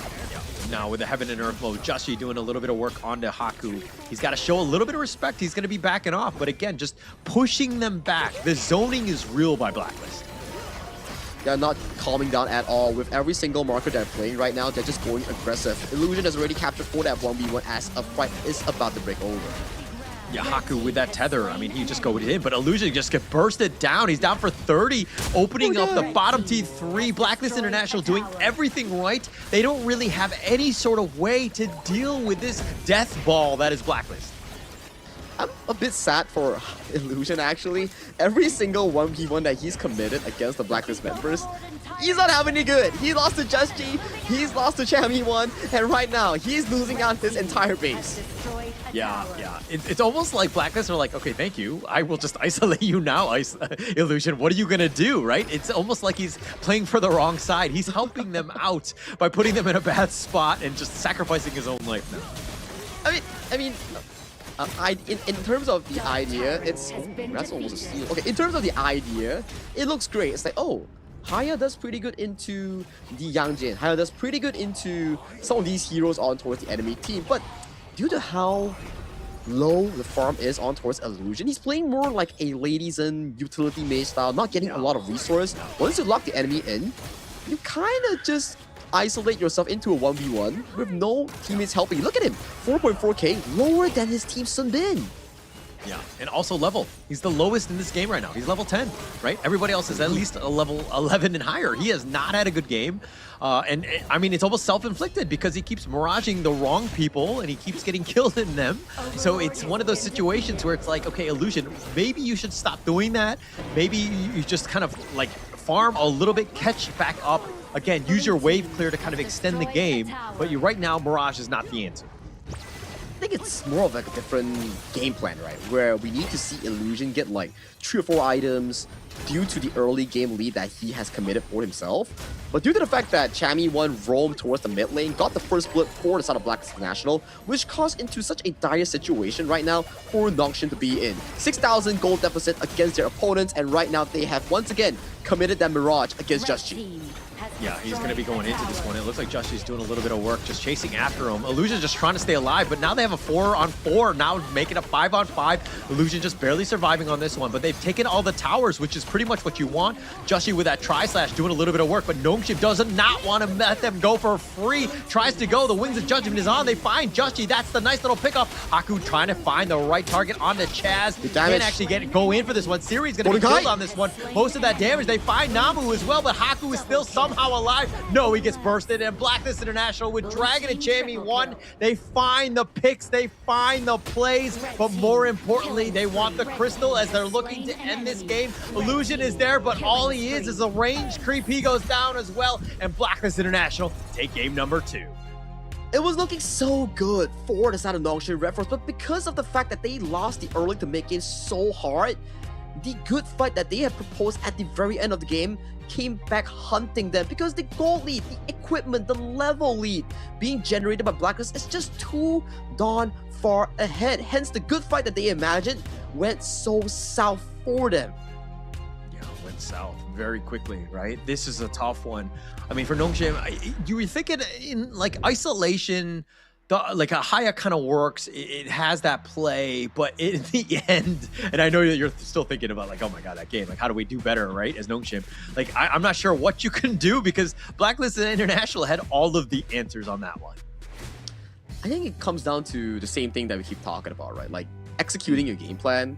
Like we don't talk about the Haya mistakes that happen on like pulling in like insufficient 1v1s. We think about what caused that situation to actually happen.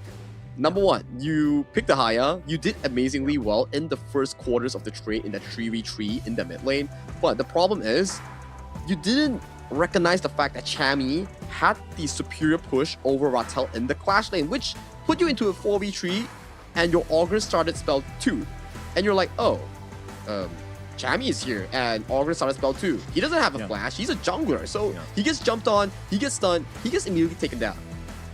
Yeah, immediately, right? I think that they had the edge throughout. All the lanes were kind of in favor of Blacklist. They had all of those pieces as well. I mean, the way that they played that one out, and again, it comes back to Haya, first pick.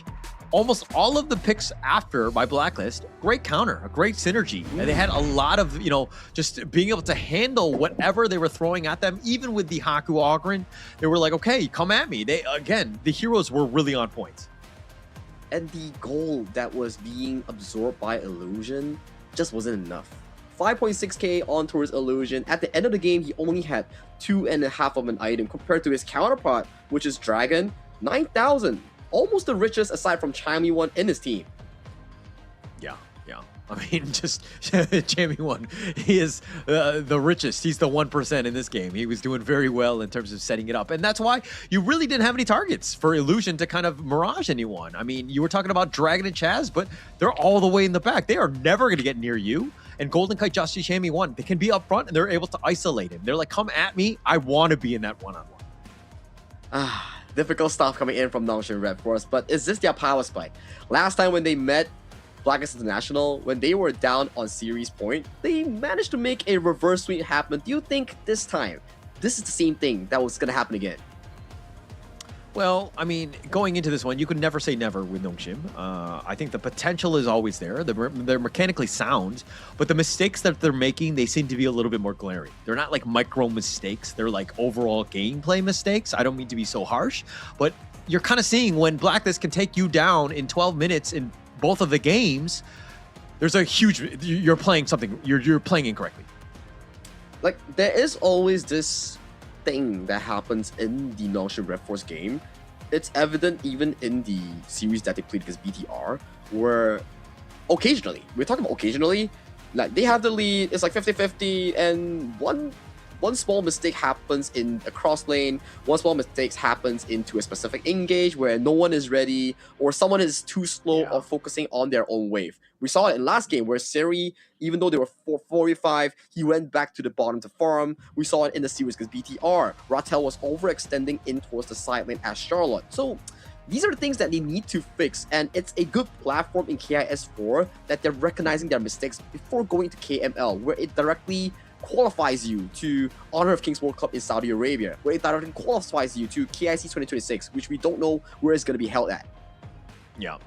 I think also to kind of add on to that is that if you're looking at this roster or this draft by Nongshim, it just seems very greedy in the end. Like Charlotte, Ogren, you have the Haya, the Aaron. Like these are heroes that kind of need farm, right? Nobody can be like that Lady Jean, that secondary support. Like Haya needs, if you're going to isolate somebody, you need to be able to fight. You need some of those items. And it seemed like the draft, if you're thinking about it now, with hindsight bias, of course, is that, you know, there's not enough farm to go around. Somebody has to sacrifice. Correct. Or like two or three members maybe get farm. But with 4, this is like everybody's poor. That's a beautiful point, because if you think about it in this way, resources are finite. There's never enough going for everyone. You have a late game clash lane in the form of Charlotte. You have an Aaron, which is a marksman that needs gold. You have an Ogren, a raid boss that excels in early to mid game. So if you cannot channel consistent farm into your Haya, she tends to fall off really easily, especially when enemies have like strong 1v1 potential, like Chammy's Fatih, for example. Yeah. I mean, if it was completely different, like maybe Ogren and just the Haya were the only ones that were farming, right? I mean, it's going to be tough for Siri to not farm, but I think that if you focus that, you prioritize that as much as possible, it would have been maybe a very different game. But the spacing, the way the Blacklist International will be able to just be very oppressive and to kind of constantly invade and to make Illusion make those uncharacteristic mistakes with those bad mirages. And this is what you're going to see. Chammy won on the MVP stage quite a bit, right? 3-0-4 again. There's a reason why he's one of the best in terms of the clash lane, because of the amount of damage he has, the sustain, just everything that you want right now. And that was a great game by Chammy 1. I have a question. This is the same pose that we saw from multiple players? I'm pretty sure I've seen more than once with people posing this with their teeth out. Yeah, I think that it definitely looks like it. I think the rest of the team right now are kind of all very happy. Expressive. Right. Expressive. I think that, expressive. Okay, yes.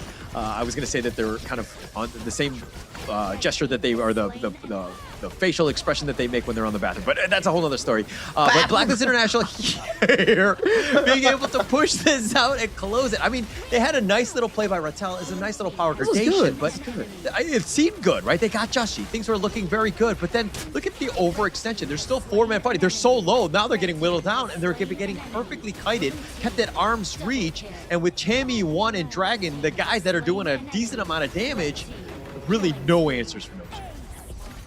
In a normal 50-50 matchup, that could have been an ace coming in for the side of Nongshim RedForce, but due to the fact that it was too little too late and you were 6,000 gold down, which allowed the side of Blacklist International to be too well farmed. So what if you take down Golden Kite? What if you take down Just G? I still have Dragon, I still have Chammy 1. They're going to pile up all the damage to end the game for them, which is gameplay executed according to the game plan. Blacklist secures the match point against their long rivals. Yeah, they're going to be very happy with that one. I mean, there's going to be a huge amount of just relief, right? They're at game point.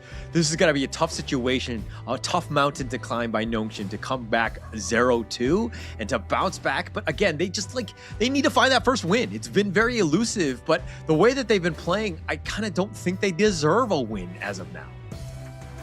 Ooh, deserving a win. That's definitely going to be a painful statement on their resume later on, because I think they are suffering the same fate with Team Hawk, where Team Hawk as well, they also suffered 0-3 losses, and Nongshim RedForce coming in before the series BTR, also 0-3, and with the current pacing that we're looking at right now, potentially a 0-3 as well against Blacklist International. You're still not looking good for the Ultimate Red this season around. Yeah, and I feel like I'm being overly harsh, and I do want to apologize. I don't want to be so mean to Nongshim, but it just seems like they're kind of not on the same page right now, and you're kind of seeing some of the mistakes that they make. If you do have a problem with me bashing Nongshim RedForce, please come at me at Kindofu, and DM me all of your complaints, please. Yeah, remember to DM him all his complaints. He will accept it with a very good and well-hearted conversation with you here. But we go back to the pick and bans here. For the first time in towards the series, Nongshim RedForce selects the red side, which represents their brand logo. Yeah. They're going to go to the ultimate red at this point. At the end of the day, I think they're like, okay, we're going to be red no matter what. But going into this draft, look, they need to fix things up, right? I think not only in terms of the fact that they've been counter drafted and going to a red where they're going to let, the tempo and the first pick happen by TG, let him set it up. And maybe they're looking to counter pick themselves. I wonder what is going on in the minds of the coaches right now. Are they excited? Are they stressed? I haven't been a coach myself before, so it's something that I really always wonder. How do they prep themselves going in towards these specific big matches? Yeah, I mean, being cool, calm, and collected is I think the biggest thing, right? Just letting the players rise up to the occasion, right? Don't sink down to the level of play of your opponents, but to always be prepared, right? And to know that when you're going in, I think the biggest thing is that you're coming in to win, right? Being confident. And if you do get outclassed or you're outplayed, learn from those mistakes. That's the biggest thing. And being able to just kind of learn quickly. I think that's going to be the biggest thing for Nongshim here. It's like a life lesson, It's not about how many times you fall. It's about how many times you get up and learn from the pain when you fall. Yeah. But at the same time, why are you falling so many times, man? You're having trouble walking? What's going on? It happens, when you're a bit clumsy, when you're like me, that's not statistically or visually very tall in person. So you don't get a large view of the surroundings happening. Well, I mean, you're close to the ground. You can kind of see rocks or steps or things. You won't fall down. No, I'm just kidding. Let's go into this one. Of course, this is the third game here. I mean, Blacklist International go banding out with the Arlie and the Dharma, both the heroes that they've played themselves. Very strong ones, sticking with that one. But Nongshim RedForce on the other end, they're like, Haya, it was so bad. We're going to ban it for you. Chicha, on the other hand, we're going to ban this one. We do think that this hero is very strong. Ooh, here comes the Fire Ninja Mai Shiranui first pick hover coming in by the side of Blacklist International. It will be going on the hands of Dragon this time around. Nice. Setting it up. I mean, it's another way of also taking it away from Illusion. And you're talking about tempo, right? So going into this one, the mid lane is going to be key. They're going to be looking to go fast and furious. So you need some sort of counter initiation. Lapu Lapu does that in spades. And the Direnji, for me, is one of these staple counters into these heavy engaged lineups like the Mai Shiranui. So it's always nice to see that people are starting to recognize that Mai Shiranui, Arlie, these first picks have actual counters going into the draft itself. So excited to see what Nongshim RedForce will be drafting for their remaining picks here. But at the very least, this time around, the first two picks looking very solid coming in by the boys in red. Yeah, looking very strong here. But at the same time, Blacklist not messing around. They're going to go with some heavy picks themselves. Loong and, of course, the Beast here to kind of give Chaz one of his signature heroes. This is going to be a tough one. I mean, it's going to be a nice little, who counter initiates going up against the Lapu Lapu or the Reef Heart Datu. This is going to be an interesting one. They have a lot of tools, right? It's like you're saying that, okay, Marshuranui and Zhangfei. You have a lot of these mechanics to actually set your team up for success, which is the same thing coming in by the side of Nongshim RedForce. Ratel and also Namu, the new boys in towards this team, they're given access as well on picks like the Mayin, picks like the Lapu Lapu, the Refrav Datu in these multi-engaged knockup setups. Yeah. I mean, that multiple... I mean, they have a lot of stuns on that team, but now it's about shoring it up. Yeah, you have control. You need that damage, right? So I think that for, Haku here, you're probably looking at some sort of assassin style, some sort of way to kind of, compound it so that not all the pressure is on Siri to do the damage.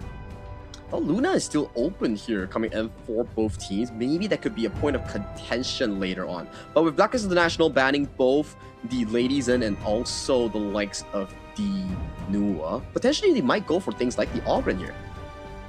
Yeah, it could play out. And it looks like they want to go with the Agrupo here, expecting that the Ogren will probably be picked up because it is open, unless they decide to kind of audible into something else. It is smart, yeah. Ooh, but hang on a moment though, we are having a hyper-aggression coming in by the side of Blacklist International, doubling down on the assassin department. This is gonna be a very stressful game coming in by the marksman or any squishies coming in for Nongshim RedForce to actually play out, because you have a lot of firepower and tools for the side of Blacklist to jump on those squishies.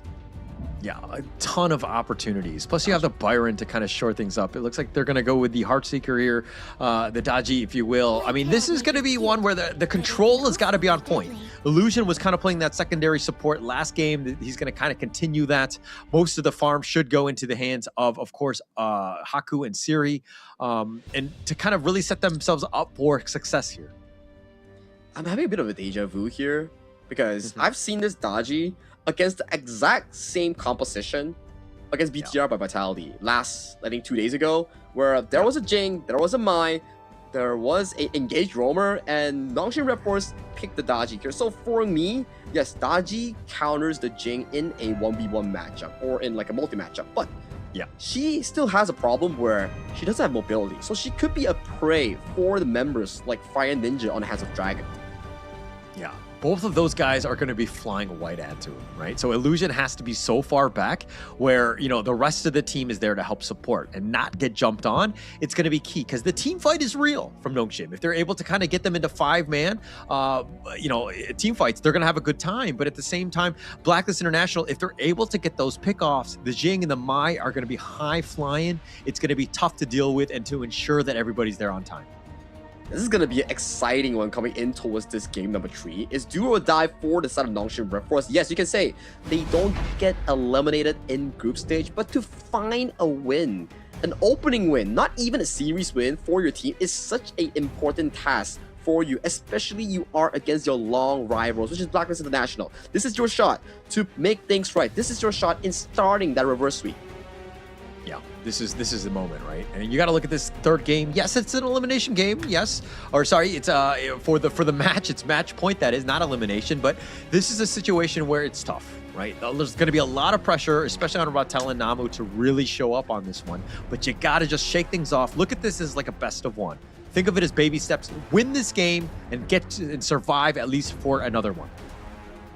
I fully agreed with you here, Mr. Holler here. So as these picks are locked in for both of these squads, we will be heading into game number 3 of our second series of Day 3 KIS for Blacklist International, blue side, Nongshim RedForce on towards the red side. This is going to be an interesting one, right? In terms of how they play this. Because again, if Blacklist are able to play fast and furious, Dragon is able to make those impacts on the outside lanes and to kind of snowball from there. Plus you have Chami1 on this Byron, who's a great laner in and of itself. You're going to have a lot of potential. Now the execution, that's another story, but Blacklist International are set up for success. Very fast wave clear as well coming in by the side of Nongshim, allowing this Daji to start roaming across the map already, looking to assist the side lanes here. So fast push means that your roamers, your mid lanes get to rotate across the map for these early game resources. Look at Ratel all by himself at the top lane. I mean, Illusion is there, but he's losing it. The Firehawk, or the Phoenix there, the Pheasant, excuse me, and it will be taken up, but Blacklist have done a great job. This is one thing that they've done very well, is that they've prioritized Chami1's lane to let him really snowball. And look at that. Getting the enemy Firebeat, getting the neutral objective of the Space Sprite, already a decent win so far for the side of Blacklist International here. Mirror Domain already popped in towards the mid lane here as we see an aggressive trade coming in for the bottom 2v2. Yeah, and Namu actually coming out worse on that one. He's a little bit on the lower end, so he needs to be safe, play a little bit safer in that sense. But Chaz used the heal, so something to take note of. That's a pretty big cooldown at this stage of the game.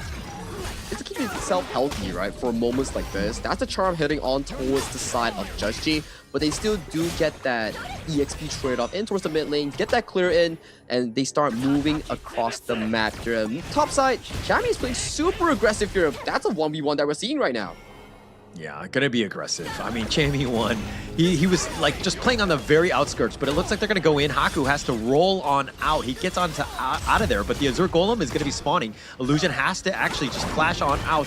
Joshy's a little bit slow. Nice furball, slowing him down. First blood is gonna go the way of Haku. That's the nice little pick off. They don't really have too much more in terms of catch, and they will clear the space for them to take the Azure Golem. I feel like it was such a overcommit coming in by Blacklist International. I know for a fact that they wanted to CC chain Haku and get that first kill, but the problem is there's this Sprite Guardian in the enemy jungle before 4 minutes. So what does it mean? It's like there's a default 15% protection of reduced damage on the enemy team if they fight in your jungle. So that is a bit of an overcommit coming in from the side of Blacklist.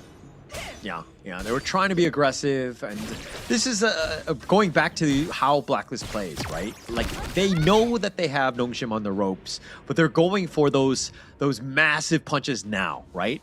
You got to play slow and steady. You got to look at things as just like, this is the third round. You got to kind of jab your way into it again. You can't just go all out swinging just yet. You gotta compose yourself, right? You know, slowly but surely pace yourself towards that game tree victory. Close your eyes. Every game is a BO1 until you truly win out the BO5. So for now, we do see a much more composed early game coming in from both sides. Only 1 kill over the map across this 3-minute 30 seconds mark. All right, I kind of want to correct what you said, because you're saying close your eyes, and I feel like my future ranked teammates are going to hear that and they're just going to close their eyes. They're not going to play the game. So I want to be very clear with what they're going for. And now Rattel just trying to stay alive. He gets flashed and he's going to get picked off. Chammy one chasing him down to the ends of the earth, ensures that they do get that kill. I think Namu just ditched Rattel all by himself to get chased by 3 or 4 people. But back to your end of the story just now that you say your teammates to close your eyes. That's definitely not what I meant. If you have anything to say, catch him at Holler TV. And towards the mid side here, we see a bit of a damage on towards the tower here. With superior positioning, this Tyrant should be going easily to the hands of Nongshim RedForce. But on towards cross map, Chammy one does get a trade on towards that top tier 1. Great control by Nongshim right there. That's how you want to just take that Tyrant. Ensure that Blacklist can't even get close to it. I mean, yes, they're down about 1k at this point, but the top lane has not gone well. Rattel losing that top T1 at the 4-minute mark, that's a rough one. Yeah, it's a rough one, and they have prior position going in for this Crimson Golem. They don't really want to go for the invade. They still want to play the game slow and steady, make sure that they have all the farm that they need. 1-to-1 in terms of skill score right now. Once again, Blacklist International coming in with a superior goal lead here. We're still waiting for the big engage coming out from either Namu on that Rifa Daru or coming out from Chaz on the Beast. Just not ready yet. I think that Just G and Haku haven't hit that critical mass as of now. Illusion has to just run off. And here come the reinforcements. Chammy one planting his flag, wants to go force field suppression, but this might be a little over aggressive, but it was just a bait. And here come the reinforcements. They have a 2-man knockup, and Just G is trying to dance around, but he gets picked off as well. It looks like Chammy one baited his own teammate. Yeah, it's like no one was ready coming in for the Blacklist International to actually assist Chammy one in that rotation here. He survived for a very long time, but the problem is, the moment Dragon and Just G entered the fray with those combos and the CC chain, Chaz wasn't there, Golden Kite wasn't there for that DPS, so it wasn't really enough to take down Siri there. Like no one was really there to help follow up on, and that's not kind of where you want. But Chammy one is in a bad spot. It looked like he was going to die regardless, but I think Joshi going in for this one, it looks like they did get revenge on the Siri of all people. So Blacklist making that one at work. very good positioning coming in by the side of Dragon. Just knowing for the fact that, okay, Siri doesn't have flash after that big play I made in topside. So he capitalized on the fact that Siri was going for, you know, the lazy route. What's the lazy route? You take the long route with more bushes, and then you get yourself cut off halfway through. It's like you're getting preyed on. Too many eyes. DRNJ is a good hero and all. It's very jack of all trades, but one thing it lacks is mobility, right? And he kind of, without that flash, he's definitely going to struggle. So, you know, he's got to play a little bit more safe in that sense. He got to probably go the safer route instead of just kind of going through those rushes like that.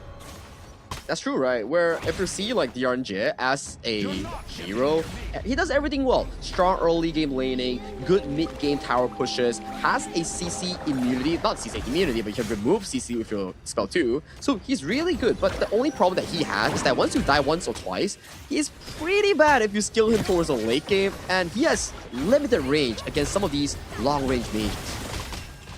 He's not the best farm laner, but he's like, he'll get you by. He's kind of like the Toyota Camry of, you know, farm laners, I would say. It's not the most flashy of guys, but he'll get it done.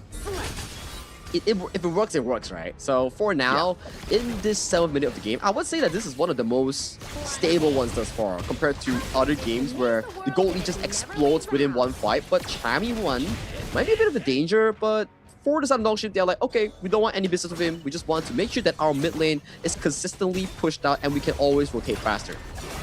Yeah, and even going into that, Rattel was being aggressive because he had reinforcements on the way, but Champion 1 is actually outdueling him. This is something that Rattel needs to be a little bit worried about, especially coming into this potential team fight, because if he gets the jump, he's able to maybe get to Dragon. That's best case scenario, but he can't deal with anyone else. It's all 1v1. But it's still an okay trade. If you look at towards the mid lane, Haku utilizing the critters, getting that mid tier 1 down for his team, but losing out another bot tier 2. So turret trading wise is looking much better for the side of Blacklist International, and you can see the Bridal Outburst catches on towards Dodgy. Oh, nice two-man stampede. They find him, an illusion just barely staying on. He's just gonna get dove under Dragon, chasing him down to the ends of the earth, ensures that he sacrifices his own life for him, but he's gonna be down on this one, and now they find Chaz. Golden Kite is getting whittled as well. He has no Dragon. Chammy 1 being chased. He's got the force field suppression. Haku just rolling it down with that wild growth. This mid T2 is going down. Nongshim find the perfect team fight to get themselves going. Too deep for any assistance coming in for the side of Blacklist International squad. They got Illusion, but Illusion doesn't carry so much gold in towards his pockets compared to Seri, Haku, even Rattel. And to add insult into injury, Rattel steals away the Crimson Golem and takes the Azure as well. Double buffs on towards the roamer. Yeah, Namu's gonna be very happy with that one, being able to take them both away. And he did it right under the nose of Justy. Justy's like, oh, come on, are you kidding me? He was able to time that one perfectly. And now Nongshim in the driver's seat, something that we haven't seen in this series. They're up about 1K as they take the Tyrant. If they can pace themselves super well going into the 10-minute Shadow Objective fight, they could have such a large lead in potentially dictating this game number 3 here. Look at Namu's position here. Raging Siege has some 3. Oh, the Raging 3 onto 3. That was the perfect play. Chammy, one of the force field suppression, has to use the flash. Here comes Haku, but they disengage at the right time. Blacklist International expended some of their ults and those flashes, but they do survive. It's a Tang Jing of all things coming in towards this game as well. So for the side of Blacklist International, I'm a bit worried for their potential DPS issue later on. 5 seconds until the inevitable Shadow Objective that will be spawned in towards this. We see Dragon pulling in a quick rotation with that teleportation right now. Both teams looking for the prime engager. Chaz already spotted out by Rattel here. Uses the Spur spell, checks out the bushes here. All 10 members are available on the map. Yeah, and Chaz is still out front. He's going to use the Umbrella Outburst. He wants to go for this one, but it looks like he's going to take this one. The steal! Oh, Justy, he's so low. No, he gets picked off. He pays with his life. But now Chammy 1 is on the run. The force field suppression is going to be looking to just kind of keep him alive just a little bit longer, but he gets picked off. The double going the way of Siri. They actually get kills, but they do lose out on the Tyrant. Shadow Tyrant is fine. They're slowly but surely mitigating the bleed that's being put on towards them. But right now, there is a key problem in Blacklist International's draft. Where is the sufficient DPS? I do see that Golden Kite is going for the core critical route, but the subsequent damage, Dragon doesn't do full damage. He's not consistent. He's a burst type. Chami 1 is also a semi-tank, so that's the problem here. And you can see Dragon being caught in the middle of everyone, dying right before the respawn of his team. And Nongshim, this is one thing that they have, is that they have a lot of CC. If Dragon were able to get caught out like he just did, he's going to get stun locked. So he had really no opportunities to get on out. Nongshim making this draft work, and now they're going to just take down the top T3 essentially for free. Not enough DPS coming in for side of Blacklist International. You have a tank Jing, and the tank Jing doesn't traditionally do well in assassinating the backline. I understand the fact that he wants to limited approach of Illusion one-shotting him, but you check out his build. 0-3-1, has the Blazing Cave, has the Axe of Torment, so the burst isn't enough coming in from Just Jing. Yeah, they needed that damage. They need that burst. But again, you're kind of thinking Agudo and as well as the Lapu Lapu, I need to out-sustain that. I need to survive. So he's kind of trying to go in for this, but the Umbrella Outburst, the Furball is going to be used in counter, but Illusion has already been picked off. Siri doing some work on the Dragon who gets on out of this one. Jushi's going to be picked off. It looks like Nongshim have found the right approach. They tried to go in for this one. They tried to go in terms of this team fight, but they were not able to do it. So they're going to be waiting for this Shadow Vanguard here. And Rattel is going to be up front with Chammy 1 to kind of deal with it. The Storm Strike is going to be on point. Nice onto 3. It looks like Rattel turns that around. Chammy 1 looking to turn it up himself, but they have 4 members that are still around. Namu, nice little play. Nice 3-man stun. They find Chammy 1, who's out sustaining. No, he will get killed in the end. And now with Justy up in about 2 seconds, they're on a bit of a timer. They find Golden Kite. Dragon and Justy are back up. They're trying to go for the crystal, and it looks like they're going to be slowed down. They get picked off. Siri's going to be picked as well. Haku is now running for his life. He does survive. Illusion will as well, and it looks like Blacklist International somehow hold on. But the damage has been done here, Hauler. Look at the towers. They don't respawn. But in 20 seconds, all the members of Nongshim RedForce will be ready and available to get that tyrant in that bottom river. For now, the issue with Blacklist International, they cannot take another losing fight. Let's check out the instant replay what exactly happened here. Chammy 1 played really well with the sustain here, but look at the Furball landing on towards Golden Kite.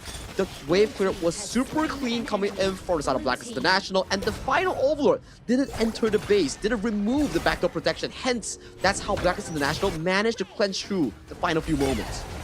Yeah, Siri was actually just trying to hit the crystal, but then he realized that, oh, we don't have backdoor protect, or the backdoor protection is used. So it's up, so we can't actually take this one down. Siri was like, okay, I'm dead no matter what. No real chance on this one, but that's just how close things are. Now, Blacklist International, they're not out of the woods yet, right? They have a long way to go. They have to figure out a way to surmount some sort of comeback on this one, but it starts here with this Shadow Tyrant. Whoever wins this fight will get a much better priority in either ending the game or extending one for either of these teams here. We do see a bit of a DPS being committed on towards this Shadow Tyrant here. It's already secured by Blacklist. 2. They find it, and it looks like they're going to be turning this around. Illusion is doing a little bit of work on this one, but now they have the control. They're stuck in that little lair. They find Rattel, who had gone over the wall, but he was all by himself. This is not where you want to be. They get the return into Joshi. It's a 1-for-1. Nongshim now, understanding that they have a little bit of an edge here, they're going to continue to push. They will set their sights instead on towards the Shadow Overlord in towards the top side here. 4v4, both teams. One without a Clash Lane, one without a jungler here. For Blacklist International, they want to fight with the Shadow Tyrant buff. Yeah, and they do have that smite. Haku's alive. Justy's down for about 20, but they're not actually working on this. Dragon is working his way around. Chaz is just getting shot down. No chance. Haku just runs him down. Chammy 1 is now here, and now it looks like he's going to be killed as well. And Nongshim, off an uncharacteristic mistake by Chaz and Chammy, now this opens up the door for the Overlord.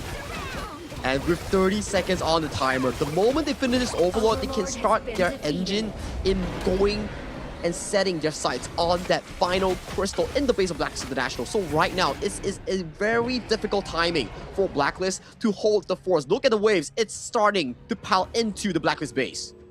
Yeah, all 3 lanes right now pushing. The Shadow Vanguard are further pushed there. Joshi's in a bad spot. He actually turns his attention, looking to just cut the creeps at this point, but the crystal now is under siege. Here it goes. Namu actually completely misses the Raging Sea, but it doesn't really matter. They go for the crystal, and Nongshim get on the board and win out on game number 3.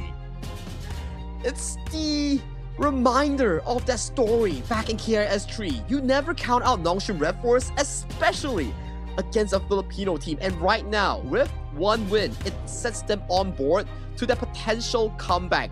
2 more games will make a reverse sweep happen. Yeah, and that was a much needed win right there, right? I mean, the fact that they were able to kind of to get back into the series, right? Get your fight, right, to the bitter end. And they did that, right? They made that game a tough one. They were able to bounce back. That's exactly what you wanted if you're a Nongshim RedForce fan. I'm not a fan of the itemization coming in from the side of Just G. I do believe the fact that they need more burst damage, immediately eliminating Siri with the help of the double assassins here. No wonder that we saw in the early phase, Siri getting caught by both the Mai Shiranui and also the Jing, and he still make it out alive. That's where the itemization makes such a big impact on certain decisions that originally your comp looks good, but due to the fact that you have one pseudo tank as an assassin, it doesn't really pay off that well. Yeah, I think the itemization was a little bit off. I think that you needed to kind of go all in offensive style Jing, right? Just going to that back line, getting on top of Siri, getting on top of Illusion, ensuring that they die as quickly as possible. It's a suicide mission. You're not going to survive, but I think that that's the only chance you have because the rest of your team is really not about, doing enough damage to kind of help you. It's also for the fact that Blacklist International's draft doesn't have consistent DPS compared to Nongshim RedForce, where we saw Siri, those tokens are just shoving into the mouths of the multiple members of the side of Blacklist. And you look at the Blacklist draft, it's Lung, Mai, Jing, Byron. They don't have DPS, it's all burst damage, and Byron is like a normal tank in the mid game. He doesn't do a lot of damage aside from crazy setup with the Storm Strike. That's where Golden Kite, Dragon, and Just G comes into play. But due to the fact that you have lesser damage, that really caused the Siri with one Ominous Premonition to just out-sustain your burst. Yeah, and he was able to out-sustain it at the KDA of 828. Haku was 9-0-8. Wow. He didn't die a single time. He was super tanky, running it down onto Chaz and as well as Chamie Wan. They had 0 answers. And you were talking about having that damage. Yeah, they've got damage, but it's burst. It's not able to deal with a hero like a Gudo. And you need to give props to Nongshim RedForce. Every time that you see Haku and Siri position, it's never standing together. They were always split apart. So it makes Blacklist pick hey, who do you want to engage? Is it Siri? Is it Haku? Both of them have built-in spell purify, which is what? Siri spell 2, the legal immunity. The Furball, the Gorge Mobilization coming in from Haku. The moment he throws it, he gets CC immune. So it's really smart drafting coming in from Nongshim to back them this game 4. Game 3, sorry. Yeah, definitely. And this is exactly how you want to bounce back in the game, right? It was almost demoralizing for Blacklist because they really didn't have any answers and to go in. I mean, the gold graph is you're kind of seeing exactly. There were some dips, right? Definitely had some moments for Blacklist, especially early, but Nongshim, they were almost looking to close it out. Blacklist were able to fight back at the 12 or so minute mark, but in the end, Nongshim were finally able to get that pick off to really close out this one. I would say that it's beautiful gameplay coming in from Nongshim from the midway segment where lesser mistakes happen. There's no one dying randomly at the 9-minute 30 seconds mark, no random troll happening on towards the cross map, and on the flip side, a different way can be said for Blacklist International. We saw the over-aggression when teammates weren't around, where they weren't in 5-man ready, and the pre-4-minute fight happening in the enemy jungle, trying to capitalize off Haku. Those are over-aggressive plays that shouldn't really happen. Yeah, definitely. And there's definitely a lot to learn from that one, from both squads in that last game in terms of just how to play that one a little bit more optimal.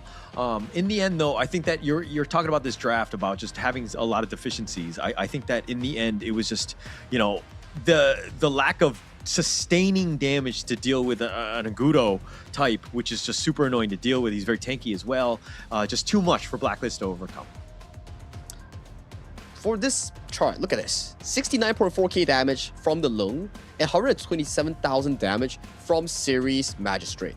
It's not entirely Golden Kite's fault because it's a collaborative effort on the draft. You have bursts, which Lung prioritizes on a few things. You go in with the Flaming Palm, you pull out, and then you restart it after a CD full finishes, right? But due to the fact that you engaged already and your teammate just dies due to the DPS, your next combo doesn't come out as quick as the Toka's heading on towards your tanks. Yeah. Nobody was able to out-sustain that. And I mean, this is a little uncharacteristic because you're thinking, oh, Chaz on his, his Zhang Fei, the beast, he's going to have a great time. But they really couldn't get their footing going. I mean, Nongshim just had all the right answers. Chaz, it seemed like he was kind of getting caught out. But the man, the myth, the legend, of course, your MVP is going to be none other than Haku here, as it looks like he was just completely dominant. 9-0-8.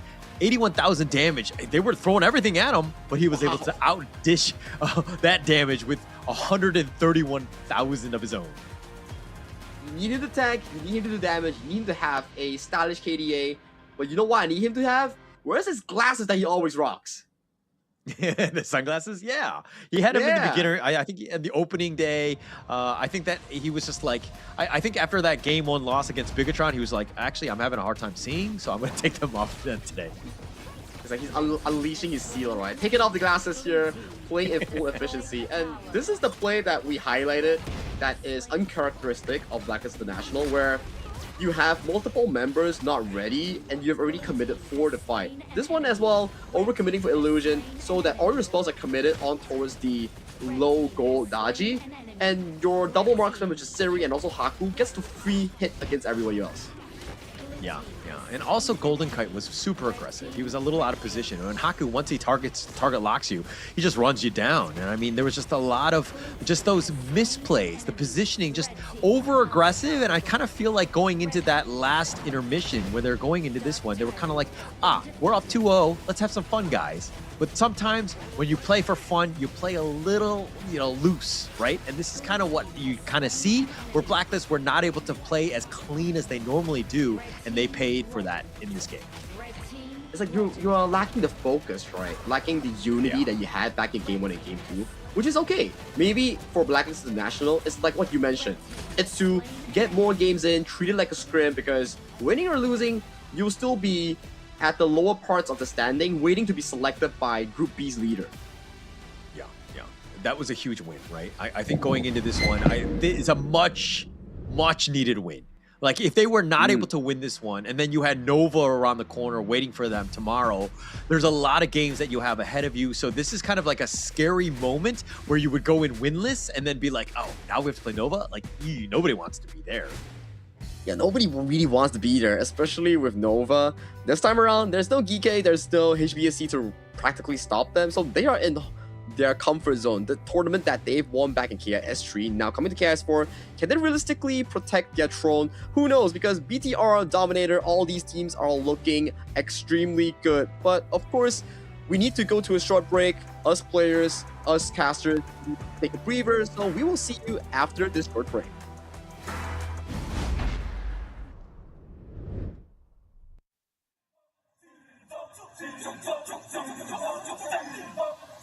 Kings Invitational Series, let's go! Bertahun-tahun ku ditempa, harap yang karang murka, enemy di setiap langkah, Ganten datang mencoba, panggil ku One Man Army, satu orang 1000 nyali, Bel spirit dalam nadi, sini maju ku ladeni. Langkah sudah jauh, mereka pikirku mau mundur dan buang sau. Kehormatan yang utama di puncakku pertama, berdiri hantam balik semua yang halangi arah. Pikir-pikir lagi kalau kau mau halangi, genderang perang sebab bunyi sini hadapi old school tank mentally, dia takkan berhenti, bukan instan imitasi. Coba ku lihat sapu cara bermain agak lain dengan strategi yang saya desain. Aku lah mastermind di balik kekacauan, satu punchline sapu ku mundur semua lawan. Insting tepukku deteksi ancaman, enemy ku libas seperti Anoman. Show satu pukulan tangan kosong, musuh jatuh runtuh panggil aku Wukong. Masih strong di power, hantam lawan yang menghadap. Sapu cakar lebih tajam, lebih dari kopong pedang. Yang saya incar turawana bukan tata singgah sana. Maka wajar apabila dong bilang sampai bijaksana. Siapa yang berani mendekat kemari? Sayang kesana atau kau yang kesini? Jutaan kalian pun satrakan lari. Seranganku cepat sulit kau hindari. Dominasi, ku kendali, berotasi ke tiap sisi, ku ambil alih. Saatnya kita untuk eksekusi. For my party, push, push, push, push, push, push. Everybody, move, move, move, move, move, move, yeah, move, move. Saat datang dengan mode brutal, kendalikan setiap titik vital. Damage magic, serang mental fisik, 1000 taktik, kau kalah cerdik. Mau coba jatuhkan sama mana bisa, siasatmu sudah saya analisa. Terdapat selak Gerak-gerikku sulit tu dilabrak. Game over, hancurkan semua tawa. Kombinasi skill dan power, teleportasi ala Enoku yang LOK. Kau tahu ku tak bisa redam, bulat tekadku yang takkan padam. Tu kehormatan yang tak bisa dibeli, saat saya genggam jangan harap kembali. Adu mekanik tingkat tinggi, siapa paling berani? Aku paling gigi. Pedang raja yang kuhulus, tebasannya bak angin menghembus. Long life the king, akulah raja. Dentu manzira, ini mental baja. Akulah hukum dalam wujud nyata, seni tempurku susah tu kau baca. Y'all better run, I've already won. Nowhere to run, your time is done. Tidak bisa kau atasi, berat untuk kau hadapi. Kalau pedangku menari, kau balik kanan dan lari.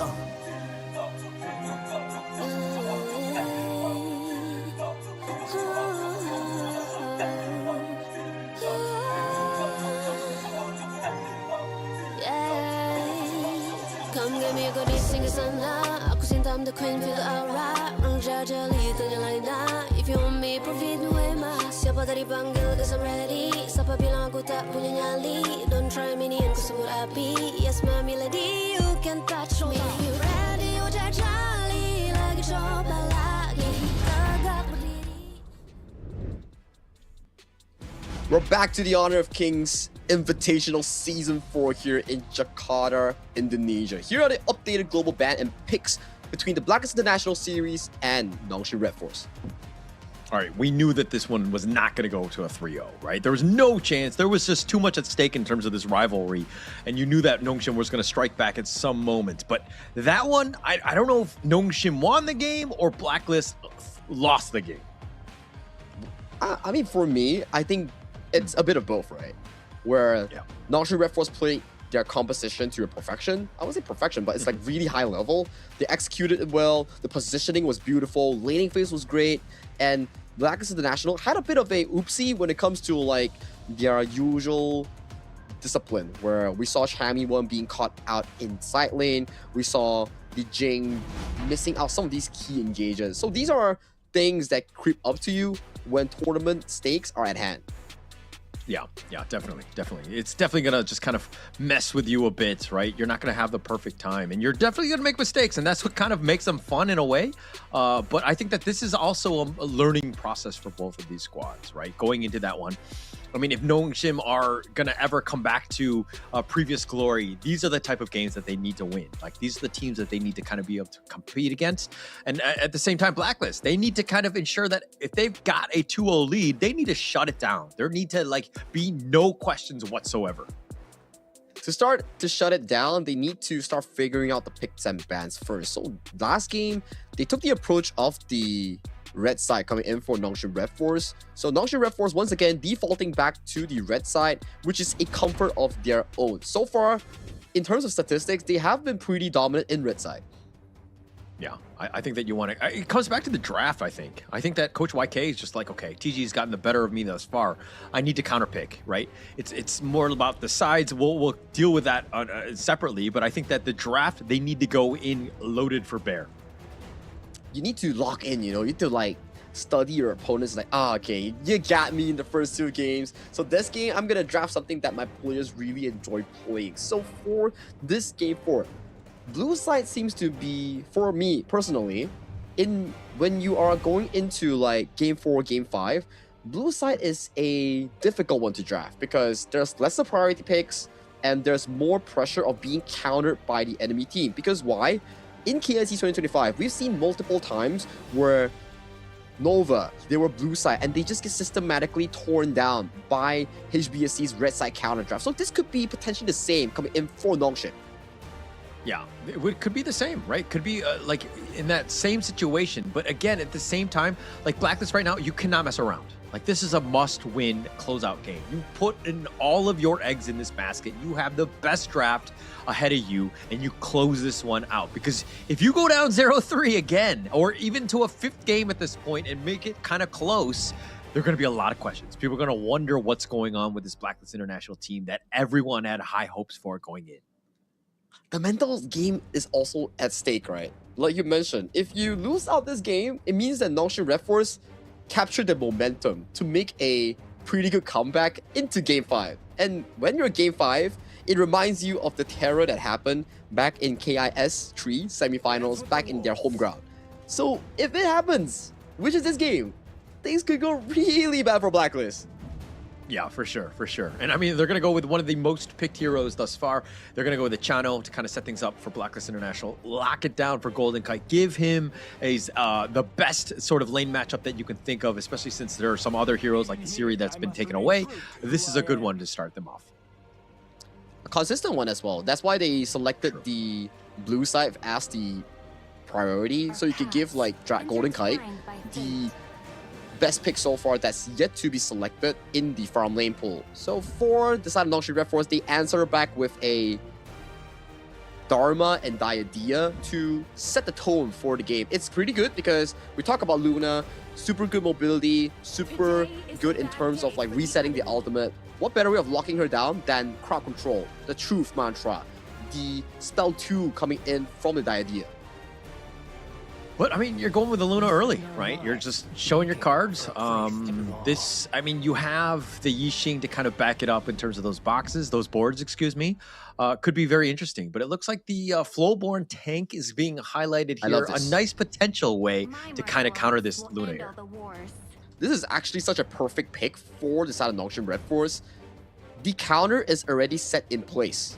You have the Diadea, you have the Peaceful Fist. So these two will be man-marking Just Chi on this Luna. It's not about mastery at this point. It's about how you can survive against this counter matchup. Yeah.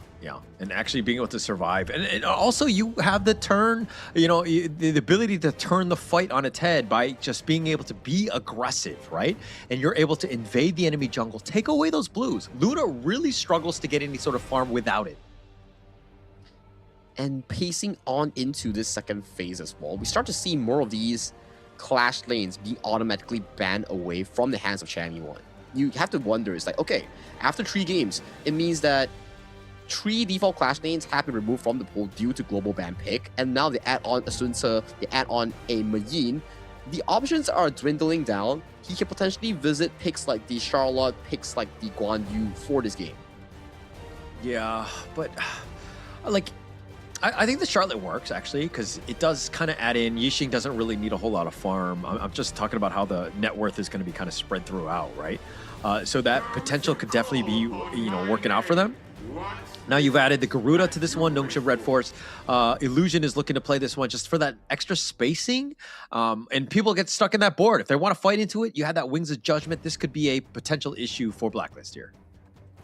Very long range, very long reach coming in from Illusion's Garuda. So for Blacklist International, they're lacking a roamer and also a clash lane here. Guan Yu, not the best one because there's like the Flowborn tank and also the Diadea to man-mark the Guan Yu. Potentially go into the likes of the Charlotte in this game. Might be a better answer for the side of Blacklist. There's also the Ambrosia, which is really good in those backline assassination. So they're doubling down on the backline threat forward into the Raging Sea from Chaz. And then the Night Plume on the hands of Chammy 1 will dive deep to find that backline assassination.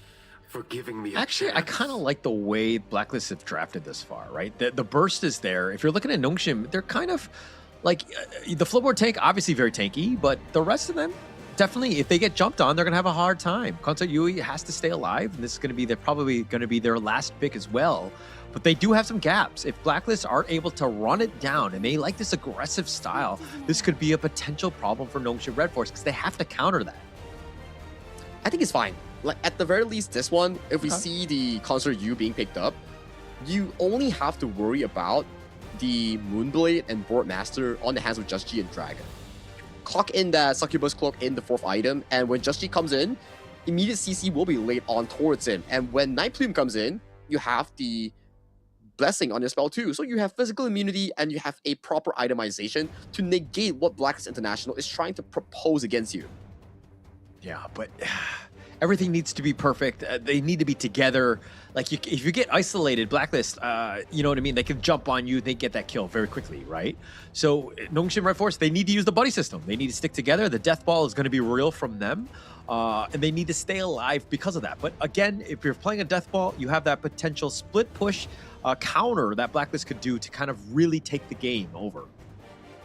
I expect the bodyguards in the form of Namu and also in the form of the Haku Flowborn tank to be consistently playing around the mid and farm lane for the side of Nongshim RedForce. Make it like a triangle where you give vision, you give sufficient CC, so that assassins have a hard time coming in.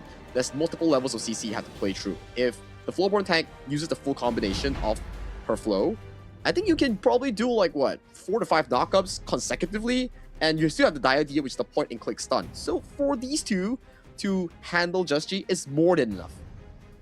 Yeah, okay. I mean, going into this one, I don't think that any team has a huge edge.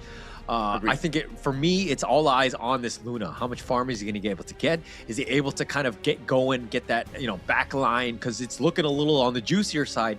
And Nongshim on the other end, how much control can they have? Can they deal with the potential jump in by Justy and Jamie one here?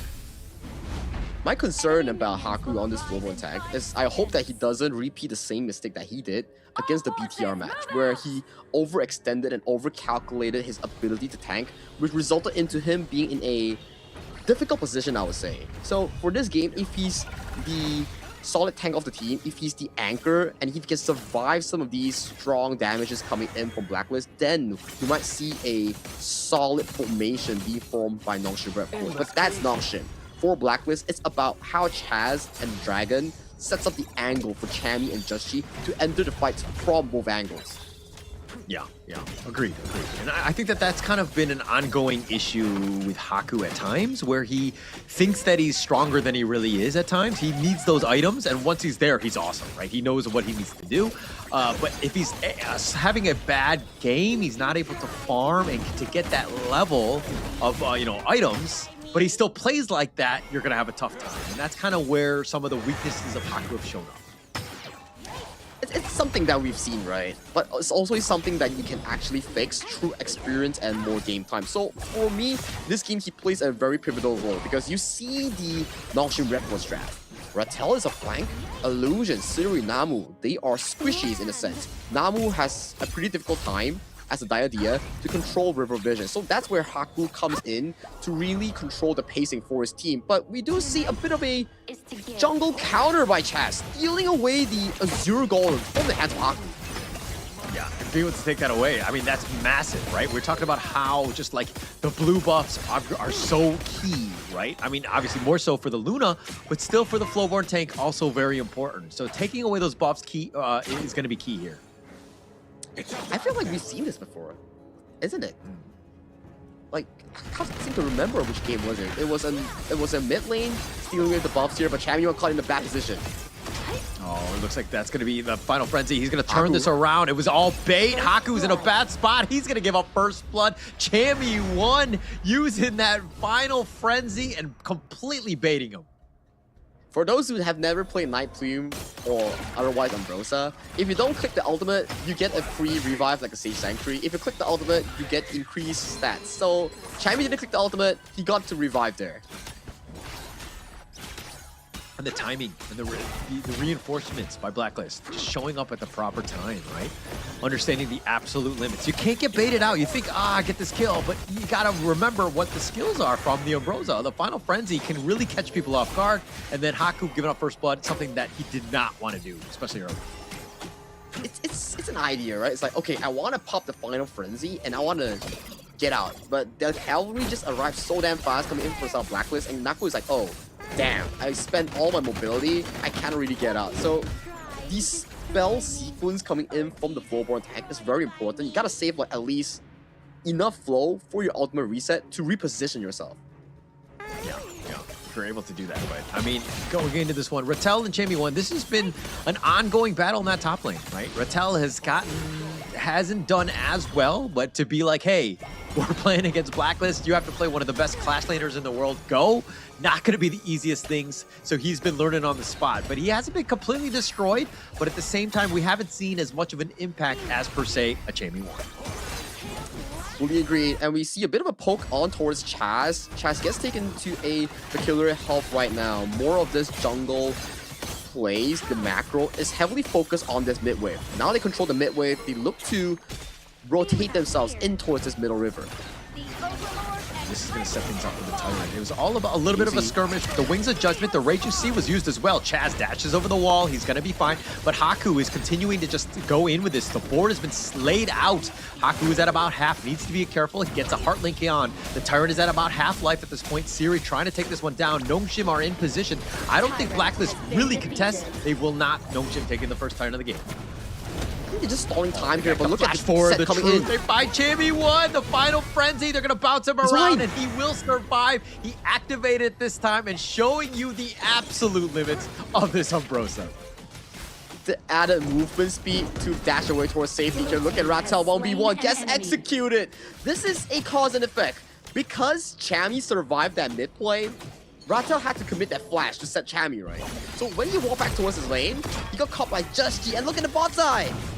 Oh, they're trying to dash away. Siri, though, under the tower, they don't really have enough. Now, Golden Kite going for the soaring signal. He trades his life away, but he got the kill first. So all in all, a positive for Blacklist. But now, look at this. With that play alone, the stall on towards the Tyrant, it pulled so much time for Just G to pick up resource on towards the map, pick up the kill on towards Ratel, that top turret, teleport down for wave and buff. Right now, he's almost 2 levels up against his enemy jungle counterpart Haku. Yeah, he's done a great job, right? And Just G, this is way scary. He's not really on the map right now because he's so busy farming, but he's just completely outclassing Haku. But, you know, the Flowboard take isn't the fastest of farmers, so this is a problem. But the Wings of Judgment, nice little truth on, and Just G's in a bad spot. He's going to go down. They get the nice little kill. Yes, they didn't hit him off the backboard, but that was enough to reposition, getting that kill onto Just G early. We gotta put our hands off these players when they're doing well. I feel like we're caster cursing them. All of a sudden, it's like, hey, Just you're doing well, and he goes in and just gets popped. Yeah. No, I mean, they hear Nongshim are like, oh, okay, we gotta target him. I mean, we're helping them out. We're helping both squads, right? So if you want a game 5, you gotta start cheering for Nongshim. Is that what you mean?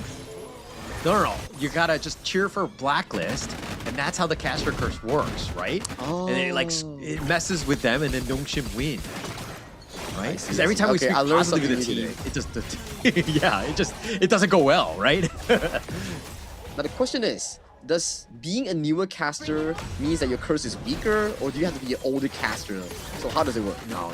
That doesn't matter. It's all the same, right? At the end of the day. So, but the Wings of Judgment, zoning it out. The board has been laid out, and Haku looking to go aggressive, finding Chammy 1, but not really enough to kind of follow up in terms of this damage. The bottom teleport by Golden Kite, he will be there with Just G. A very straightforward build as well coming in from Haku. You see a straight up Succubus Cloak to just negate damage coming in from Just G and also Dragon. So for Golden, he plays a pivotal role for Blacklist Draft to be that DPS anchor that they need in the late game. They need that, right? I think that the damage, the anchor that you're talking about, they need that extra support. They need to kind of continue on, ensuring that they're able to close these games out. You cannot do it all by itself. Siri needs help, right? Illusion is that guy. I mean, Haku, yeah, you can be that kind of flowborn tank that's, you know, tanky as well as doing a little bit of damage, but it's not as much. I think Illusion, there's going to be more pressure on him to really step up. So far, I think he's putting a lot of pressure, right? Those Wings of Judgment in towards the mid lane, putting a lot of these pressure points against Just G, Dragon, also Golden Kite. So definitely a player that we are looking out on aggressively here. Just G playing really aggressive, clearing out the wave. Haku just bumping, and you can see Wings of Judgment just walking through Chaz. Yeah, and Chaz, he's tanky. He's so tanky. He's going to be annoying to deal with at some point, right? Because he's able to kind of take that. But he wants to be that frontliner. Chaz understanding how the Lapu Lapu is played. Like, this is a hero that's very tanky, has a lot of control, and being able to kind of just eat some of those Wings of Judgment is going to help out the team because the rest of the guys are behind you and they're not going to be taking any damage. With how the game is progressing thus far, I do think that this game will boil into a very pivotal 10-minute shadow objective fight.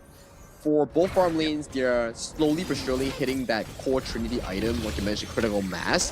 And for these side lanes, they're trading very aggressively. Bot side though, Just G gets tagged, Raging gets on 2. Nice. Oh, Raging Sea was on to 2, but now Illusion, he's going to get bursted. The board has been locked in as well, and Just G is doing some serious damage with this point. I mean, they don't really have much of a chance on this one. Golden Kite with a double, but the biggest piece of this one, Blacklist International, have 3 members down from Nongshim. They've done everything well in that team fight.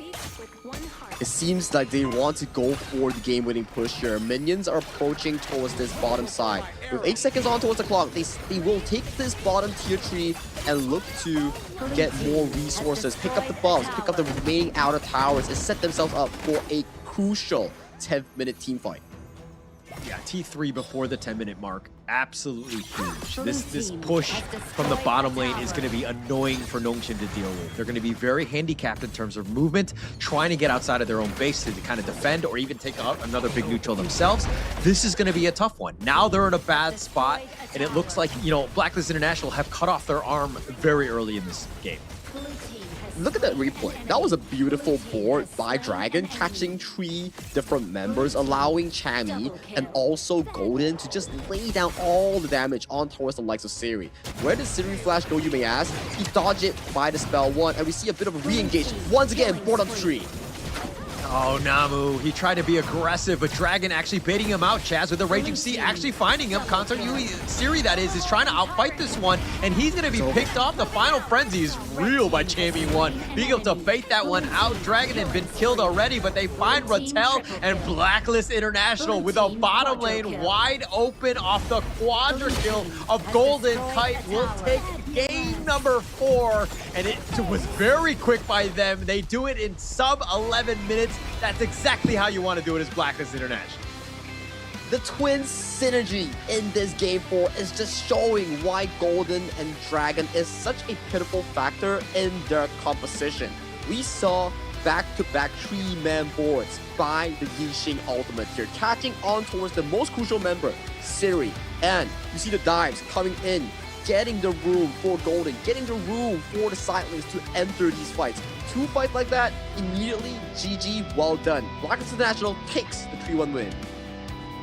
Taking that one very easily on that one. I thought that they would be able to bounce back, but it looks like TG after that last game was just like, okay, we got to get serious. We got to just do our thing and close that out.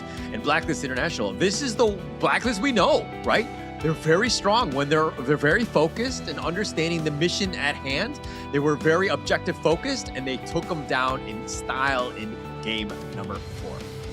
The first obstacle has been decoded by the Blacklist International squad, where they paid revenge against their nightmares, right? That's why the title was Nightmare, the Red Nightmare. It was their gatekeepers back in the Philippines KIS3. Now they have denied the reverse sweep, they have advanced themselves and got their first victory in the 2026 HOK Esports here. So I'm excited to see how they play themselves more going in towards the playoffs later on. For Nongshim, RedForce is not over because they still have one more series to play against Nova tomorrow. Yeah, one more series, and that one's also going to be a tough matchup, right? Nova Esports are going to be ready. They're going to want to close this one out. But of course, they have Bigetron, right? By Vitality. That one's still coming up, and the final one coming up. That one's going to be an interesting series in and of itself. But, you know, I think going back to this one, Nongshim, RedForce, this is not where they want it to be. Yes, they got that win, but that one kind of hurts in the end. It does, it does. Small things like this that you see signs of hope coming in from Game 3 where you did extremely well. I think that is the true addition of Nongshim RedForce that we should be expecting, because that was a clean game, good positioning and proper execution coming in from the KML Giants here. So I'm waiting to see them bring out these drafts, these gameplays more going into the knockout stage or potentially the games tomorrow. Yeah, I think going into this one, like the drafts were not the worst. I think it's just a little bit more of execution. Yes, there's some fine tuning that could happen, but even going into this one, you're kind of looking at those KDAs and you're like, ooh, no one really had a good game from Nongshim. It just seemed like Blacklist International, I mean, Golden Kite, an absolute beast, 7-1-1, even getting that quadra kill. Like they were completely just outclassing them, and just the target prioritization was really on point by Blacklist. He's on a roll today, Golden Kite. Multiple triple kills, multiple quadra kills, and 7-1-1 in such a tight game. The only time he faltered in this game number 4 was when he traded himself against Siri in the tower dive. Yeah. I mean, he was just able to just constantly, I mean, he traded his life away. That's not the worst thing. Like, he was getting, like, he's trading his life for a kill, right? And he got it before him. So all in all, not the worst trade in the world. And I think they'll be happy with that if that's your only kill. But the rest of the Blacklist squad, they were all able to support, do what they needed to have done to ensure that Nongshim really didn't have any sort of answers to them. And Chami1, man, how many times did he bait out the rest of Nongshim? Yes, that's your answer. Very true, very true. I mean, he was constantly just using that. Like, it seemed like Nongshim were kind of caught out, right? It didn't seem like they were like, oh yeah, he does have that. Maybe we shouldn't really bait us out like that. But if you were to see from the overall game stats, Illusion really did a lot of work for the team. Multiple occasions when we are looking into some of these rotations for the side lane, he stopped it single-handedly with the superior range coming in from the Garuda. But, you know, these short games, there are always key moments that really make or break the team. Where 7 minutes we saw how the board was laid down, catching our 3 members coming in for some Nongshim, getting multiple kills in towards the pockets of these key carries, and taking down that pivotal tier 3 in the bot lane, which opened up the game for Blacklist, as the subsequent fight happened immediately prior to that 10th minute mark, which allowed Blacklist to just get the game going and set the tone for this game for easy pickup for them after that win.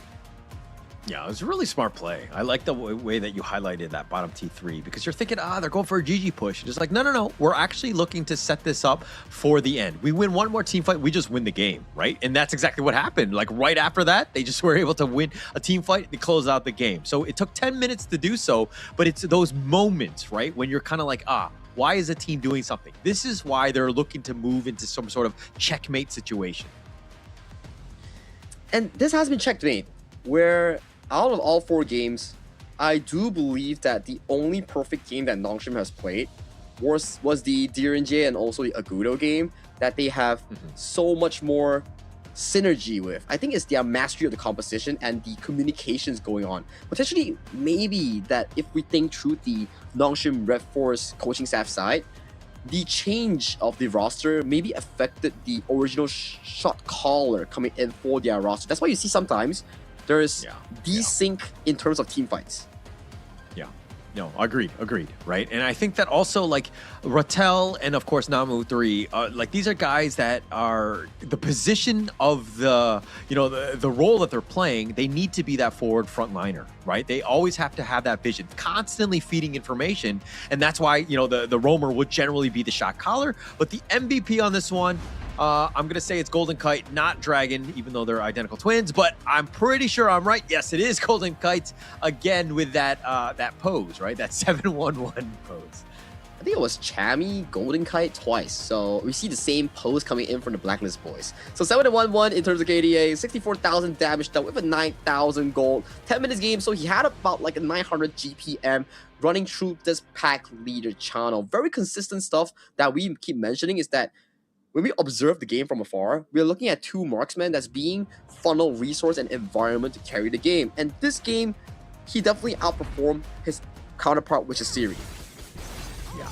Actually, it seemed like he had Siri's number throughout this entire series, right? He just made sure that Siri never really got going. He is definitely one of the all-stars on Nongshim, but we didn't really see the rise of him, right? We didn't call his name too many times, and it seemed like he was kind of focused to play a little bit differently. And even going in this one, Golden Kite getting that snipe out, trading his life away for the only death of his game. Just really well played by Golden Kite throughout. And I love the setup coming in for the side of Blacklist International, Chaz and also Dragon, finding the multi-man Raging Sea into the 3-man box, and Golden just has such a beautiful environment, comfortable one to play the game. Look at this once again, 3-man board into boxing the backline carries, and Chami1 and also Chaz just going through the backline, finding Siri. Yeah, finding them. That's the perfect play, right? It just, the way that they were able to dissect the enemy team in the team fights, it just like, it's very clean, right? They were choosing the right targets and not just like being focused with the guy in front, but they were looking for like the guy behind and of who's the damage dealer, right? Like they knew that, hey, Siri was the guy that we need to ensure that we kill. They were constantly focusing on. Chami1, understanding the assignments, never lost that. He was constantly focused on him, and Siri had a rough time because of it. It's coming down to their understanding of the game, and this is the updated standings for both Group A and also Group B. With Blacklist International taking the first win, they right now put themselves on the spot in Group A. They will be cementing in potentially third place after this series because Nongshim still has one more to play later on tomorrow. And for Group B, we will be seeing Dominator putting on first place, Boom, after winning against Team Hawk, tying against Kagendra for second and third. They also have a series for tomorrow. But before we close the day, it will be the decider from Group A's first place. BTR goes up against Nova Esports. Yeah, and in a way, I mean, yes, this is going to be an exciting match to kind of end the day with. But Nova, if they were to lose to Bigetron and Nongshim in some fashion, Blacklist have a chance, right? I mean, obviously, this is like, you know, like a 1 of 1%, I would think, but you still have that chance, right? I mean, based on numbers that are shown to us on the screen, yes, it's definitely possible for that to actually happen. But for it to actually happen, the percentage is like you mentioned, it's like a 1 out of 100% chance for it to actually occur. But that's the end of the series. We want to hear more from Mara and the Blacklist boys. So Mara, please take it away. Blacklist International breaking the code of Nongshim RedForce. Congratulations, Jashti. Congratulations, Chami1. You overcame the nightmare of Nongshim RedForce, and they tried to attempt a reverse sweep just like what they tried to do, what they successfully did in KIS 3. They tried to do it again this time around, but this time you were different. You stopped it and ended the series with a 3-1. So how did you guys get ready against Nongshim RedForce for this KIS 4, and how did you feel about that win? Para sa amin, normal lang din talaga yung ginagawa namin sa sa mga preparation. Tapos, yung mga previous matches po kasi namin, madami kami natutunan. So, inano namin siya, parang ginamit namin siya as an advantage going to match namin sa Nongshim. So their preparation, it's just normal, but what they did was that they took a look at their previous games, they learned from that, and they used that to their advantage against Nongshim RedForce. Now, Chami, yesterday, my gosh, that was one of the greatest games so far in KIS4 against VTR. It went all the way to Game 5, and you could see all the teams are getting better, including you guys. And you could see that no one is to be underestimated. So how are you guys gonna prepare for the knockout stage? Siguro sa playoffs, kailangan din namin baguhin yung mindset namin na yung mga kalaban namin dito is malakas talaga. And parang i-respect talaga namin sila, hindi namin sila underestimate. And gagawin lang namin yung best namin heading sa playoffs. Kasi marami kami natutunan dito sa group stage. So in terms of mindset, they're gonna go in to the game without underestimating their opponent, knowing that each opponent is capable. And everyone here in KIS4 has improved, and they're really good. And that's how they're gonna come in to the KIS4 knockout stage. They've learned so much, and they'll be sure to apply that. Now, Jashti, so you guys have stuck together. You had a great run last year, and your team synergy seems to be going really well. Tell us about the relationship between the players, because you guys have been together ever since. How is the chemistry? How's the bond? Ayun, madam, parang sa amin kasi grabe talaga yung banding eh. Pag may trip yung isa, ayun na yung gusto ng lahat. Parang yun. Tapos, ayun, marunong talaga makisama yung mga ka-teammate ko din. Ayun, pati sila, coach. Kaya feeling ko yun yung dahilan kung ba't din nag-i-improve din kami. And ayun, pag sa team kasi, feel ko yun yung pinaka-successful na, I mean, yun yung kailangan para maging successful. Tapos, ayun. Their team synergy is so strong. They're glued together. Whatever one likes, the rest of them will like. And it's really easy to get along with each other, with all the players, even the coaches. And he feels that this is a key for the team to be really successful, is to be so close together. But you know what? I bet everybody in Naos Esports Arena in the Philippines for the watch party, and the Filipinos watching at home, and all your fans around the world, they're getting closer together, cheering because of this win. What would you like to say to all of them? Ayun, thank you guys sa pag-support sa amin. And ayun, sorry kasi natalo kami. Pero babawi kami sa knockouts. He thanks everybody for supporting them. He's saying sorry because they lost, but they will make it up for the knockout stage. You know what? That's all we want to see, for you guys to succeed, for you guys, no matter what happens, to keep your chin up. We're so proud of you, and we hope to see more of a series like this from Blacklist International. Thank you so much. Congratulations. Let us know. Give us a like. Give us the heart if you like what Blacklist International has shown us today, and leave us a comment in the comment section below. But you know what? The day doesn't end there. We have one more series coming up, so keep it here in KIS4. We'll be right back.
We'll meet again. I'll make sure of it.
Thought we'd get this far.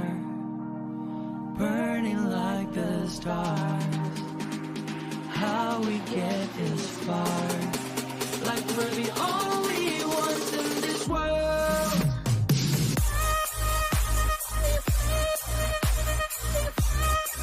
Like we're the only ones in this world.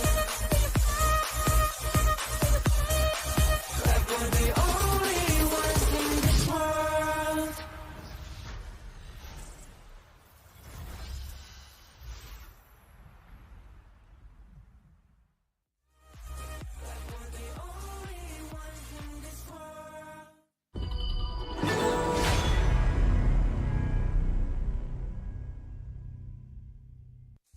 Grandpa, what happened in the monkey story? Anoman. Yes, he made a promise to bring Cinta home. Was he lucky? He got caught, and flames rose. A huge fire.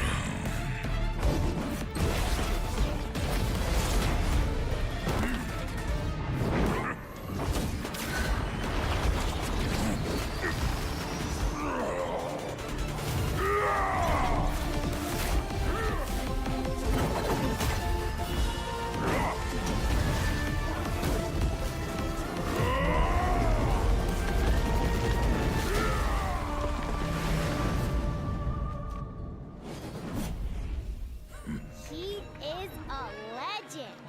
Yes, a man will always admire.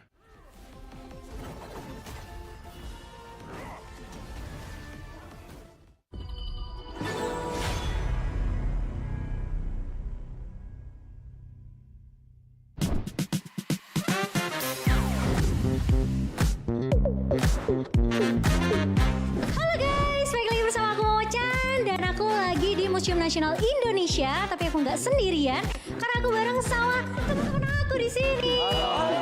Nah, hari ini bakal ada misi spesial buat kalian semua. Tapi sebelum itu, aku bakalan bagi kalian ke dua tim. Yang pertama ada Jrul. Tim kamu namanya siapa, Jrul? Nama tim kita Tim Buko. Tim yang satu lagi, tim kamu namanya apa? Anoman. Misi kalian adalah melangkah bersama dengan para komunitas untuk menjelajahi bersama keajaiban pameran Hauka Wukong Anoman. Dan jangan lupa untuk have fun. Are you guys ready? Ready. Let's go.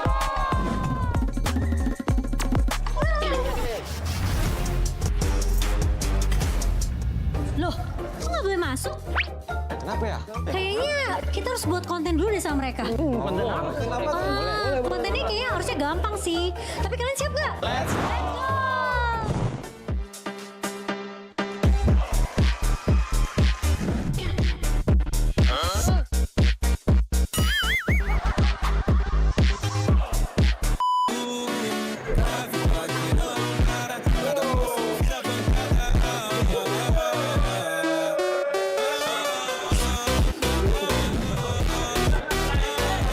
Jadi gimana? Udah boleh masuk belum?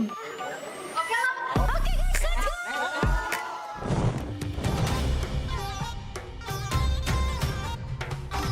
Ini sejarah tradisional Indonesia, ya kan? Apa namanya? Wayang kulit. Tapi kalau kalian tahu nggak kalau wayang kulit nih aslinya tuh terbuat dari apa? Saya tahu. Apa? Kulit sapi. Kulit kerbau.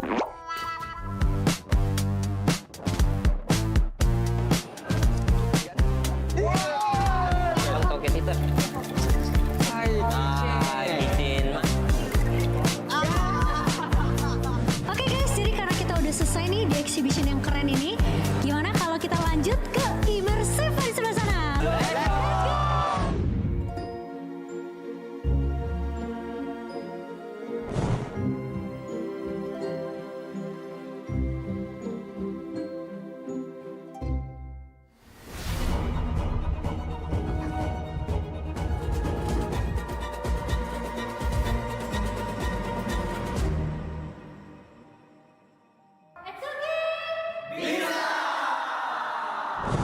Oke guys, jadi itu dia hari ini kita udah selesai turnya untuk special HOK exhibition juga. Gimana, seru banget gak? Seru!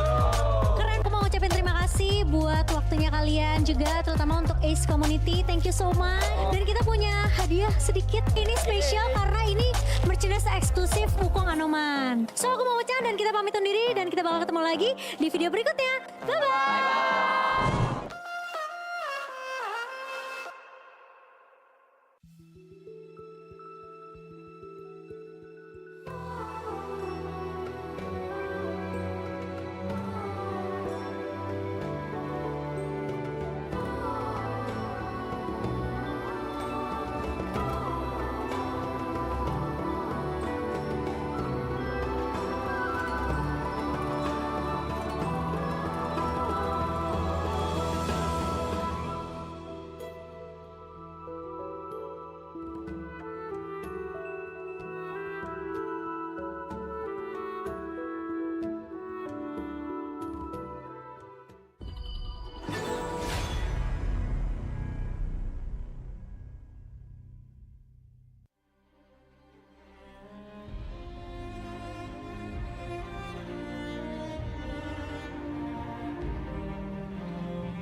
Kings Invitational Series, let's go. Bertahun-tahun ku ditempa, harap yang karang murka, enemy di setiap langkah, ganteng datang mencoba, panggil ku one man army, satu orang 1000 nyali, bel spirit dalam nadi, sini maju ku ladeni.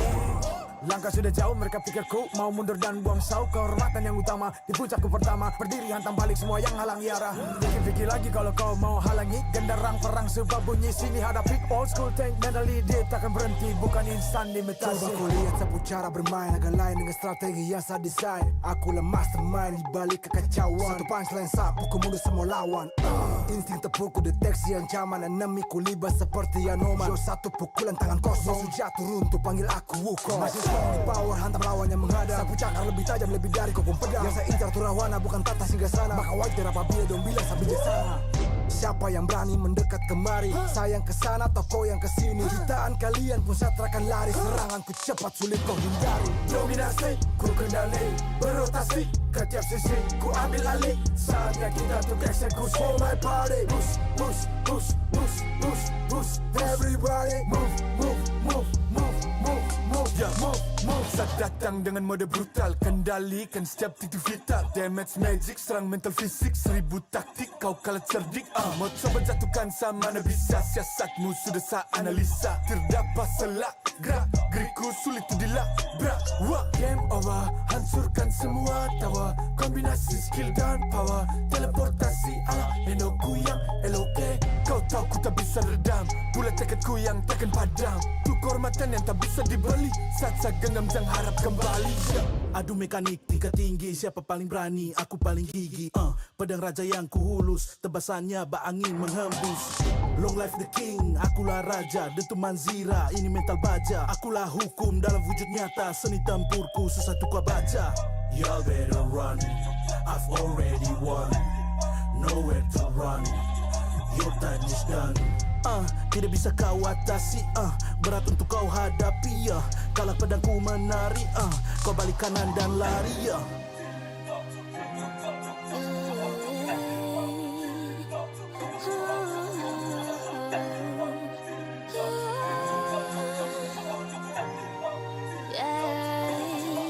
Come get me a good sing a song now. Aku cinta I'm the queen, feel the aura. Orang jajali ternyalain dah. If you want me, profit me way mas. Siapa tadi panggil, cause I'm ready. Siapa bilang aku tak punya nyali. Don't try me, ni yang kusebut api. Yes, my lady, you can touch me. You ready, you jajali. Lagi coba lagi. Tegak berdiri dan kuatkan lagi. Bukan yang paling cepat, bukan yang paling tinggi. Dia menguji kepala, bukan sekadar jadi. Di tangan kiri murka kanan kau.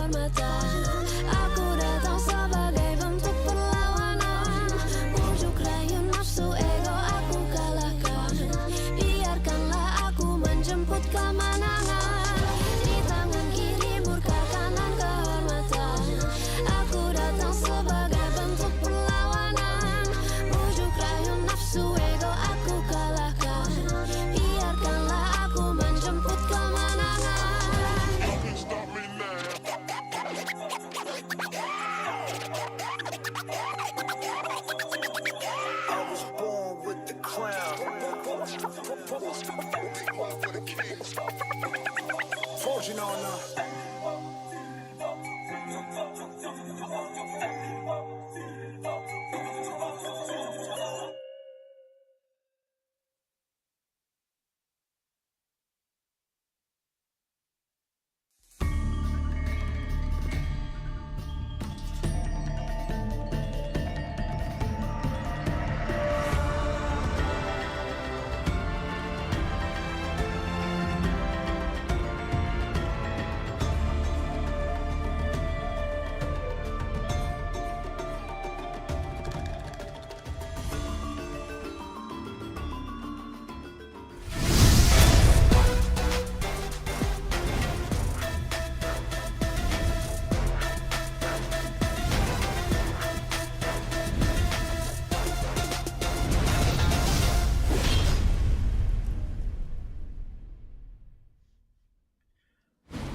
We're back once again to the Honor of Kings Invitational Season 4 happening in Jakarta, Indonesia's very own GPK Basketball Hall. I'm your caster for today, Sagi HOK. Alongside of me is none other than Holler. Holler, right now, Blacklist International have successfully conquered their nightmares. The next one that needs to conquer a tall mountain will be BTR against Nova. Yeah, I think everyone going up against Nova is going to be kind of conquering their fears, overcoming whatever you will, because this is definitely one of the titans that they need to kind of worry about. I mean, the Red Robots mission, stop Nova's domination. I would love to see it, right? Bigetron right now are finding their groove. Who would have thought, right? 4 new players on this team, but they finally found ways to win, and they're impressing throughout this KIS. And to talk really more about the Red Robot, which is Bigetron by Vitality's roster shift up, they came off an IKL Fall Championship run into a top 8 run into the KIC 2025. So it's pretty amazing, but they still decided like, hey, this is not where we want to stop. We want to reshuffle the roster around Zankyu and get the IKL Avengers. We have Lan Feng coming in, used to be from Kagendra. We have Genmith and Bao, used to be from the side of Basaka, the rookie team that went from grassroots to top 8 of the world. And finally, we have F1, used to be called Fala if I'm not mistaken, now reintroduced back to the roster after like a solid year. So this is a re-roster that's banking on Zankyu's potential, not only as a influencer, a personality of the team, but also a key player for the side of BTR. Yeah, that's young. I think that, yeah, this young is definitely there. I mean, this is, it's a bold move, right? And to see it, you know, pay off right now as early as it has been kind of crazy if you think about it, right? I mean, they have 2 series up. They're up to, you know, guaranteed top 2, depending on how this Nova series plays out. And of course, Nova's game against Nongshim tomorrow.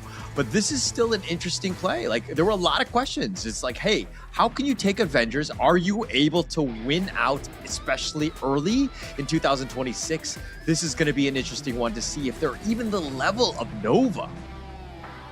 To talk about storyline especially, right? The last time these 2 teams faced off was KIC 2025, upper bracket quarterfinals, where they suffered a heavy defeat. I think it was 4-0, quick games on the hands of Nova Esports, but this time, it's a bit of roster reshuffle, right? Because in history of HOK Esports of Nova lineup, Zankyu used to play jungle in the first edition of the Nova lineup. Now, with a new jungler to substitute for Nova Esports, Kong Lane being put up instead of CY, it's a different variety of the jungle fighting a different version of the Nova jungle. So it's a statement match in another terms for the additions of Nova junglers. Yeah, actually, that's going to be an interesting one as well, right? In terms of just like, how is Konglin been able to just like overcome some of the jungle issues that CY was not able to kind of fill in? I mean, CY is a phenomenal jungler, right? I don't want to take away credit because they did well with him, but now what level are they at with Konglin, right? Are they able to kind of even go to the next level?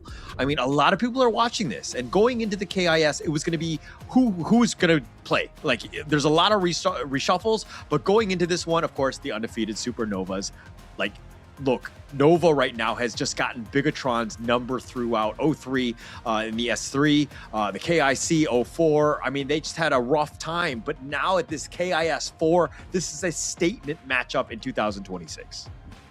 And with a roster reshuffle coming in from BTR, they want to forbid this to continue, right? Because there's no reason for you to shatter a roster if you don't seek for further growth in the international stage. Who cares if you really win the local, but if you cannot convert local experience, local domination into world-class performance, that's where you know the team has reached its limits. Yeah. And I mean, going into this one, though, like where you've been scrimming, obviously, since the KIC, that hasn't gone away. But this is a pressure cooker matchup, right? And going in and playing a Titan that is Nova Esports, are they able to kind of compete on this one? We've seen the rise of Ball. He's got some highlight reels. Please do check out the HOK Global Esports page for those, because he's really stepped up. But he's going up against another giant that is Schwan. This guy is a maestro in the Clash lane in and of itself. One of the best performers coming in from the 2025 season, and a rookie coming in with a fresh new team. So it's like a bit of a head-to-head matchup that we like to feature in terms of old era versus new era. The veterans teaching or being punished by the rookies. Yeah, and actually that's going to be the most exciting thing. I mean, Fasaka already, I mean, losing 2 members, and then now they're here. You're seeing just how this Avenger squad with ZonQ at the forefront, I mean, how are they going to do, right? This is the ultimate matchup, right? To kind of get that experience, and then to kind of continue on. If they're able to overcome Nova, I think that would answer a lot of questions. There were a lot of people asking, hey, where does IKL stand amongst all of the other giants that are MKL and the PKL? IKL haven't had the best performances on internationally, but this is a chance to really change things up. And if you win this series as BTR, you don't just go and say that, hey, we won this series, so what's next? You could potentially eye for the grand finals champions in KIS 4, because that is the obstacle that you will be facing in the very end of this tournament, potentially, right? Because we see the format. This is a single elimination knockout stage, with them already solidifying their first or second seed spot. Whichever comes next, this is the result. As long as they win, they could potentially say that, okay, we won Nova and we will be on opposite ends. It means that we might see them in the finals for the next time. And actually, that was one of the big reasons. I going back to the draft in terms of how the picks in terms of how this is going to shake down in terms of the groups, you saw that Bigetron was very happy to be in the groups when they got picked by Blacklist International. ZonQ just like stood up jubilantly and was kind of like, oh, I love it, because I'm in the same squad with Nova, understanding that it's just groups, right? Even if they're not top 2, they're not going to get eliminated. They will not see them in the first round. And going into this one, obviously Nova Esports, everyone has a lot of respect for this team. They are definitely the favorites here at the KIS. I think that was the original storyline coming in for the side of Blacklist International, to claim top 2 of the group, to dodge Nova, the expected or the potential champions coming in towards this KIS 4. But here on your screen, the new addition towards the Nova roster, Kong Ling, the upcoming jungler for Nova 2026 year. Yeah, there's a lot of hype around this guy, right? I mean, we've seen him before. I mean, we've seen him even, on day one. Like, the guy has just mechanically sound. But now, how is he able to kind of gel with Nova Esports, who have been Titans? Let's be very honest. I mean, yes, HBSC has kind of gotten their number throughout, but, Nova Esports are still the top dogs, especially in this one. There is no HBSC. This is a squad that are the clear favorites going into this one. But how does Kong Lin fit into the puzzle that is Nova Esports? The first real obstacle that they need to face right now will be Bigetron by Vitality here. We saw how Nova Esports defeat Blacklist in a 3-0 finish. So for the BTR new lineup featuring Lanfeng, Bao, Genmith, F1, that's being centered around ZonQ, the prime golden boy of BTR, this is a statement match. This is a measurement for them. Can they go far? It depends how well they do against Nova. Yeah, I think the biggest thing for Bigetron right now by Vitality is to not be intimidated as they go up against Nova Esports. All familiar faces, Muchi, Wendy, Xuan, Wei Pit, and of course the latest addition, Konglin here to really kind of set the stage in terms of what they want to do. But Blacklist was taken down by Bigetron 3-2. But Nova Esports just completely outclassed them 3-0. It seems like Nova Esports are on a burner. You know what I mean? Like, if we're looking at just the match data, this is looking to be an uncontested one by Nova Esports, right? It's about numbers game, right? If we use Blacklist as a metric, then yes, Nova Esports is considered the favorites based on numbers. But numbers can change. This is the third day of the tournament. Maybe both teams have evolved. Maybe there's a different level of competition that we're not seeing. But I noticed something that can be a discussion point. For Nova Esports, they changed their jungler only. And for BTR, they changed everyone but their jungler. Yeah.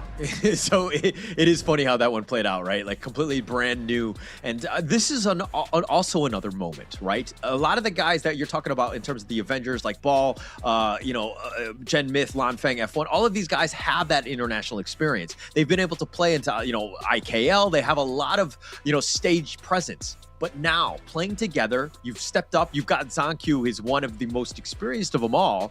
And now, are you able to kind of figure out the groove? They've done it thus far with 2 matches already, but going up against Nova Esports, is this the right time to really take it to Nova Esports?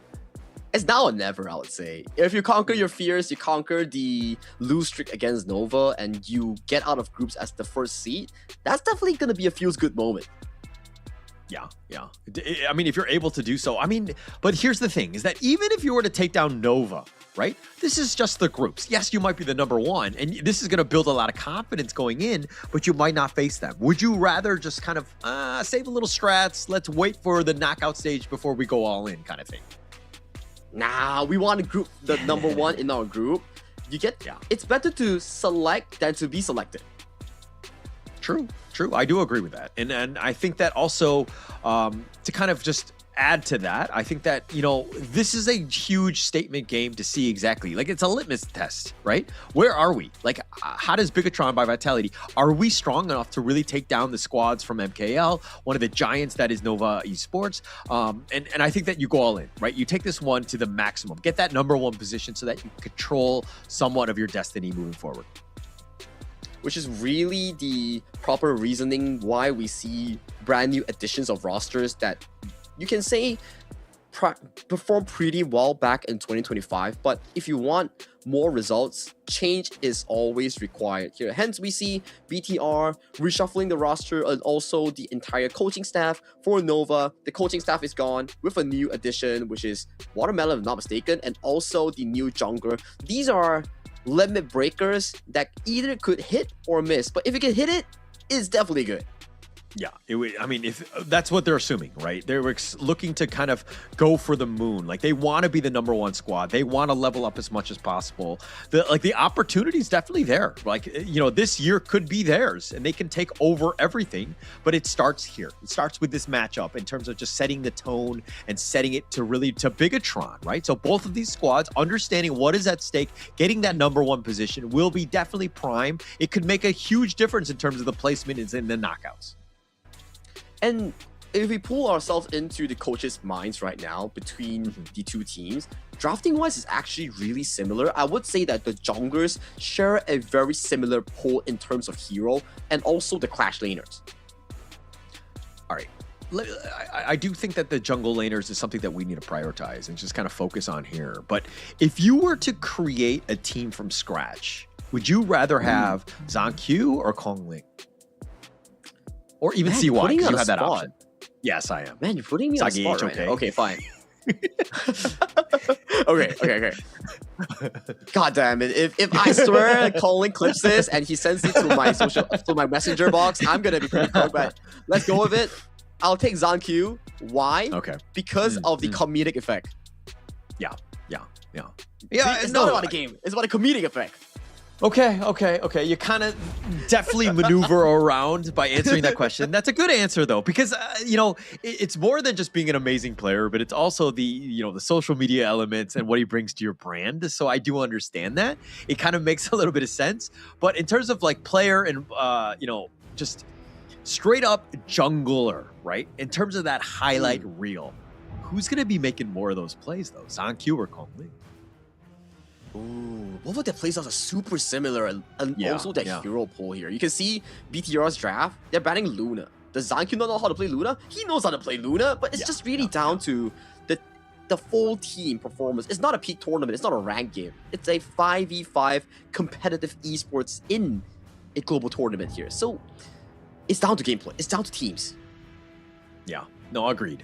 And I think that's the biggest thing. I was trying to see exactly where you would step on that one. But it was a bit of a landmine. You definitely maneuvered around it. Well played, Sagi HOK. But going into this one, I think that it's going to be key, right? Because, how that jungle matchup is really going to set the tone. I mean, you have a lot of great supporting cast from the rest of them, but it's all about this draft. It's ensuring that you do get Zankyu or Konglin the best possible matchup possible. And I've been talking to some of these players on a day-to-day basis. It seems that on the blue side, Zhangfei's priority has skyrocketed compared to the usual Pei, usual Mai Shunui early. It's because really, there are counters for picks like those. But that's Nova Esports. You know for a fact that they love the early idea into the Augurator pick. Yeah. Just this is like a bread and butter combination that they've got. They love that in the bottom lane. It's very flexible. It's very strong. Both meta picks in terms of their laning, picks that they have. But you're talking about the Zhangfei, the Beast, always going to make an impact, right? Working around that umbrella outburst, going to be huge for them. And it kind of doesn't give away your draft. He kind of fits into almost anything. It doesn't really, yeah. And with BTR, blocking in the Breeze Heart is always welcome to counteract against the early. It's one of the staple counters, right? When you pop the ultimate, early comes in, you cannot dodge it, you just get automatically locked by the Xiao Xiao's ultimate. And with one of the most aggressive junglers being the Tigers being locked in by Zankyu, you know for a fact that the counter will be the Ukyu Tachibana from the hands of Nova Esports, or potentially the Ogren. It depends on what they actually need. And we knew that this matchup was going to be about picks and the counter picks, and you're seeing it instantly, right? Just everything that they're doing. All of the heroes, why you pick the Arlie, you pick the Zaqiao or the Breeze Heart. I mean, these are heroes that are looking to kind of counter this. And this is why the draft is so key. Having these sorts of chess matches, even before the game even starts, setting yourself up for success is going to be key. And of course, it starts with this draft. And coming into the second phase, we'll see more of these early counters being removed by the side of Nova Esports. Channel will be removed. Expect something like an Aaron or like a DRJ to be within the next upcoming bans. And an interesting one coming in from BTR, they banned the ultimate weapon Bai Chi. We've seen it once on the hands of Solé, and it had pretty good effect. Pretty good effect for sure. And I think that, Bigetron, I mean, this is something that they've kind of seen throughout, something that they could potentially even flex into later, but it looks like they have another idea in mind, because again, they're just kind of banning that out. It seems like the War Saint, the Xuan special, the Guan Yu is going to be a bit of a problem for Bigetron.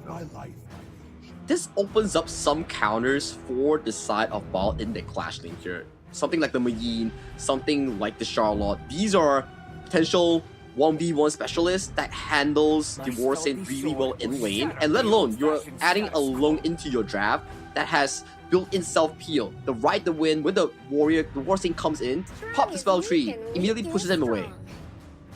Yeah, a lot of options, which is great, and that's the biggest thing. It's about winning that lane up matchup. But Xuan is kind of like, he's no slouch, right, on the Guan Yu. Yes, he might lose the lane, but he will always be there come team fights. That's the biggest one. They're going to pick up the Celestial or the Nua to kind of round out this draft. Really, we've talked about it, already today, but it does the long range in terms of just sniping out the Lung infinite fastness. Plus, it gives you those creation blocks, which could be a bit of an issue, especially if Zankyu wants to bounce in forward. And after looking this entirety of both drafts, I want to give props to BTR. I think they draft magnificently, winning out the side lanes and also having the decent counter in against the Arlie. My question is, how can they maximize their value in lane and make sure that Nova Esports doesn't utilize Xuan as the tank that they need to push on for more of these team fights. Because if you look from a tank standpoint, Nova doesn't have someone that's standing in front for Muchi to aggressively go in for those damages. Yeah. So again, very glass cannon style. They have to play everything is, on a knife's edge, right? In terms of that positioning, ensuring that they stay alive. But, we see Guan Yu, he sometimes struggles when they get focused, right? And he's not able to kind of get that value, that ambush, the Razor Cavalry from the back. Most teams are generally pretty good with this, but Xuan, we've seen this time and time again. You can never count him out. He is an absolute maestro on this hero. He always finds the perfect initiation. Excited to see what both of these Clash teams will put in this game itself, as both of the coaches shake their hands. This is their game to see who cements the first game of this BO5. Yeah, they're looking, of course, this is Group A. They're looking for #1. Bigetron already with 2-0, and they want to go for the sweep on this one in terms of all the teams in Group A. This would be a huge statement match if they were able to take this one out. But starting off strong, if we're looking at these drafts, Agi, who are you giving the edge to? Honestly speaking, I think BTR drafted perfectly in this game one, not utilizing too much heroes, building around specific team compositions. I do believe that Lanfeng will go for the Frostguard Embrace semi-tank lone build because they have so much damage in store in this composition. If this game doesn't end well in 14 to 16 minutes, you best believe BTR is going to outskill Nova. Enemy minions will arrive in 5 I think that will be very interesting. And they do have a lot of options in terms of just kind of giving themselves a bit of an edge. The pay is always there. Zaku, you could never count him out. Plus, he's pretty much just a damage dealer in and of itself. He's just like another farm laner at the end of the day because he's going to be able to kind of carry when required. So Lanfeng and Zaku, a lot of eyes on them. Everybody else is there to kind of just help support and control and create the stuns and that space for Nova to make it tough for them. And a very smart game plan coming in from Nova Esports, avoiding the laning phase against Lanfeng, utilizing the fast wave clear on Muchi. Lane swapping is Wendy because the Celestial level 1 doesn't really have that much of a wave clear compared to an Arlie. Hence, you move the Arlie to guarantee that mid lane push for Kong Ling, securing the ease of jungling. Yeah, and look at how Muchi's kind of, just babysitting Kong Lin, helping out, expediting that farm as much as possible. So Nova Esports right now ensuring that Kong Lin gets a good game, creates that space, and as well as getting all that farm. Yep, very smooth and sailing stuff here coming in from Nova Esports, playing to their composition's reach, I would say. And Ball being chunked out in the Clash lane by both Whippet and also Sean. Not going to be an easy laning phase coming in from the BTR rookies here. Calling already finishing up all his camps here, coming in not level 4 yet, but will be level 4 after this phase break. Yeah, and it looks like Nova Esports doing a great job. The rotations are on point in terms of the timing, so that they're getting all the sprites, pushing people away. They have the numbers advantage, and they've rotated. They didn't lose anything in the mid lane. Bucci is already there. He'll happily eat this one up and wait for it for Kong Lin. Perfectly played. These are the minor things where you just get maximum value. It's like really systematic, right? Everything is planned, everything is calculated from their movement. But a very good answer of the side of BTR to force Shen to back away from a potential Razor Cavalry. So at the very least in this early game, it's pretty equal coming in from both sides, looking for those handshake exchanges. Yeah, and just trying to get those small little edges, right? Even in the small exchange that you're talking about, just trying to just kind of go in. Look at how Konglin, like always there with that farm. Yes, he's a little bit behind Zaku, but Zaku's just like an amazing farmer. And it looks like Zaku taking a lot of damage here. Needs to be a bit careful. The Azure Golem is the big piece. And now with that Umbrella Outburst, he just hit level 4. So Waypit is now, he's only level 3. Zaku is running the wrong way, but he's just kind of looked to use his mobility. But the creation is going to be there, and he gives up first blood. Wendy will take that. They do get Xuan in return, though. But this is the disadvantage of fighting in towards the enemy jungle. The Guardian Spray gives you a 15% damage reduction, which that Unbridled Outburst coming in from F1 was actually already really beautiful and really spot on. But due to the fact that there's a debuff, it makes you so weak fighting the enemy jungle. Yeah, it's very risky, and I mean, this is something that you have to play around. Konglin looking for that steal, did not actually get it. Excuse me. Zaku takes it himself. That was very close though. Oh, he still gets that Spike Tail Beast as well. Everything is going in favor for the side of ZhanQ in the jungle exchange here. But 1-1 in terms of scoreline, goal lead is almost dead even between these two squads. Very close. The annihilation from Wendy just with that wave clear. And this is going to set things up. 30 more seconds for the 4-minute mark before we're at that Tyrant. So Bigetron right now doing a great job. ZhanQ is on pace with Kong Lin though, but Nova have kind of funneled everything. They've used a lot of their resources of just players ensuring that Kong Lin is able to keep pace. It's what you need to do. These two temple junglers need whatever they need to actually get it. But Xuan, caught in a bad place here, has to escape towards the enemy jungle. Has to pop the ultimate here. Can he run? I'm pretty sure he can run. Yeah, he's fine. He's fine. If anything, he's going the roundabout. He's providing a lot of vision to see exactly what those minion camps have been taken. Teleport in the bottom lane. This is going to be the big fight with the Tyrant. But Xuan is already in position with that heroic charge, and it looks like ZhanQ leaps on forward, tries to go in. F1 looking for that perfect angle. More than anything else, he's zoning them away. A clean pickup coming in for the side of BTR by Vitality here, knowing for the fact that in the early game, they are way stronger and they have the Unbridled Outburst coming in from the side of F1, forcing the positioning coming in from Nova to just give up the Tyrant. Yeah, and this is why it's hard for Nova Esports, right? Yeah, they go for the potential steal, but F1 is waiting. He has that all queued up, ready to go, and there's a reason why this is, of course, their first pick. They understand the power of this Zhang Fei, the Beast. And an interesting itemization as well coming in from Ball. That's a Frostguard Embrace Magin that's being locked in as the first item. So you are foregoing the potential of the burst for more sustained damage to make sure that you can actually get the full burst in. Yeah. Actually, sustained damage I think is going to be key for here. But Nova Esports using that top lane, pushing ZhanQ away, and that creation block, just kind of zoning. And now ZhanQ was thinking about going aggressive. They're looking to turn. Nova's on a full-out retreat. It's good. They managed to defend the tower. It's a positive trade that's in favor for the side of BTR. But check out the fight that's happening right now. They find it. Nice little two-man stun, but it zones it away. And it looks like ZhanQ actually gets the steal. Really well played by Bigetron. The F1 really set it up. So clean. It's just to deny the entry. And look at Ball here. Might be caught out.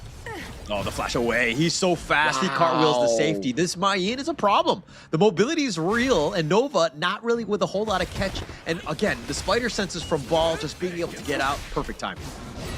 They're expending so much resources, spell CDs from the side of Nova Esports. And back to the topic of F1, he played that so well. He used the Unbridled Outburst, pushes out all the potential smite potential from the side of Kong Lane. When you are knocked up or pushed away, you can't smite. That's how ZhanQ got a guaranteed one on top of Kong Lane. Yeah, it's the small things, right? Being all of these guys just understanding their assignments, when to do things. The timing is on, perfect point. Nova Esports are looking to kind of, they were looking to just kind of defend, but they were pushed away. Just really well played by Bigetron. They are matching the level of play of Nova Esports right now.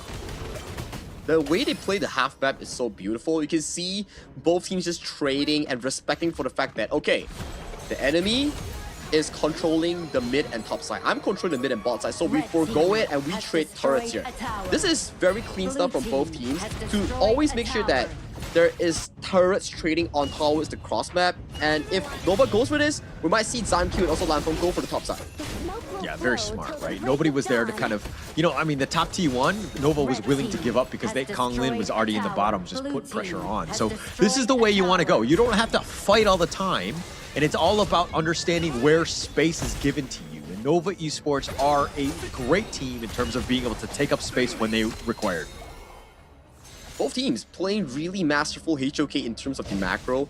Both the teams, I would say, the way they control the map is very similar. They don't take fights that are not guaranteed, but they take resources based on the half map that they're playing. That's why mid top side was controlled by BTR, mid bot side was controlled by Nova. Hence the tier 2s going down on each end.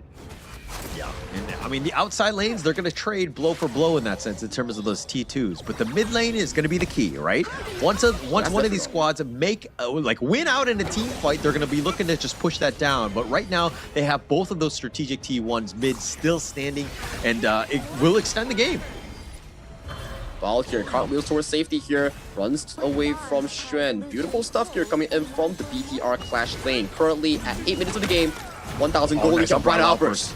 Oh, nice Kong Lin. The stuns are real stampede. They have a lot. Kong Lin is actually looking to fight this one, but now he's turning this around, understanding that he's in a precarious situation. They find Xuan. They get the pick off. Lanfang went in, and he gets on his dragon, and he gets back to safety. Bigetron hitting on all cylinders. They've got 2 members down, and now they want to look to go for this mid T1.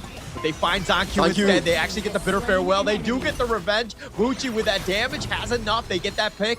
The flash away. It looks like Nova Esports are going to be happy with just Zankyu. Call me a glazer, but both teams are playing to a superb level, trading blows left and right. First one, we see how the side of BTR kited Kong Ling, and Kong Ling managed to kite towards safety thanks to the Pure Sky and the heal coming in from Wave Pit and also the Swift Strike's ultimate. Next play, Shren gets taken out, and Zankyu and team wants to go for that mid-tier 1. Hence, that's why you see the pressure coming in. But Muchi clicks on towards his spells, gets that assassination onto a Zankyu, meaning it's a 1-for-1 trade with no structural damage in that mid lane. Yeah, this is one thing that we've seen from Zankyu, though, is that sometimes he gets a little out of position, just relying a little bit too much on his mobility. And Nova Esports have some answers. I mean, Muchi is kind of mobile in and of itself. Wave Hit is kind of annoying with those bitter farewells and that control, which kind of locks you down. So Zankyu needs to play a little bit safer, ensuring that he stays alive more than anything else. You can't give up any kills. That was a big annihilation as well on towards the face of Genmith, but timer is still available. 15 seconds until the shadow objective spawn for both teams. We see Nova Esports taking the aggressive end on towards the top side, potentially looking for the trade on the Shadow Overlord. Yeah, and it looks like they're going to fortify the area first. Bigetron right now understanding that, hey, F1, he just needs to stand out in front. Somebody wants to go, he's going to push them all back. But now they're going to look to go for the Tyrant. It's already at half-life. F1 getting a little bit low himself, needs to be careful. Kong Ling eating some damage in terms of that, but they get the Tyrant. Zankyu is going to pick that one up. And now the heroic charge by Xuan. The Stampede is going to be on point. They find Kong Ling as well as the Tyrant in a great turn of events for Bigetron. The advantage of the draft coming in by BTR, much more solid, much more crowd control, has a proper front line. You saw how difficult it was for Kong Ling to actually approach to that Shadow Tyrant pit. It was just easy stuff for Zankyu to hit that smite, and then it allowed for the side of BTR to take that fight with the added advantage of the Shadow Tyrant. With the goal lead of 2,000 and the Shadow objective, this looks pretty promising for BTR. It looks definitely promising. I mean, they're playing the draft exactly how you want. You have Ball, you have Genmith there to kind of control people if somebody jump in. You had F1, you know, as that forward scout if anyone were to jump in. And Kong Lin, again, to your point, he was not able to get in closer because they had these big bouncers up front. The security was not letting him even enter, allowing him to enter the building. Now we have to put our focus on towards another end, right? How does scaling work for both of these teams? If we were to really observe, I think it really slightly favors BTR. The only good part of Nova's late game is Wendy on this Nuwa. If he can just max out these items, 16 minutes into his game, Wendy will be the primary carry of Nova. Yeah, well, definitely, right? And also you have Kong Lin and Muchi, and that's 3 damage dealers, which I think is going to be enough to deal with Bigetron. I mean, going into the late game, I kind of look at things of the rest of it. I mean, Genmith and Ball obviously can do damage, but they're going to be able to get bursted. They need to be careful in terms of their positioning. So they, you know, those late game team fights could potentially get bursted. And now Kong Lin on the run. He's going to get gone on. He gets focused down, and Genmith with that damage, they have enough. Now Xuan on the run. The rest of Nova just trying to stay alive, just hiding under that T3. But Bigetron, again, with a nice pick off. They're going to take the Overlord as well as the Crimson at the same time. This is the pressure of the draft. You don't have front line, you can't face check.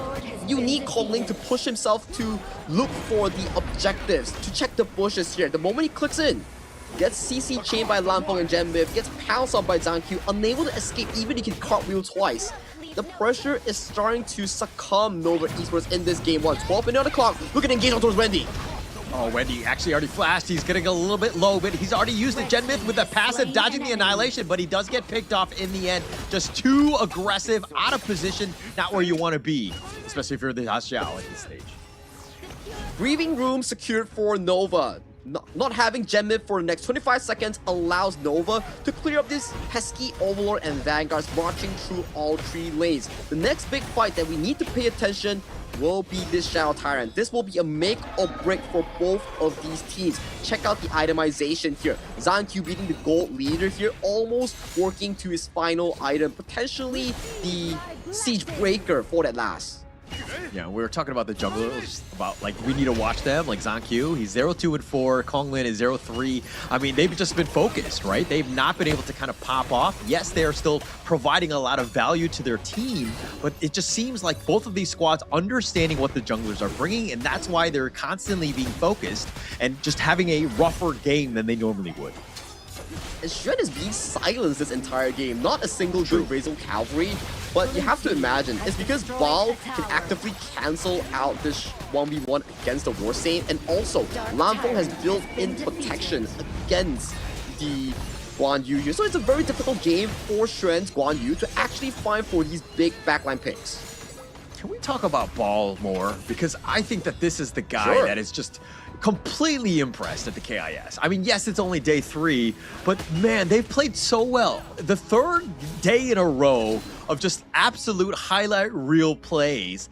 Ball has stepped up more to the task than ever expected. He's just done so well, and why Bigetron are doing what they're doing and fighting Nova Esports to the T. They're actually winning at this stage. A 3,000 goal lead in favor, and Ball has a really smart build on towards the Mayin. He's not going for the traditional Axe of Torment into the full burst build. He's going for the tank build. You see the Frigid Charge, you see the Succubus Cloak, you see the Frostguard Embrace. He makes it so that his Mayin, the sole purpose is to zone off and CC lock some of these hyper mobility like Muchi, like Xuan. Yeah. And Xuan has not been able to get away, right? The pullback, just constantly just slowing him down. He's been struggling, right? And this is like the perfect counter pick. And Ball has played this one phenomenally. He has not been tunnel vision with other heroes. He understands, again, his assignment of what he needs to do. And Xuan, Konglin, these are guys that he's been constantly focused on. It's not gonna be easy, right? If we do see BTR, this is the prime time for them to at least put some structural damage. Ball goes in, gets the kick on, but has to burn the flash. Doesn't find on towards anybody as of this point. Yeah, I mean, just more of the zoning more than anything else. But the bottom T3, this is the target that they were wanting. And Bigetron taking that. And Nova Esports, all they could do is watch. No real way to get any sort of initiation off. Oh, you see ZanQ just toying with his prey.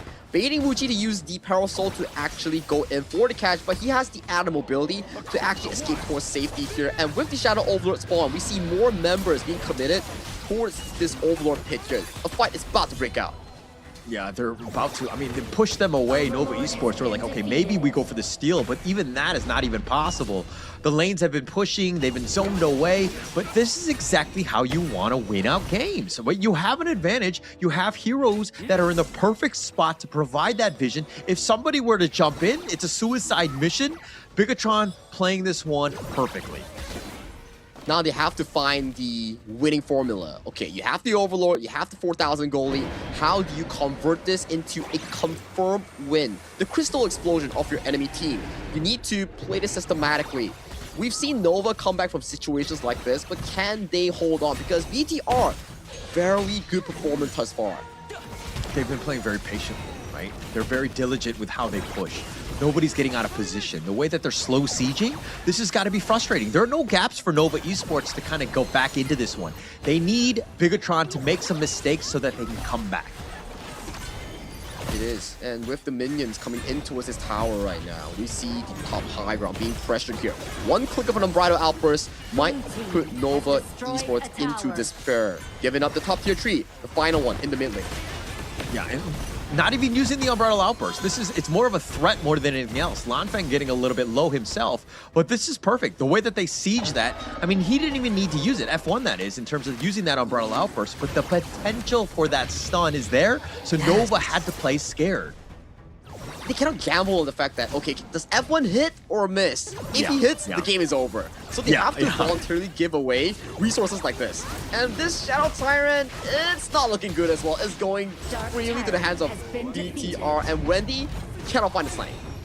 Yeah, couldn't find it. He wanted to go for the emergence to annihilation, but he needed to get a little bit of vision on it. Unfortunately, was not able to click his spells fast enough to do it because it was just too much damage from Bigetron. But man, the way that they're playing, I mean, Zhang Q, he's 14.8. He doesn't have a single kill, but the way he's been able to farm, and now Xuan in a bad spot getting gone on here, like they have so much pressure and damage that Nova have to respect it. And Nova respects it. They give away the mid-control. Upright offers.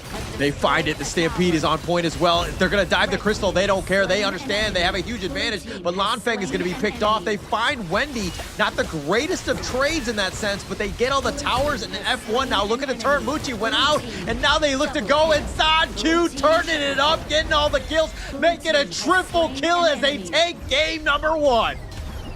IKL fans definitely will be going crazy after this, because what do you mean BTR drew first blood in the series against Nova Esports in such a disciplined and well-played manner? Such a good display from the BTR troopers. And the way that they've been playing, Bigetron time and time again, they obviously it's Zhang and Lanfeng. Both of those guys, generally, one of them gets picked off, but they have the other one to stick around. Both of those guys have so much net worth and items that they're able to continue on regardless of if one of those two drop. Very well played by, of course, Bigetron by Vitality here. We also have to give props towards the coaching staff that finalized this draft for the side of BTR by Vitality, because it was so beautiful, and every single red side counterpick that has been proposed from the side of Nova has been systematically debunked by the BTR roster, the draft, right? We see, okay, good Guan Yu 4th pick coming in from the side of Nova, but the problem is, you don't have a single good target, and you don't have a good environment to actually provide value. Because what do we mean that the enemy has a Lung, the enemy has things like a Mayin. The moment you go in, you're gonna be broken down and you can't find a perfect charge on towards the backline because your bar below is gonna be silenced by those two heroes. And then we see on towards the front end, you don't have a solid front line to allow Muchi to actively auto-attack the enemy here. Hence, the moment F1 walks up with the Zhang Fei, who's gonna fetch the ultimate? No one's gonna fetch the ultimate because Kong Ling, once the tempo is over between that 1v1, the pay travels around the map much faster compared to the Ukyo Tachibana. Yeah, they were able to choose their moments. I think that that's the biggest thing by Bigetron, right? Being able to just kind of, you know, if Xuan were to go in, he gets caught out, then, like, again, to your point, who's going to step up front? Who's going to be that tanky frontliner? They don't have anyone. And it seems like Bigetron, if more than anything else, this was an outdraft, right? They knew how Nova Esports were going to want to play this, and they had the perfect counter for almost every single lane. It is, where we saw from the draft, props to the coach for finalizing this, and even in the game, the execution coming in from the players was pretty top-notch. Gemif was always consistent aside from that one mid-lane death, while in F1 was always finding the opportunities in setting up the carries for the DPS to fall into the correct targets here. Hence, Xuan and also Kong Ling heavily silenced this game because they were forced to be the front line to consistently walk up for vision. But once they walk up, they realize like no one's going to be assisting them because they can't.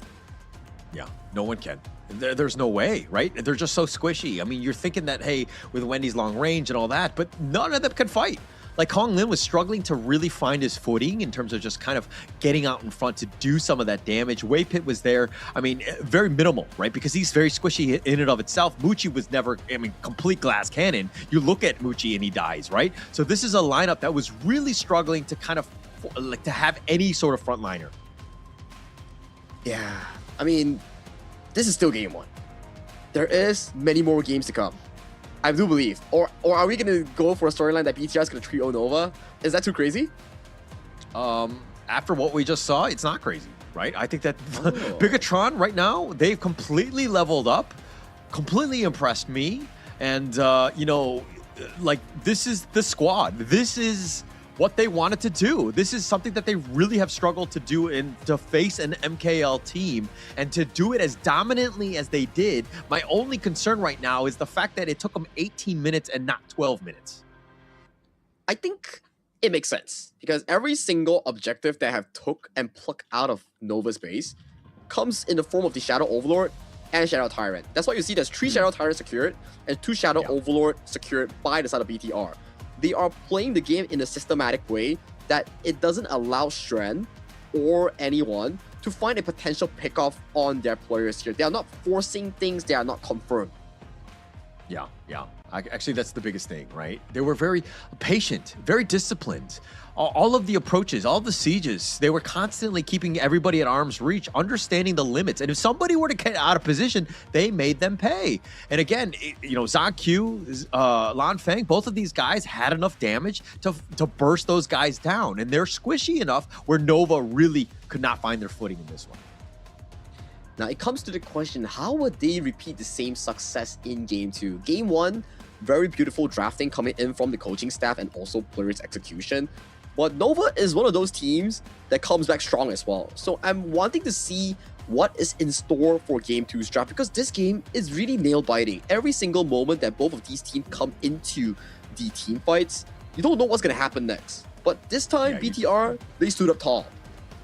Yeah, definitely stood tall, and they got to be very proud with this, right? I mean, if they were able to kind of take the series, I think that would speak even more in terms of their confidence and the way that they should be playing. But that was a phenomenal game, right? A very impressive one. Bigetron, we knew that they had leveled up, but to this level, I mean, like, it seemed like Nova Esports were not able to do typical Nova Esports things, and they were on the defensive. It seemed like, again, maybe the lack of a tanky jungler has kind of thrown things in a bit of a loop, right? I mean, like, you had CY Ogren, maybe it could have been better because they didn't have that frontliner. Instead, the frontliner was on the other end, and it was F1, the Beast. His impact was definitely felt. Tanking 143,000 damage from the enemy team and not suffering even a single death. The consistency coming in from the BTR roamer just spells numbers. Yeah, and actually F1 didn't die, Ball didn't die. Like, this is incredibly smart. It's tough to do. Both of those guys understanding their assignments. Ball has to be aggressive, has to be forcing things, getting those controls, but doing it in a way where he always stays alive. Ball, man, this is a guy we gotta be watching out for at the KIS. Look at this. They're just limiting Stren's approach, getting kills on towards Kongling, and just bailing towards safety here, even though Muchi gets a return kill on towards here. But these are the moments that's why that F1 deserves the MVP. There is no smite contention when the enemy cannot enter the smite pit. Yeah, like, all of these highlights just set up that perfect two-man stun, slowing them down for the rest of Bigetron to be there. Like, everything that they're doing right now, all of the guys, yeah, Sankyu and Lanfeng, yeah, they're going to do their damage, but every Ball, Genmin, F1, these guys, look at how much control they had for the rest of the team. Look at the diving, understanding that, hey, F1 is still alive. Let's turn this around. We're still strong. And the perfect play for Zanku to clean up and stay alive, do it under the crystal, and to close out the game. That's exactly how you want to do it as Bigetron. The bigger troopers, the BTR fans are definitely running wild right now. You can see the flags in the stadium itself. You just know how much this means to them, because if we watch back the poster just now, it was like, what, 0-3 and 0-4 that is always in the favor of Nova, and this is the sign and change of something new. Breaking the curse, breaking the consistency that's been set by Nova, and right now, they are leading the series 1-0 against their long rivals.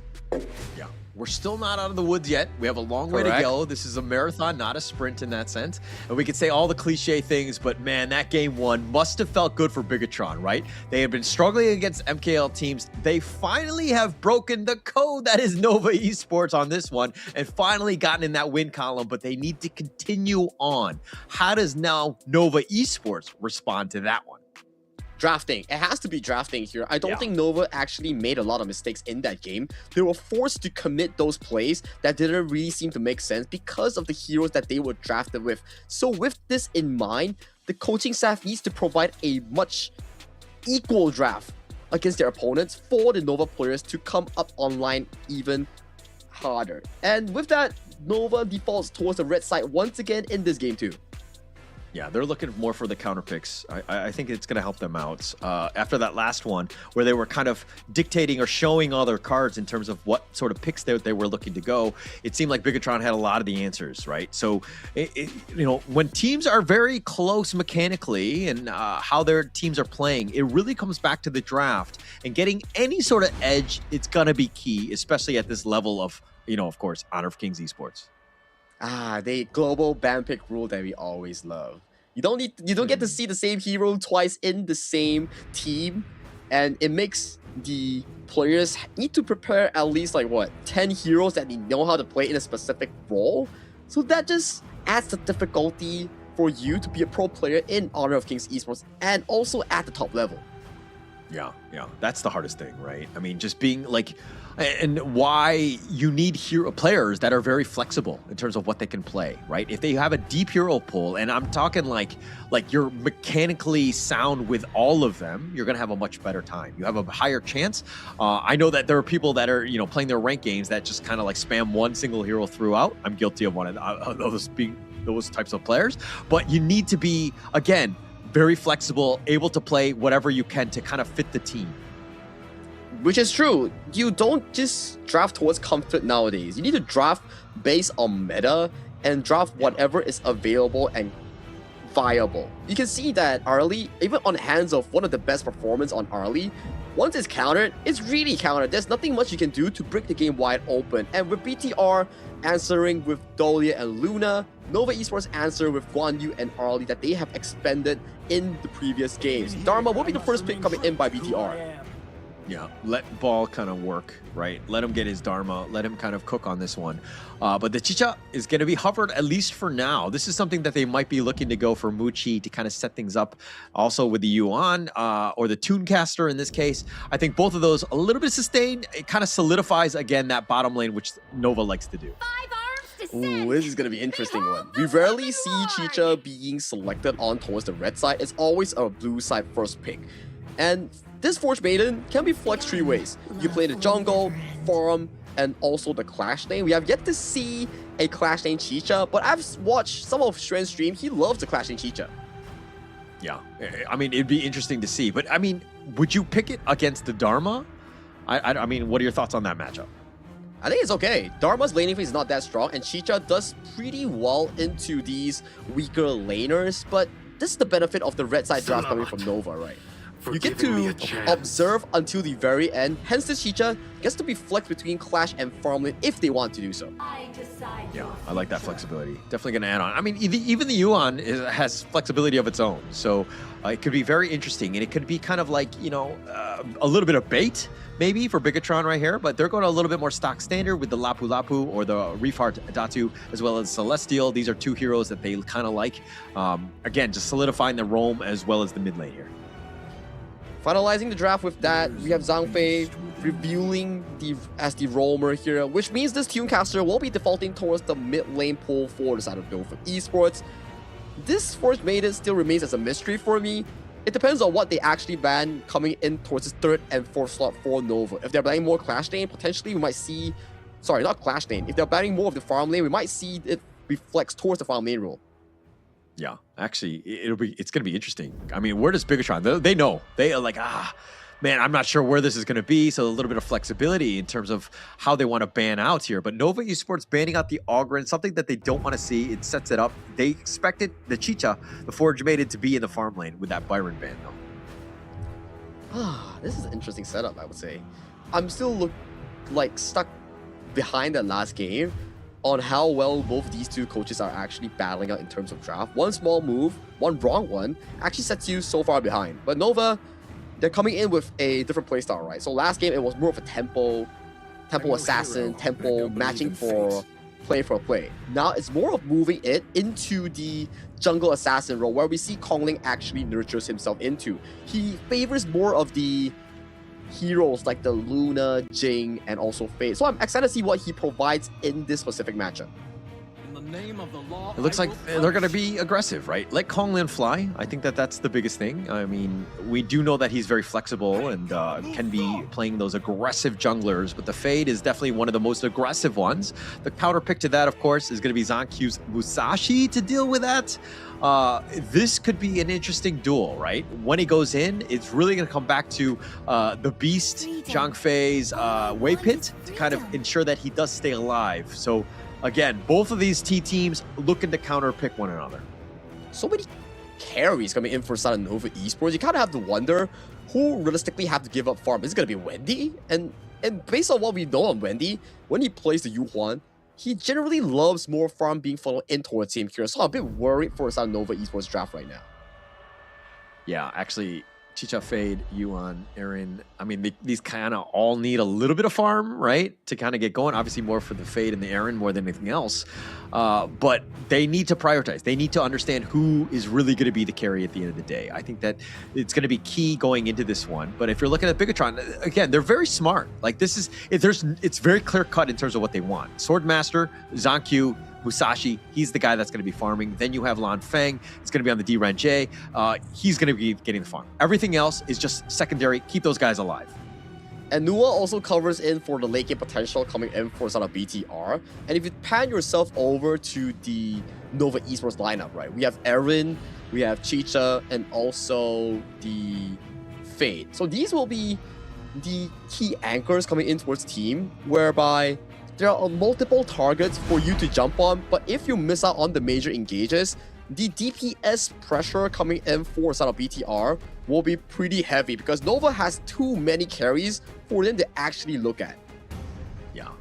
It's like, how many carries do you want? Yes. You know, I think that they're going with whatever they can go. I mean, this Chicha Clash Lane, to me, is going to be one of the more interesting ones to watch.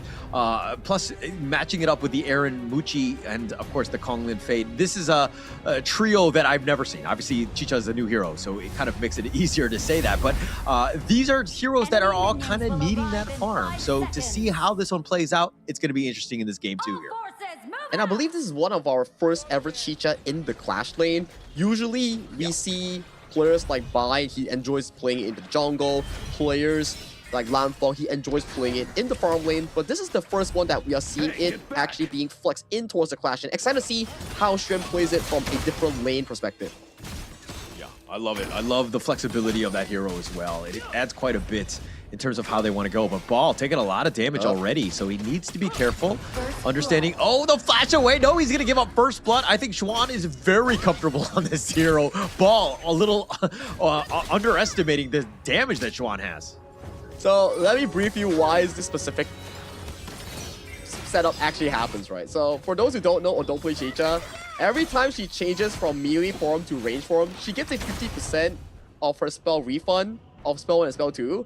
That's why she can keep spamming her spells and arrows to take down Bao. So Bao was busy clearing the waves. Shen was like, okay, I'm just gonna hit you, get 2 arrows in, and you're gone. Yeah. Ball already having a terrible game. I mean, compared to game 1 where he didn't die a single time. But again, I think he just caught it out. I mean, I don't think he's even familiar with this matchup. Chicha really catching him off guard. He really underestimated the damage there. I believe so. He overestimated it. We do see due to the depth towards the mid lane here onto his Kong lane. Yeah, Zankyu, though, has to just kind of dash away. F1 knows he's going to look to go in for this as well. He flashes, but Zankyu's going to be picked. Xuan with yet another kill. He wants to get maybe another one, and he's gotten all of the kills from Nova. The KI is 3 MVP. Half MVP is angry, and just within 2 minutes of the game, he's 3-0 on Chicha.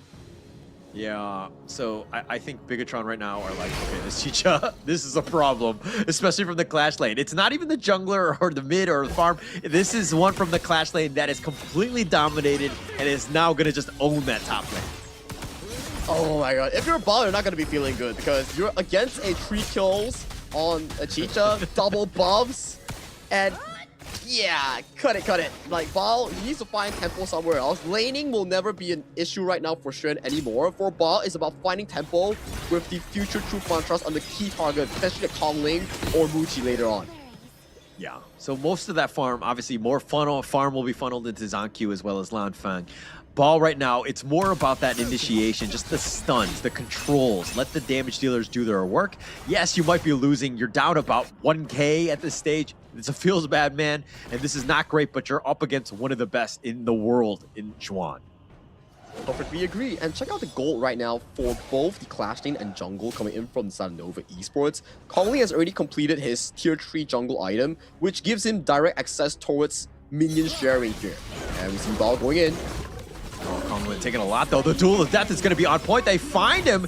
They get that kill, and Xuan being bounced around as well. Here's the Umbrella Upper. Xuan looking to turn this around, and he does it go down. Zankyu making him pay. And finally, the great demon that is Xuan goes down. Perfect timing coming in from the side of Bigetron by Vitality here. Getting the catch on towards Kongling, making sure that he doesn't get to move even a single bit. And Xuan, based on the play on the Riverside just that he had committed, he did not have flash in that specific fight, hence getting 2 back-to-back kills and getting that shutdown goal on towards the Kichicha. Huge for Zancu right there. Huge for Bigetron in terms of just turning this game, right? Things were looking to get a little out of hand, but Bigetron are like, okay, let's focus on that top lane. He becomes a main target. I mean, yeah, he had 3 of those kills, but he had that farm. Now we've taken that away. It's only 4 minutes into the game, and now they're looking to turn. But now Ball looking to decide to go in with that Raging Sea. It looks like they've been pushing away. They've already taken the Tyrants, which is what they've wanted, and Nova Esports not able to make them pay. But they do have to give a bit of a tax here because you do burn the flash both on Bao and Langfeng. That's going to be 2 minutes of unknown danger that may be coming in towards you later on. So maybe, just maybe, Nova won in terms of the long con here if they can make something happen in the next 2 minutes.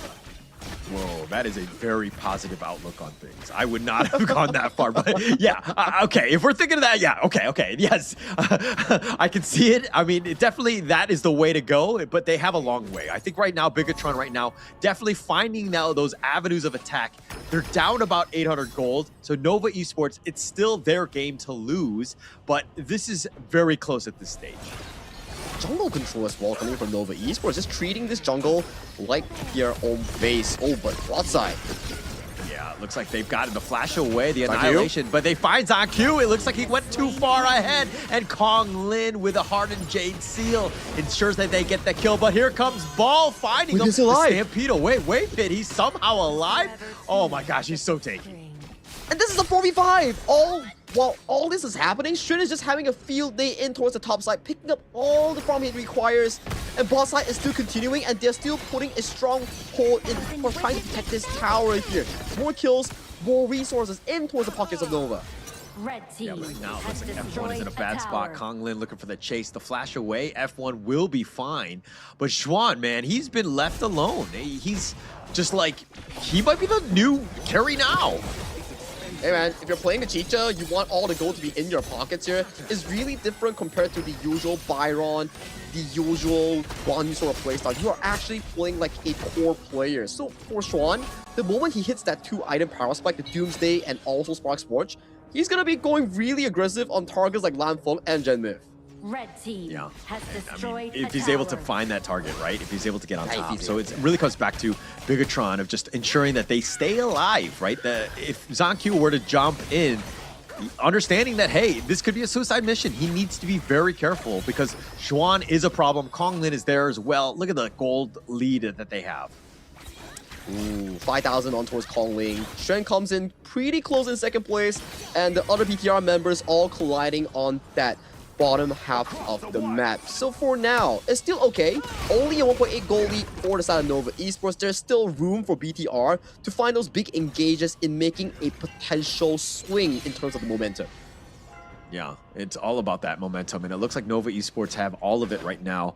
I mean, Muchi right now, he's not actually farming. I mean, he doesn't have the highest of net worth because he's kind of like okay, if we go super late game, I will be ready. I will be able to get that farm because right now it's the Xuan Kong Ling show. I think it goes back to our conversation here, but hang on a moment though. Oh, it looks like they're going to kind of just poke and prod a little bit. Waypit still kind of going in for that. Might want to use that Umbrella Outburst. And now Xuan is showing up. Needs to be a little bit careful. The minion wave has been dealt with. But now they want the Crimson Golem before they head on out. The Umbrella Outburst just the zone. Really well played by Nova Esports. They get off with that red buff. Huh, feels like something that F1 did back in last game. A Bridal Outburst just to push off the enemy sprite and then give it a easy access for Colin to secure that. So rinse and repeat, getting the wins that don't need any potential repercussions, I would say. Yeah. I mean, but Waypit did use the ult, and that is a bit of a gap in terms of when that's available again. Not the end of the world, it's still very early, but this is a moment where, again, you're just looking to zone as much as possible, and Nova need to kind of use that so that they take away all of the buffs as well. And back to your topic on why Muchi is just walking around and not taking up any farm, it goes back to one of the few drafts that we saw earlier today. Farm is finite, and if you miss the flash token, Okay, doesn't matter. But if you don't assign farm to the important members, it doesn't really allow your team to get to full effect. That's why Muchi is the one giving it directly, you know? Yeah. I think that, I mean, it's not the end of the world for Nova. They understand again, just who needs it. Xuan and Konglin have been very, grateful and blessed in the sense that they've been getting all that farm, but Muchi will be there. Like, he's, again, another win condition. He just needs a little bit more time. As long as he stays alive and just kind of ensures that he's getting some sort of farm, because right now he's not doing the most amount of damage. And Nova, positioning themselves towards the bottom side here, wants to take more attention towards this upcoming Crimson Golem. Yeah, this is looking to go for another steal. The Annihilation's going to be on point, but the Hardened Jade Seal, yet another steal taken away. Nova Esports, it's on a timer, and now they actually look to find ZonQ, who's looking to go for this one. Duel of Death is going to be used defensively. The flash on forward, Xuan looking to just trade with ZonQ, and now the push away with that Truth Ball, buying a little bit of space. Everybody from Bigetron right now looking to just at least stay alive. Slight damage input coming in from the side of BTR, not the most that we would expect. We need more damage, hence this game needs to go longer for BTR to swing the momentum. I do believe that Gem Myth is a key factor that can contribute towards this, but at the very least right now, the members of Nova are pretty damn tanky. Yeah, super tanky and annoying to deal with. They have not been able to burst. I mean, both squads right now, it's coming back to just like they've been able to outmaneuver one another, just staying alive. And at 10 minutes, only 6 kills. Yeah, this is like last game, but it flips the script and it's more favoring towards the side of Nova Esports right now with a 2,000 goldie and I would say pure control over this Tyrant because you have to fade. Oh, it looks like it's been leashed. It's going to go back in. This buys a little bit more time, but now F1 in a bad spot. The Jade Seal is going to be on point, killing him. Ball looking for the back line. He's not able to do too much. He gets picked off as well. Konglin with a double, and now Nova Esports have turned this game on its head as they find Lan Feng. Konglin, an absolute sniper. Team Ace, give the man a quadra. You know he's definitely not happy after that performance in game number 1. He's biting back hard with some of his signature assassins here. Quadra kill over to the side of Nova's jungle. They are going for all 3 outer turrets off the side of BTR plus the Shadow Tyrant here. From a 2,000 gold lead now, broken apart into almost a 7,000 to 8,000 gold lead in favor for the side of Nova. And this is the Konglin that we were expecting. Give the man his fade. Let the man work, because he's able to just go in at his own will and just taking people out. They've had a really tough time dealing with him because Konglin has just been so aggressive and the amount of damage and finding the weak backline. Konglin, again, an absolute sniper in terms of this fade. I wonder if we get a replay here because there was so much happening in that team fight just now. Shrem was solo diving against ZonQ. Konglin was jumping in, getting multiple fights happening around. Waypit found a beautiful Unbridled Outburst. Those are key moments that you can see why team fighting is so important. For the side of Nova, they isolated every battle to a 1v1 or 1v2 scenario that's in favor for them. Yeah, and with this net worth advantage, I mean, you're going to have that edge. I mean, it really helps, obviously, when Xuan is 4-1-0, Konglin is 5-1-3. Like, those are money bags at this point in terms of what they bring to these team fights. But they're taking down the Overlord. They're basically just imparting their will on Bigetron right now. Yeah, this is gonna be a very difficult stronghold if BTR wants to delay this into Gem Myth's power spike, because right now Waypit has the go button here. One Unbridled Outburst and they can start the fight off immediately, but ZonQ due to the death. Oh, Duel of Death. He tried to go in for this, but now he's in a bad spot. It looks like Muchi will be killed, but that's not really the target, especially since Konglin is still alive. A sliver of life. He's looking to go for a ball. He's just going for that 1 versus 1. F1 has been killed, and Konglin just continuing on with Ball there, and Ball is not able to do the damage because Lan Feng wasn't in the fight.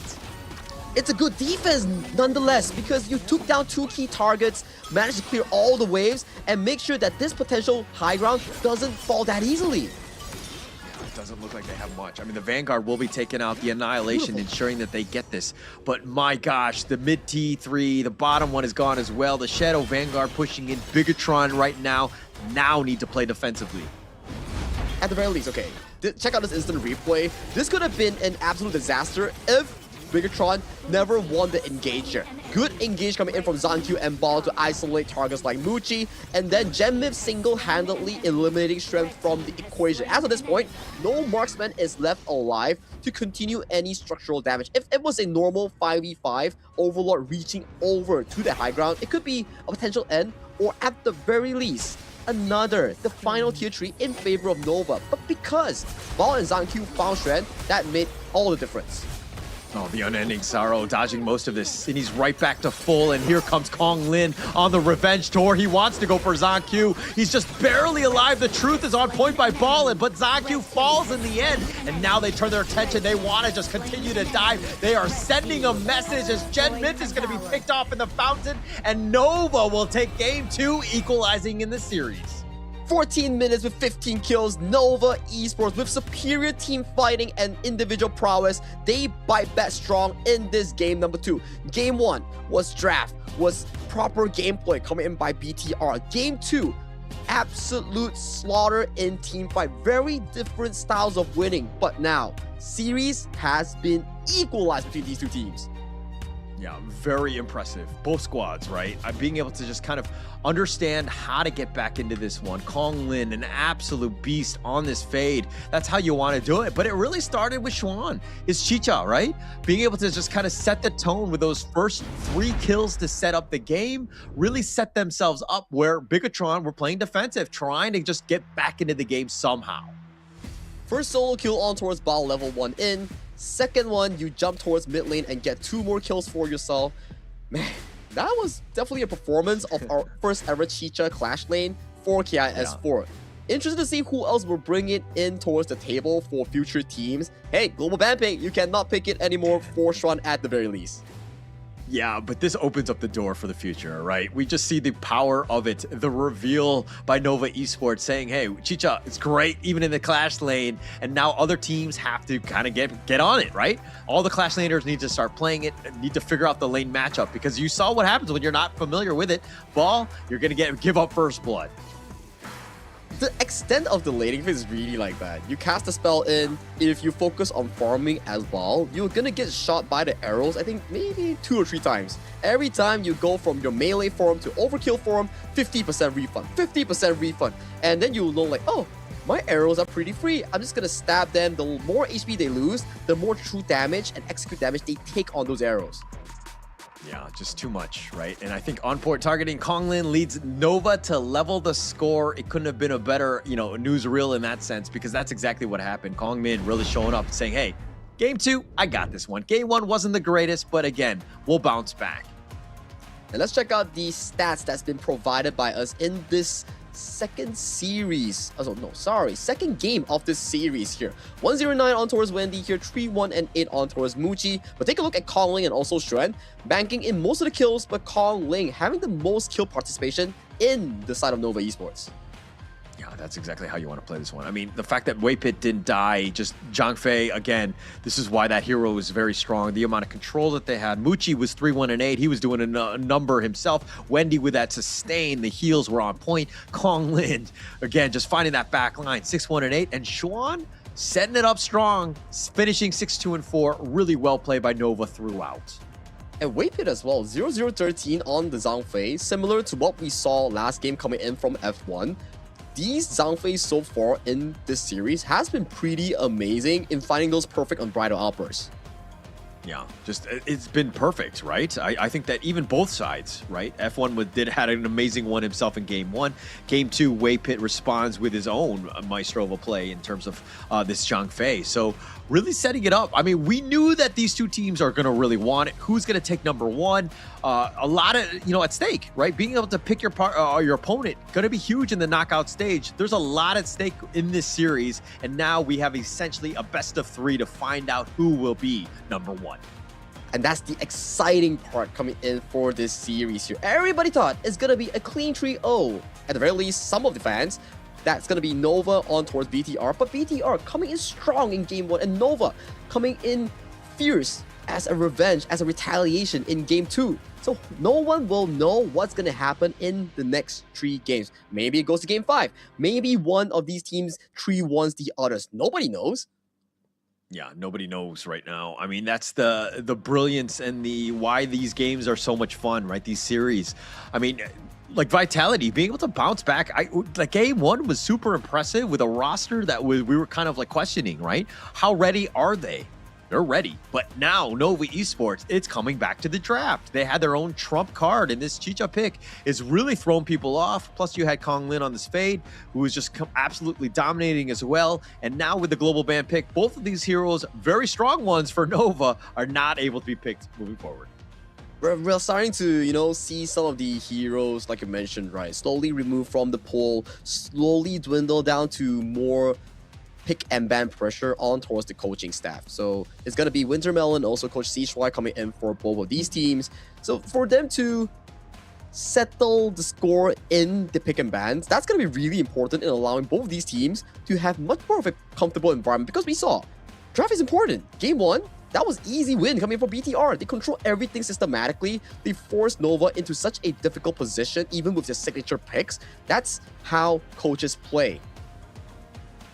Yeah, and even moving forward, it's going to be even more of a chess match, right? In terms of which heroes are available, what's going to happen. Because it seemed like Nova Esports were definitely loaded for bear with this draft. They had a very strong one, and they had a good draft synergy, and execution was on point as well. So they need to continue on with that. But now with a somewhat, diminishing hero pool, yes, it's only game 3, and we have a lot of heroes ahead of us. But the man, of course, the MVP of this one, will, of course, be Chuan, right? So with the Chicha, the Forge Maiden, 624, 51,000 damage taken, but he was making so much of an impact, especially early. The first 3 kills in towards the game and the last 2 kills on towards the backline, those are key ones coming in for the Forge Maiden himself. For this one, I would say the first 3 ones, it was too impactful to not give him the MVP. We know that Colin got a quadra kill, but you gotta say, how did the quadra kill happen? It was because this person, Chuan, found the opportunity for Colin. Yeah, he was just setting it up. I mean, Chuan was just an absolute menace, right? And just being able to just run it down and kind of find it. But this is a good turnaround. Bigetron responding, understanding that Chuan needs to die as well as Kong Lin. And they had completely turned this game. And things were looking in their favor, but just too much Kong Lin in the end. They gave him too much space, I would think. It's difficult, right? But this is the fight that we need to give prize over to. Sean was 1v1ing against the side of ZhanQ here, and on towards the flip side here, Ball failed the assassination on towards Muji, and with no proper peel coming in from the side of BTR, Genmif and also Lanfeng left to dry in towards the mid lane. Yeah, and look at this is on ZhanQ. He was actually looking to chase Muji. I felt like that was a little bit of an overextension. Maybe you look to fight under the tower, so you have those tower shots to kind of help a little bit and play a little bit more defensively. Obviously, ZhanQ is a much better player than I, but this is one of those things where you're looking in hindsight, is like, did he really need to go that aggressive for Muji? Maybe it's to protect the high ground turret here. If the turret actually gets focused down by the overlords, then there will be too much wave pressure for the side of BTR to actually put up a proper fight. And maybe in the eyes of ZhanQ, it's like, oh, Muji's out of position, I gotta go now. Yeah, I mean, he definitely needs, he was thinking about that. I think that he was pressured to kind of make that issue and try to get onto it. But the rest of the team, not as fast. And that's the problem, right? The mobility and being able to help support when you do jump onto Muji. And Kong Lin and, of course, Chuan had a ton of damage. So it was going to be a tough one. We're basically going on a suicide mission, if anything. Wow. After these back-to-back games, we just know how much competitive the HOK Esports has evolved into coming in towards this year. Last year, it was the team known as Nongshim RedForce pushing Nova to 7 games. Now this year, who will it be? Will it be BTR? Will it be another team coming in from IKL or PKL? This is what I'm excited for, and this is only the group stage, and we have not yet even go into the BO7s. Yeah, all of the days have been fire, right? I think that that's the biggest thing, is that the level of play has just really gotten so high where all the teams, it really comes back to the minor mistakes, the misplays that you might have, and the other teams really capitalize on that. But it's getting much closer, and you're seeing even like Nova Esports, that was not an easy game for game 2 for them, right? But they were able to pull that one off. We expect them to kind of really be that level, but now it's up to Bigetron to find ways to get back into this series. Wonder what side they'd actually select coming in towards this game number 3 here. And we see Jonathan Lee Jiawan. Oh, I know this guy. Let's go Malaysia. Kalau Nova menang rambut. What he said? He will make his hair purple if Nova is champion. Okay, all right. We have the evidence of that. I think we need to screenshot that, ensure that he does go purple on this one. So yeah, I think that's one way of doing it. At least it's not a tattoo, right? Hair can kind of be grown out or be cut off, so I think that you're fine. Yeah, I mean, the tattoo is a big commitment here. Maybe if Nova wins like big, like maybe like KIC or like, you know, EWC, maybe someone gets a tattoo or some way. But talking about selections, talking about life decisions, in the game tree of this series, VTR selects the red side for the first time and Nova goes on towards the blue side. Seems like for these two teams, red side seems to be the prior side coming in for the series. Yeah, I think it is important. Draft, again, just being key on this one. But going into this one, look, they need to stop Konglin. Easier said than done. In the same way that ZonQ has kind of been largely mitigated, it seemed like Konglin had his number throughout that entire game. ZonQ really didn't get going. I think this is the repeat of Game 1 and Game 2, right? Game 1, Konglin and Strong was stopped really harshly. Game 2, it was ZonQ and also Bao being limited in the laning phase and in the team fights here. So it's coming down to whoever is able to bring the tempo for the team. If they are stopped, if they are silenced, then it becomes extremely hard for either BTR or Nova to get those advantages they are looking for in the mid game. Yeah. I think that mid game is going to be huge, right? I think that we kind of saw that where once one of the teams has control in that mid game, they just like take over, right? There's just no sort of gaps that they give. I mean, if you're looking at some of the other squads where they kind of stumble a bit, it's in that mid game where they're not able to transition it properly and close out games. So these are two high level teams. They're ready to go. They're not going to make those sort of elementary mistakes, dare I say. And with the bans coming in, we see Arlie, we see Chicha, some of the picks that Nova Esports have expended, including the Long and also Dharma that has been used by BTR. What kind of first pick we're seeing here? Is it going to be the Byron, the Dolia? Because the Dolia and also Yang Jian is still available for BTR. But with that in mind as well, there's still the Haya as the potential counter for that as well. So it's down to what we see so far on our screen here, the selection by the coaches. Yeah, Byron's going to be picked up here. Also, it's a great pick for Xuan. But at the same time, you're also taking it away from Ball, who is an absolute maestro on that himself. But they're going with the Yangjin, or the Trilights, and Tooncaster, the Yuan. This is a nice little combination. Sustain, has damage. This is a nice 1-2 punch. It is. And this really limits the side of Nova Esports to potentially take away the Dolia, unless they're going for the Dolia Nutza combination that we see back in KIC. But is it still strong? I'm not really too sure about myself here. We haven't been seeing it for quite a while. Yeah, it's been some time when we've seen it. But, I mean, what are you looking to pick to counter the Yangjian? Well, that's an answer here. Moonblade seems to be pretty fine considering there's not a lot of crowd control. But if you want something that really counters the Yangjian, it has to be the Haya. Moment Yangjian comes in, you immediately remove him and box him up for a 1v1. Although we saw how Blacklist systematically removed the Haya, but I want to see another player, which is Wendy, to show us why the Haya is strong. I don't think Haya has a pretty good win rate thus far in KIS4. Yeah, it hasn't had the greatest one, I mean, to kind of start things off. But it's been more of like, I mean, it's 3-2. I don't think it's been updated with that loss earlier today. So I think it's 3-3. It hasn't been the greatest. But, I mean, it still has that impact when it's able to take somebody out. But, you know, one thing they need to do better than Illusion's, Haya is to kind of ensure that you have some sort of farm, right? Yeah, sufficient farm, right? Sufficient farm, getting yourself going, make sure that you at least win the 1v1 or stall enough time for your team to jump in towards you. So for Nova, potentially thinking about more of these counters that could break the formation or threaten the Moonblade or Evernight aspiration will be quite sought after in their second phase ban here. Yep, and it looks like the second phase, I mean, they've picked up the Aaron themselves. This is a hero that, I mean, we saw bits and pieces of it towards the end, I would say, of 2025. What about this Laurel Princess has really, you know, helped, and why it's kind of turning into a bit of a meta pick now?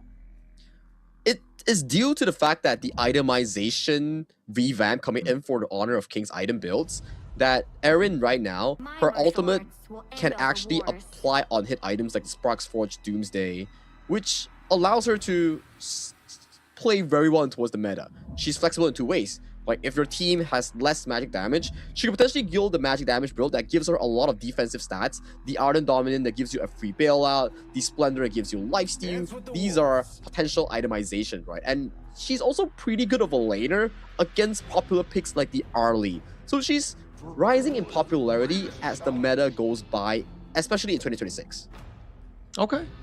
No, I think it's interesting to see because it's more about the counter picks and just like, some of those heroes like the Arlie, it's been kind of tough to deal with, at least in 2025, but having some sort of options. And that's the brilliance of Honor of Kings, is that you have so many heroes that some heroes are definitely better than others, and you need those counters. And to understand and to play them and to execute, that's a different story.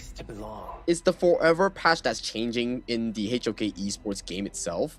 I mean, Honor of Kings itself, right? Where every patch introduces new heroes that are buff and also nerf, and also new addition to the hero pool, right? For this new patch, we had Haya. For the previous patch, during off-season, we have Chicha. So teams have to really adapt and learn more patches and also debunk what's good and what's bad going in towards specific games itself. Okay. No, I like it. Nice breakdown.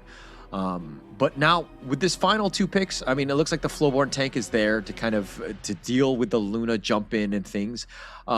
Need to be aggressive, right? Need to steal away those blue buffs from Konglin and make his life a little bit difficult. I think there's going to be a lot of pressure on Bigetron, especially ZonQ, to really kind of shake up this game here. And the Flowborn tank is also an interesting one. I've seen one time that ZonQ also picked the Flowborn tank into the Haya. The moment you get boxed into the Moonskate Mirage 1v1, the Flowborn tank is interesting, whereby you can CC lock the Haya with your combos and stall enough time to come out of the Moonskate Mirage. So for me, it's a good pick by the side of BTR to simultaneously match against the Haya as a tank and also match against the Luna if he comes in aggressively. Yeah. Has a lot of options, and I do like that, right? Just staying alive is the biggest thing. And you're going to make his life a little bit difficult. Now he has to really choose who he wants to kind of mirage away, right? So this is one where, again, if you're looking at, Yixing, Gen Myth, as well as Lan Feng on this errand, just kind of keeping that distance so that Wendy doesn't get that jump. Jungle matchup is important, right? And to your point, setup is also very important. As we see for the Nova side, setup comes in the form of either Wendy or Wei Pit here, isolating 1v1 or the Cannon Blast to start off the fight. For BTR, it's looking for more of Bao flanking or ZonQ finding the perfect initiation and allowing Gen Myth to find the perfect board. If they can find Muji, that's going to be pretty big. Muji is the sole prime carry of Nova going into the late game here. If they shut down Muji, they have it in the back for BTR. Yeah, I mean, if they're able to find him, right? I think that Muchi is going to be, all eyes are going to be on him in terms of that damage. I mean, the Luna is going to do some work, right? Let's give Konglin a little bit of credit, right? Especially after that last game. I think that he's going to be able to keep on pace with that and ensuring that the team has a lot of success from this jungle lane. But if he's able to, if we get to that late game, how much damage is it going to really do? Yeah, that's the thing about a Luna, right? Where it actually scales off after the mid game. And if it doesn't flourish itself in the early to mid game, it's gonna be pretty bad. But with the early game priority coming in, that was almost a steal. That was very close. And he just barely took that one out. But Nova Esports, this is what you want to do. You want to be aggressive and make sure that ZonQ doesn't have the free farming and that space.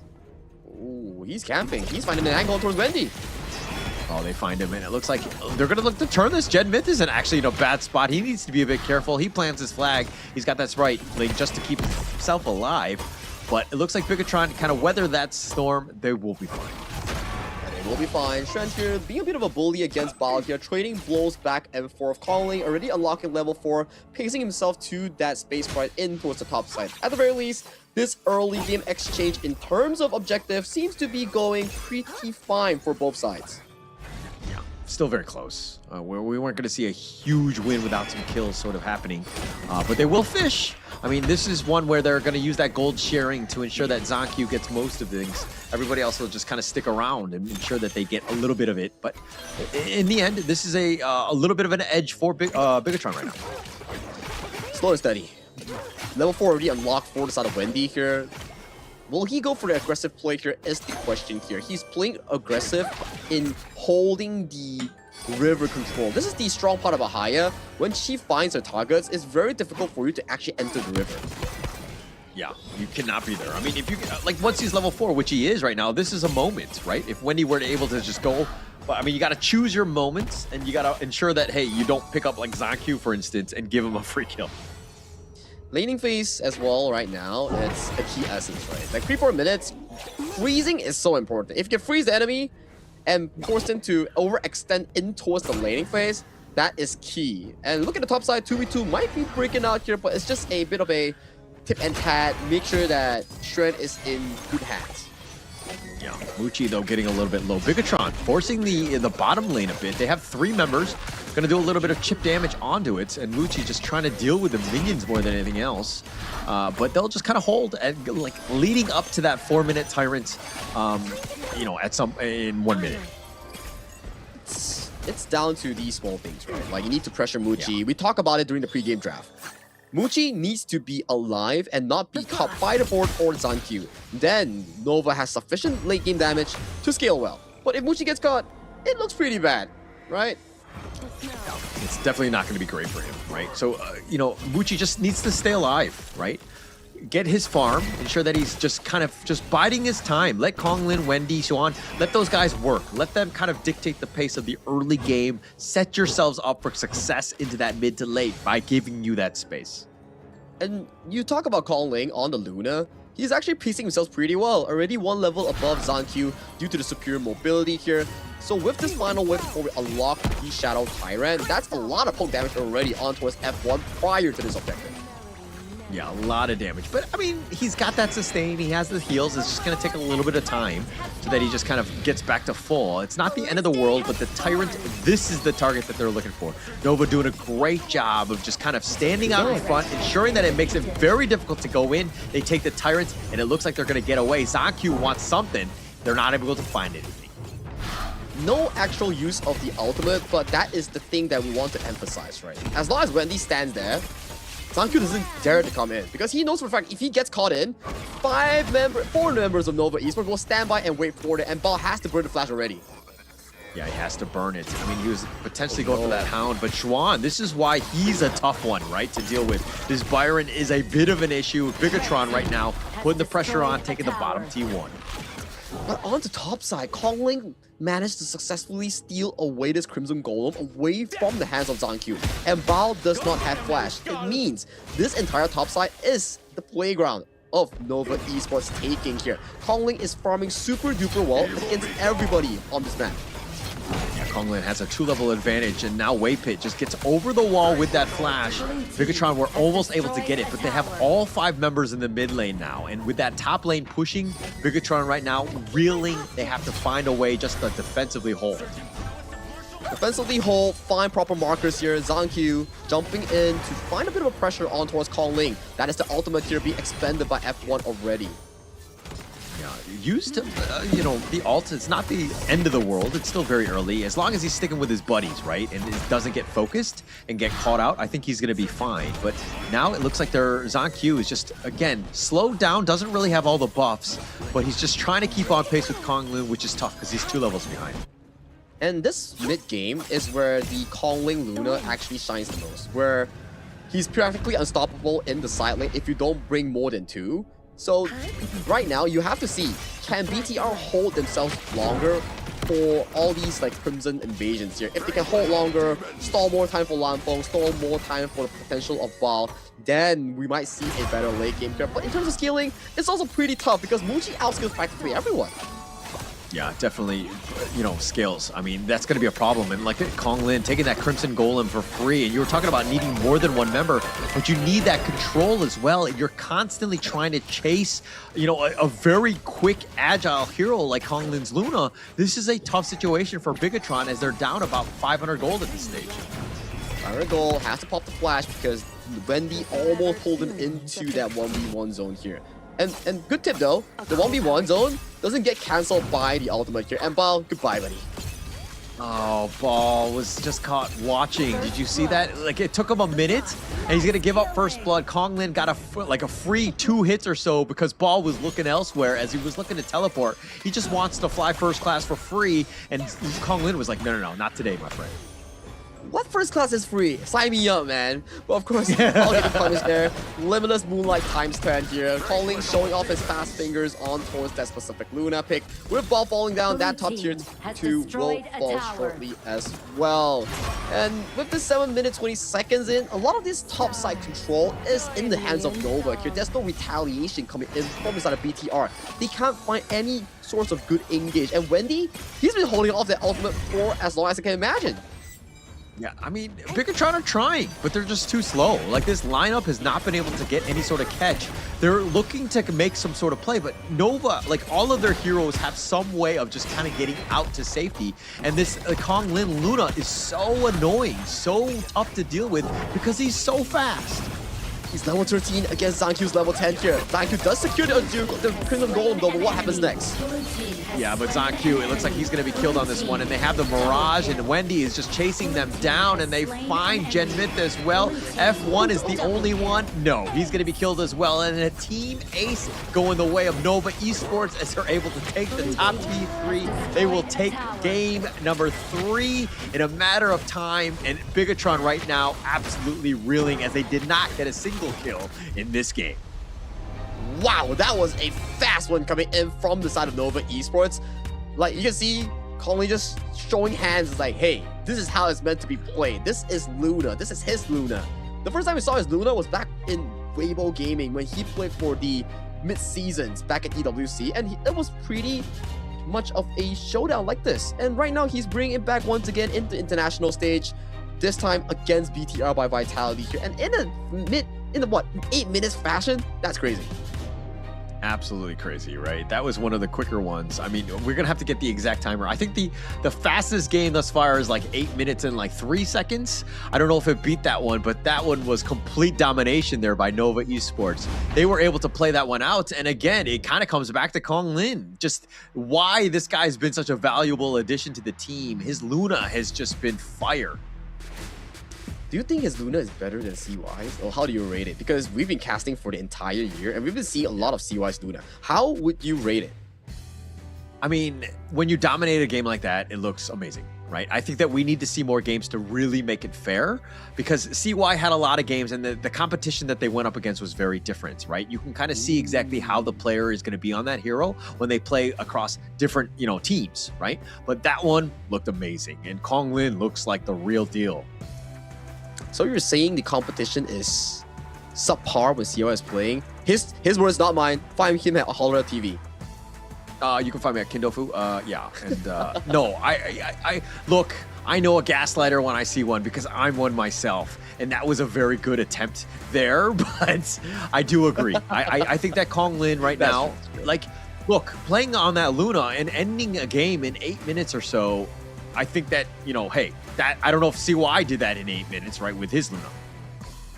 I mean, like you mentioned, right, if we compare it to the Game 1 performance of what we expected from Nova Esports and Game 3, that was an entirely different Nova Esports in Game 1 and in Game 3.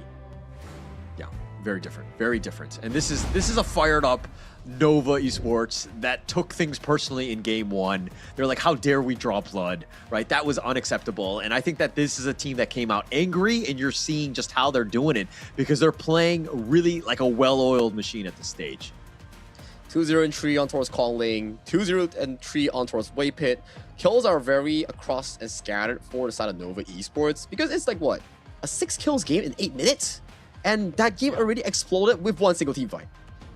Yeah.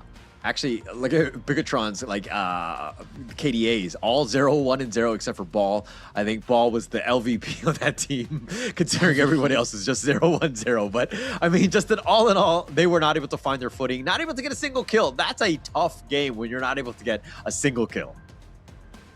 And it just goes to show when you draft yourself into a slower team comp against a Luna, yes, strategically speaking, Zankyu can man-mark the Luna, but the Luna never gets into the face of Zankyu, and he's just dashing around rent-free in Zankyu's head. Yeah, I mean, Zaku didn't have 10,000 damage, right? It took a lot. He was unable to farm. He wasn't able to do his thing. And I think that in the same way where you kind of saw Kong Lin, like he needs to get an assassin-style jungler, right? Let him do his thing, right? And I think that needs to change going into Game 4 here.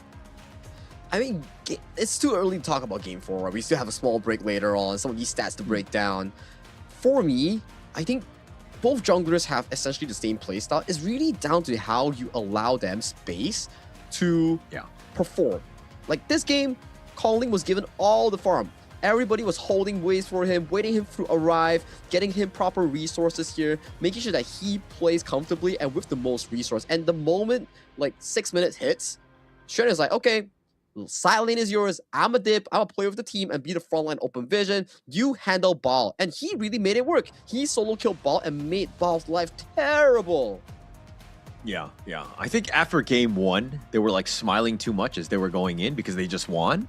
And then, that smile, I think Nova Esports all saw it and they were like, oh, it's like that Michael Jordan meme. It's like, and I took that personally, right? Because they have not given Bigetron anything to smile about since that moment. They've taken 2 quick games that have just completely dominated them and have just kind of, dare I say, like taken away some of their confidence. And we only saw 2 ultimates coming in from the Haya. That's how quick this game was. Okay, we saw one attempt towards mid lane that forced the flash away from F1's Yuan, and 2 more which isolates into a 1v1, and that's about it. The game is over. Yeah, it was over. It was very quick. I mean, 8 minutes is one of the faster ones that we're talking about. I'm sorry, I don't know the exact timing of this one, but my gosh, that was so quick because 23 seconds, I think. 23. Yeah. Okay. Yeah. I mean, 8:03 was the fastest. That was Kagendra over Team Hawk. But this one was just almost as quick. But, I mean, the MVP has got to be, of course, none other than the latest edition. It will be Kong Lin. I mean, 203, the Luna, just the amount of impact he had throughout this entire game. I mean, just completely high-flying 8-minute game. He was styling. That was a limitless Moonlight X10. It means that within a short duration of that fight, he managed to refresh his ulti 10 times. That's how crazy it was. I could never.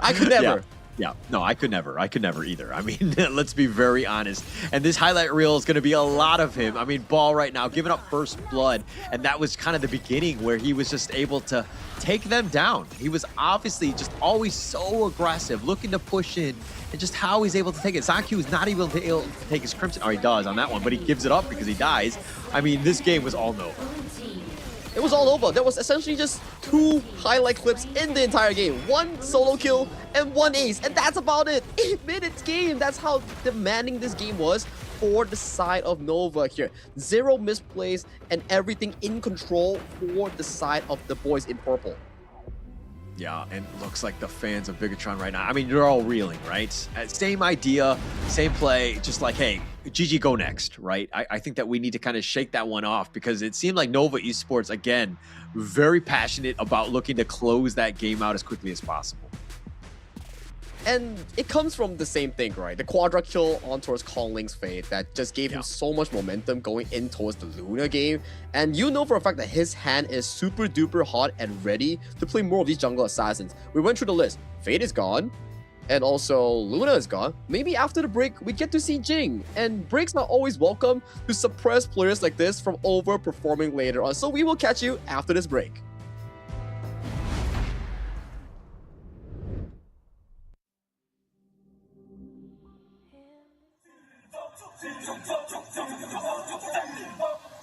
King's Invitational Series, let's go! Bertahun-tahun ku ditempa, harap yang karang murka, enemy di setiap langkah, ganteng datang mencoba, panggil ku one man army, satu orang 1000 nyali, Del spirit dalam nadi, sini maju kuladeni. Langkah sudah jauh, mereka pikirku mau mundur dan buang sau. Kehormatan yang utama di puncakku pertama, berdiri hantam balik semua yang halangi arah. Pikir-pikir lagi kalau kau mau halangi, genderang perang sebab bunyi sini hadapi old school tank medley. Dia takkan berhenti, bukan instan imitasi. Coba kau lihat sapu cara bermain agak lain dengan strategi yang saya desain. Akulah mastermind di balik kekacauan. Satu punchline sapu ku mundur semua lawan. Insting tepuku deteksi ancaman, enemiku libas seperti Anoman. Yo satu pukulan tangan kosong, musuh jatuh runtuh panggil aku Wukong. Masih strong di power, hantam lawannya menghadap. Sapu cakar lebih tajam, lebih dari kopong pedang. Yang saya incar tuh rawana, bukan tata singgah sana. Maka wajar apabila dong bilang sampai bijaksana. Siapa yang berani mendekat kemari? Sayang kesana atau kau yang kesini? Jutaan kalian pun satrakan lari. Seranganku cepat sulit kau hindari. Dominasi, ku kendali, berotasi ke tiap sisi, ku ambil alih. Saatnya kita untuk eksekusi. For my party, push, push, push, push, push, push. Everybody, move, move, move, move, move, move, yeah, move, move. Saat datang dengan mode brutal, kendalikan setiap titik vital. Damage magic, serang mental fisik, 1000 taktik, kau kalah cerdik. Mau coba jatuhkan sama mana bisa, siasatmu sudah saya analisa. Terdapat selak, gerak, geriku sulit tu dilabrak. Game over, hancurkan semua tawa. Kombinasi skill dan power, teleportasi ala Enoku yang LOK. Kau tahu ku tak bisa redam, bulat tekadku yang takkan padam. Tu kehormatan yang tak bisa dibeli, saat saya genggam jangan harap kembali. Adu mekanik tingkat tinggi, siapa paling berani, aku paling gigi. Pedang raja yang kuhulus, tebasannya bak angin menghembus. Long life the king, akulah raja, dentuman zira, ini mental baja. Akulah hukum dalam wujud nyata, seni tempurku susah tukar baca. Y'all better run, I've already won, nowhere to run, your time is done. Tidak bisa kau atasi, berat untuk kau hadapi, kalah pedangku menari, kau balik kanan dan lari,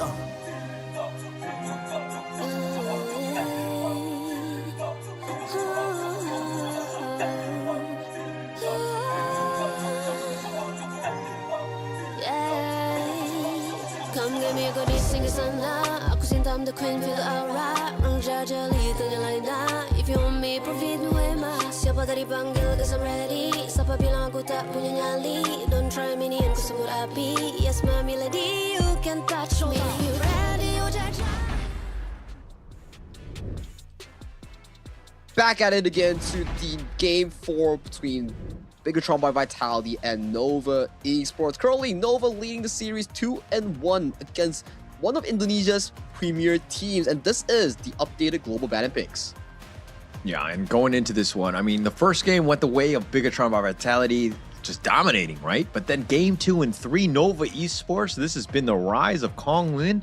He's been on fire throughout. If anything, Bigetron need to find a way to stop him and get Zankyu going again. Zankyu needs to get going. I think he's been silenced pretty hard this entire series. Like, yes, the game 1 pay was pretty splendid, but the game 2 and 3, I gotta say, pretty lackluster. It's not Zankyu's fault, I gotta say. It's really a collaborative team effort in allowing all your teams to be on sync and play on sync. And with this is something that needs to be looking into. BTR needs to finalize a better draft. At the very least, allow Zankyu to flourish more.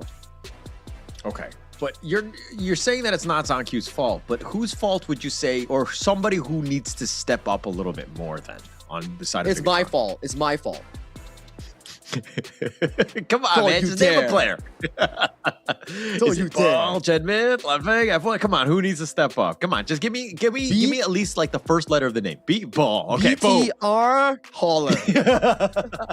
Okay, well played. You have navigated that conundrum, and now we're into this game. But I feel like the rest of the rest of Bigetron really need to kind of. He's in your head rent free, huh? He's in my head too, right? No, the way he's been playing. But the last 2 games, he hasn't had the same amount of success because it seems like Xuan has figured him out and gotten up the better of him with these lane matchups.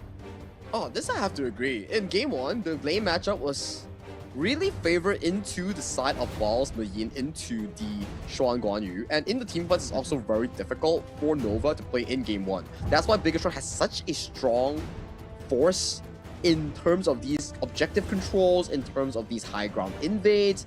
These are things that allow you to push forward when you have a superior draft. And back in game 2 and game 3, things were much more easier for Nova because drafts were more equal and less one-sided. Yeah.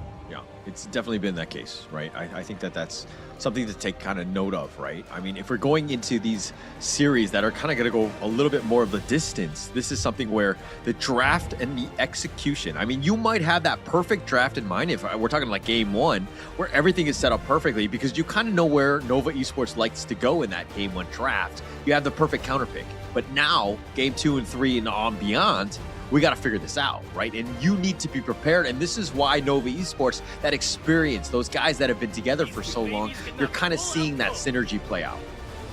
It is. What you say practically makes full sense because it goes back to the opening of the show. Nova Esports only changed one player, which is Kongling. BTR changed the entire roster except Zankyu. So it's jungle, but in a different way. Yeah. And you're kind of seeing some of those effects, right? Where Zankyu hasn't had the greatest of time, but Konglin, I mean, he's just taken this situation, this positioning of understanding that Nova Esports, this is the second place team from KIC, and just full out sprinting, right? This team has just been on fire with him. He's been able to kind of just take up the mantle that was left by CY, and he's completely just turned it up to the next level. That's what you need, right? In the modern world of HOK esports or any professional sports. When you are given an opportunity, you have to capture it and hold it dearly with your hands. God knows when is the next time that you're given an opportunity to join strong teams that could potentially rule the global scene, right?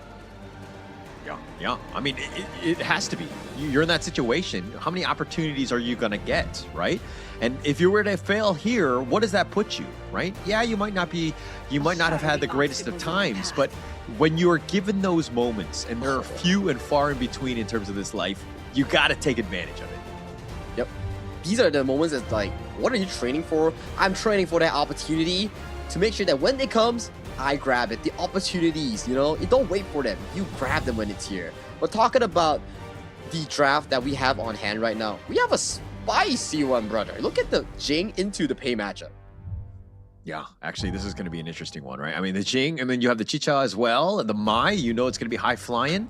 So Bigetron are like, hey, let's be aggressive. Let's play our game and make sure that we're able to kind of, react to us. But Nova Esports, again, Konglin on the Pei, it's going to be dangerous. Sunbin? Where did this Sunbin come from? He's locked in! He's locked in? Yeah. Okay, I mean, you know where the Pei is going to potentially going, right? The stun from the Lapu, the time lapse is going to be a bit of an issue, and when you have that silence, it could be a bit of an issue for them. But the white anchor and wow, Kongmin as well, so a lot more damage. And we're definitely going to be seeing a Baichi ultimate weapon coming in from the final pick of BTR by Vitality. Hence, you see the preemptive pick of the white anchor coming in from the side of Strong. This is a staple because the reason why you pick the Sunbin is you want to have an unstoppable big raid boss tank with the spell time flux of the Time Bender, which allows Bao to be a pseudo carry, an unstoppable raid boss. I mean, the pull is going to be real, right?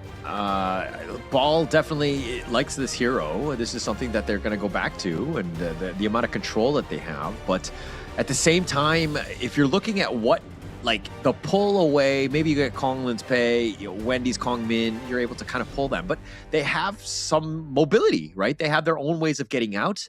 Obviously, it comes back to just like the execution in those micro, moments in the team fights. But it's an interesting attempt at, solving this Nova Esports lineup. It's a worry for me because on paper, it's like really good, but your roamer essentially is really, really weak against a Pei.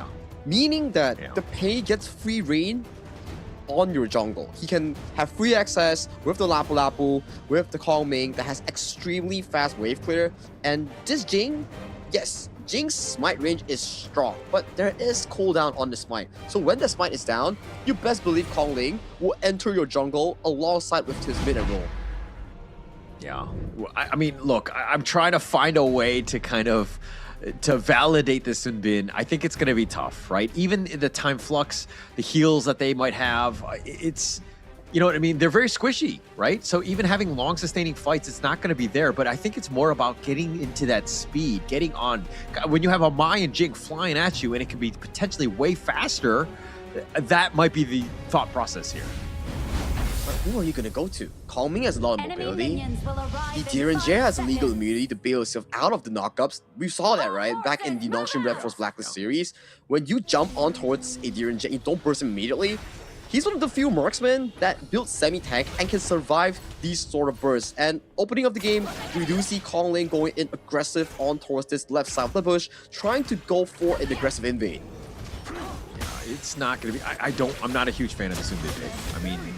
I don't know what they were really thinking, because if you're looking at the rest of Nova Esports, they just have so much mobility to kind of mitigate most of that. I mean, if he's able to get those time lapses, the perfect silence at the right moment, in the perfect positioning where Waypit's not able to get off his Raging Sea maybe, I mean, the potential is definitely there, but the execution, we're going to have to see if it pays off. If it scales towards the late game, the Sunbin definitely pays off. They just need to hold. Yeah. Hold for dear life. That they get the late game here. That does go over to the hands of Muji here, so that's a bit of a sad outcome coming in for Genmit's form. Yeah, and also in the top lane here, Wendy is going to be up there with Xuan to ensure that they get the sprite. And reinforcements are on the way in the form of ZhongQ. So this is not going to be the easiest ones. And it looks like they're going to take that one, and the teleport is now open. ZhongQ's not level 4 yet. That's the cause and effect of what happens when your jungle gets invaded that early on towards the game. Kongling's already level 4, almost working his way towards 5 here. I would say this is going to be an important marker here later on. Yeah, for sure. I mean, ZhongQ, like, getting any sort of slowdown and being able to keep on pace. He has not gotten Kongling's number aside from game 1. So this is a game, if Bigetron are to have any sort of chance, he needs to pop off. He needs to get going. And so Nova Esports in the same way, you gotta limit what ZhongQ brings. Myth getting caught out here, has to use the Ryu Engine to escape towards safety here. Going in with the Mirror Domain, catches onto multiple members here. Kongling getting beat up to a pulp here, has to back away towards safety. Yeah, backing off. I mean, the Mirror Domain was not in the greatest of spots to really kind of do enough. I mean, Konglin might just go for the steal. No, it looks like ZhongQ did take it in the end. That was actually pretty close, though. It was pretty close. There was no smite on the hands of ZhongQ, and in any moment, if he does miss the spell 1 reset, that could have been going over to the hands of Wendy or Waypit. Yeah, that would have been a disaster. But it looks like the winning strategy, connecting on a Gen Myth. He has to recall, do the Walk of Shame. But he's been zoned away, but he should be back in time for this mid-wave. Okay, ZhongQ here looking for a potential jump on towards Wendy here. Wendy has to respect the fact that ZhongQ has the full health bar here. So, taking a recall, have to do the Walk of Shame. Yeah, he too will just walk slowly in that one. So I got Gen Myth right now and ZhongQ, those are the guys to help speed up some of this farm here. ZhongQ has kind of been falling behind. He's a level behind Konglin, who's just been, again, everywhere. They're just putting so much pressure on towards Baal here. I think they have decoded Baal's playstyle and making sure that if Baal doesn't do well, he's able to do some of these big engages on towards the map like what he did just now with the Magi. And now, true limiting Baal, I do think that there has been lesser moments of Baal. Baal side though. Oh, flash away. They find Muchi. They have the nice little knock-up with that Ruin Engine, and that should be enough. They get first blood, but here come the reinforcements. Waypit looks for the Raging Sea, actually finds Lan Feng, so they do get the return. The Ghost Ship lock it into F1, but he flashes over the wall, and he should be fine, but Ball is still there dueling. He gets pushed on back. The charge is going to be real, but Ball continuing to fight, and here comes Gen Myth. They want the revenge on this, and Ball getting a little bit low, needs to be careful. He will survive, though. Look at Kongling going for the aggressive take that does steal away ZhongQ's Azure Golem. That's going to hurt for a mana-heavy user like a Jing. Oh, no smite was used there, and they take it away, but Konglin taking the Tyrant as well. He's gotten the number of ZhongQ, and now with this Mirror Domain, ZhongQ looking to just kind of deal with him, but he needs to be careful because he's in a bad spot, and then now it looks like Xuan is going to be there with that Ghost Ship, but Gen Myth is going to die first. Waypit is so low himself, and it looks like Ball is going to be killed as well. Lanfeng not able to find Wendy. They don't get anyone from Nova. Oh, look at the plays. I mean, from Xuan, so confident on the white anchor as well, but like you mentioned here, blinking health bars on towards Waypit and also Muji, but it doesn't matter. They survive the fight and they allow more resources to go in towards pockets of Kongling. Look at the first item. That is a Pure Sky. Checking out the instant replay to break down what exactly happened here. Kongling wins the Smite War against Zankyu, pops a mirror domain, plays around in the middle of the fight. Wave Pit comes in, looks for a good Raging Sea on towards the side of Ball. Just so close. Genmip was able to find Wave Pit, but the damage just wasn't enough in towards the backline. Even though Lanfeng used the fatal arrow for the final shot, it doesn't catch on to Wendy. 2 blinking health bars, just didn't find the final blows. Yeah, and one thing to take note of is that Xuan, with his Ghost Ship, was able to kind of separate the team into 2, where Bigetron were fighting like very spread out, and they weren't able to kind of congregate together because of that divide, that ship just kind of making it so difficult for them to fight. So again, just a little bit of an impact. I mean, he didn't really get any of those kills, but he was able to separate them. But they do end up finding Gen Myth. The Raging Sea is going to be on point. The Ghost Ship says nay, at least the F1 stuck on this wall. He's going to be dove on and rowed down, and Lanfeng trying to do the damage onto Konglin, not able to find that pick, but 2 members down from Bigetron yet again. It's just a field day coming in for Nova Esports. Free access towards the Azure Golem, picking up 2 quick kills, and the Azure Golem free into the hands of the Nova members here. And Ball having to commit the flash, gets hit by the golden token, jumps away with the ultimate here, but that is all your mobility being expended, and you will still go down to the grave. All right, good news for Bigetron. It took a village to take him down, right? Ball, but he did eventually fall. But what value did, or what sort of, space usage is Bigetron doing in that time, right? They needed to have farmed and to constantly push out the other lanes, put a little bit of pressure elsewhere because they're playing a defensive game. They are behind, and they need to find some sort of gap to get themselves back into this one. But Wendy getting a little bit low. He was silenced, and time lapse is on point, and now it looks like they've gotten the single kill onto their name in that sense, because Bigetron right now are reeling. They need to find a couple more kills just to get back in this one. Every single kill matters right now for BTR by Vitality. It really delays the game so that players like Zankyu, Val, and also Lanfeng starts racking those items that they need for the ultra late game team fight here. Look at Kongling's position. Oh, they find him. They dive in. They try to go for Konglin. This is the great target, so but he's got the shield. Oh, he's just way too much. He's under the tower. He turns it around, and he says, you want to go for me? Has the other shield, and Konglin with the outplay as he stays alive. And now Ball's in a bad spot. He dashes over the Ghost Ship. He's going to be chased. Wendy with that damage. The winning strategy's on. It's not enough to kill, but Nova Esports firing on all cylinders in this game. Haze S2, Spriteling troops, Pure Sky, he's too tanky, you can't take him down. That is a disaster coming in for the side of BTR. If they could kill, get the shutdown on towards Kongling, that could be their momentum for Zankyu to get back in towards the game. But that is such a tanky pay that you're fighting against. Another one! At this point, and now Zankyu is a little bit low himself. He needs to be careful. Xuan with that Ghost Ship separating him. And Lanfeng finally gets Konglin. He went all in to ensure he gets it, but he trades his life away. 2 members down from Bigetron. The winning strategy is going to be taken by their brothers in that sense. The bottom T3 is under siege, but Nova Esports, they have the power play. They're up a man. They're up a man, they're up 5,000 gold, and they are looking hungry for this bottom high ground here. Golden Token landing on towards the face of Gen Myth here. Wendy plays super aggressive here, does not have the winning strategy, but forces the members to back away from this high ground. 8 minutes, 40 seconds, first high ground of the game, down for the side of BTR. Yeah, space created there, right? I mean, Wendy was going aggressive to kind of just push them back, and then that created space for that mid T3. That is a gaping wound in the defense of Bigetron right now, and now they need to find a way, and it looks like Ball, Ghost Ship, oh, he just barely gets over that one. That could have been disaster for him, but now he's gonna stay alive, get back into that fountain. Look at Lanfeng's position here. He's trying to go for a Hail Mary play, but gets spotted immediately by the side of Shren. He has the flash, potentially can run away, has to use the Grandmaster's Forge to escape towards safety. I mean, they're going to continue to just farm and just stay alive. I think that's the biggest thing. I mean, they're down about 5K. It's not insurmountable, but this is going to be a tough one for Bigetron to find a way to come back in, because Konglin, he's 4-1-4. You're seeing Xuan with his play. I mean, that Ghost Ship is very disruptive in terms of those team fights. I mean, Nova Esports right now, if they want to take those fights, it's going to be very tough for Bigetron to really crack that nut. I like this meta here, Caller. We don't really usually get to see picks like the Baichi or picks like the White Anchor. It's really a rare phenomenon. Zankyu does get spotted at the 10th minute mark here, has to back away from that bush here.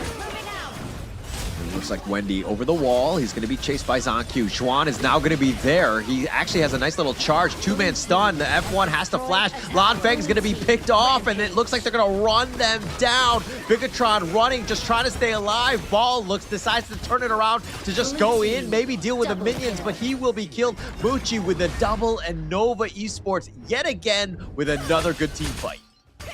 Fortunately enough, BTR's jungler Zankyu does clean up the wave in towards the mid-side curve. So as long as BTR manages to clear this upcoming wave in this tower, maybe, just maybe, they can stall the game even further slightly here. That's 2 minions in the final zone behind them. Yeah, they got to deal with those 2 minions before then anything else. But the Raging Sea is on point. They find Gen Myth. That's the pickup that they wanted. Now Lan Feng just trying to deal with Xuan, who's just out-tanking him. And now without Fountain, they're going to heal back up. Ball, maybe he's able to get some sort of catch. He's not able to find it onto Xuan. He gets stuck on the wall. Xuan is going to be chased, and he will get back with that dash. Looks like Nova Esports are looking to take the Crimson, taking the Boars, but here's the Mirror Domain. Nice taunt there. That's the one that they needed from Ball, but can they get any sort of catch? There's no damage, and Ball will fall. Lan Feng is a little bit low. Muchi doing some serious work. Zankyu gets picked off, and now Waypit is getting in on the action, and they trade away Muchi, but they've gotten 4 members. Nova Esports looking to close this game out, but here we go. Gen Myth, him versus the world versus all 4, and Nova says, I will take that to the bank. That's a team ace, and more importantly, they will take the crystal and they will take game number 4.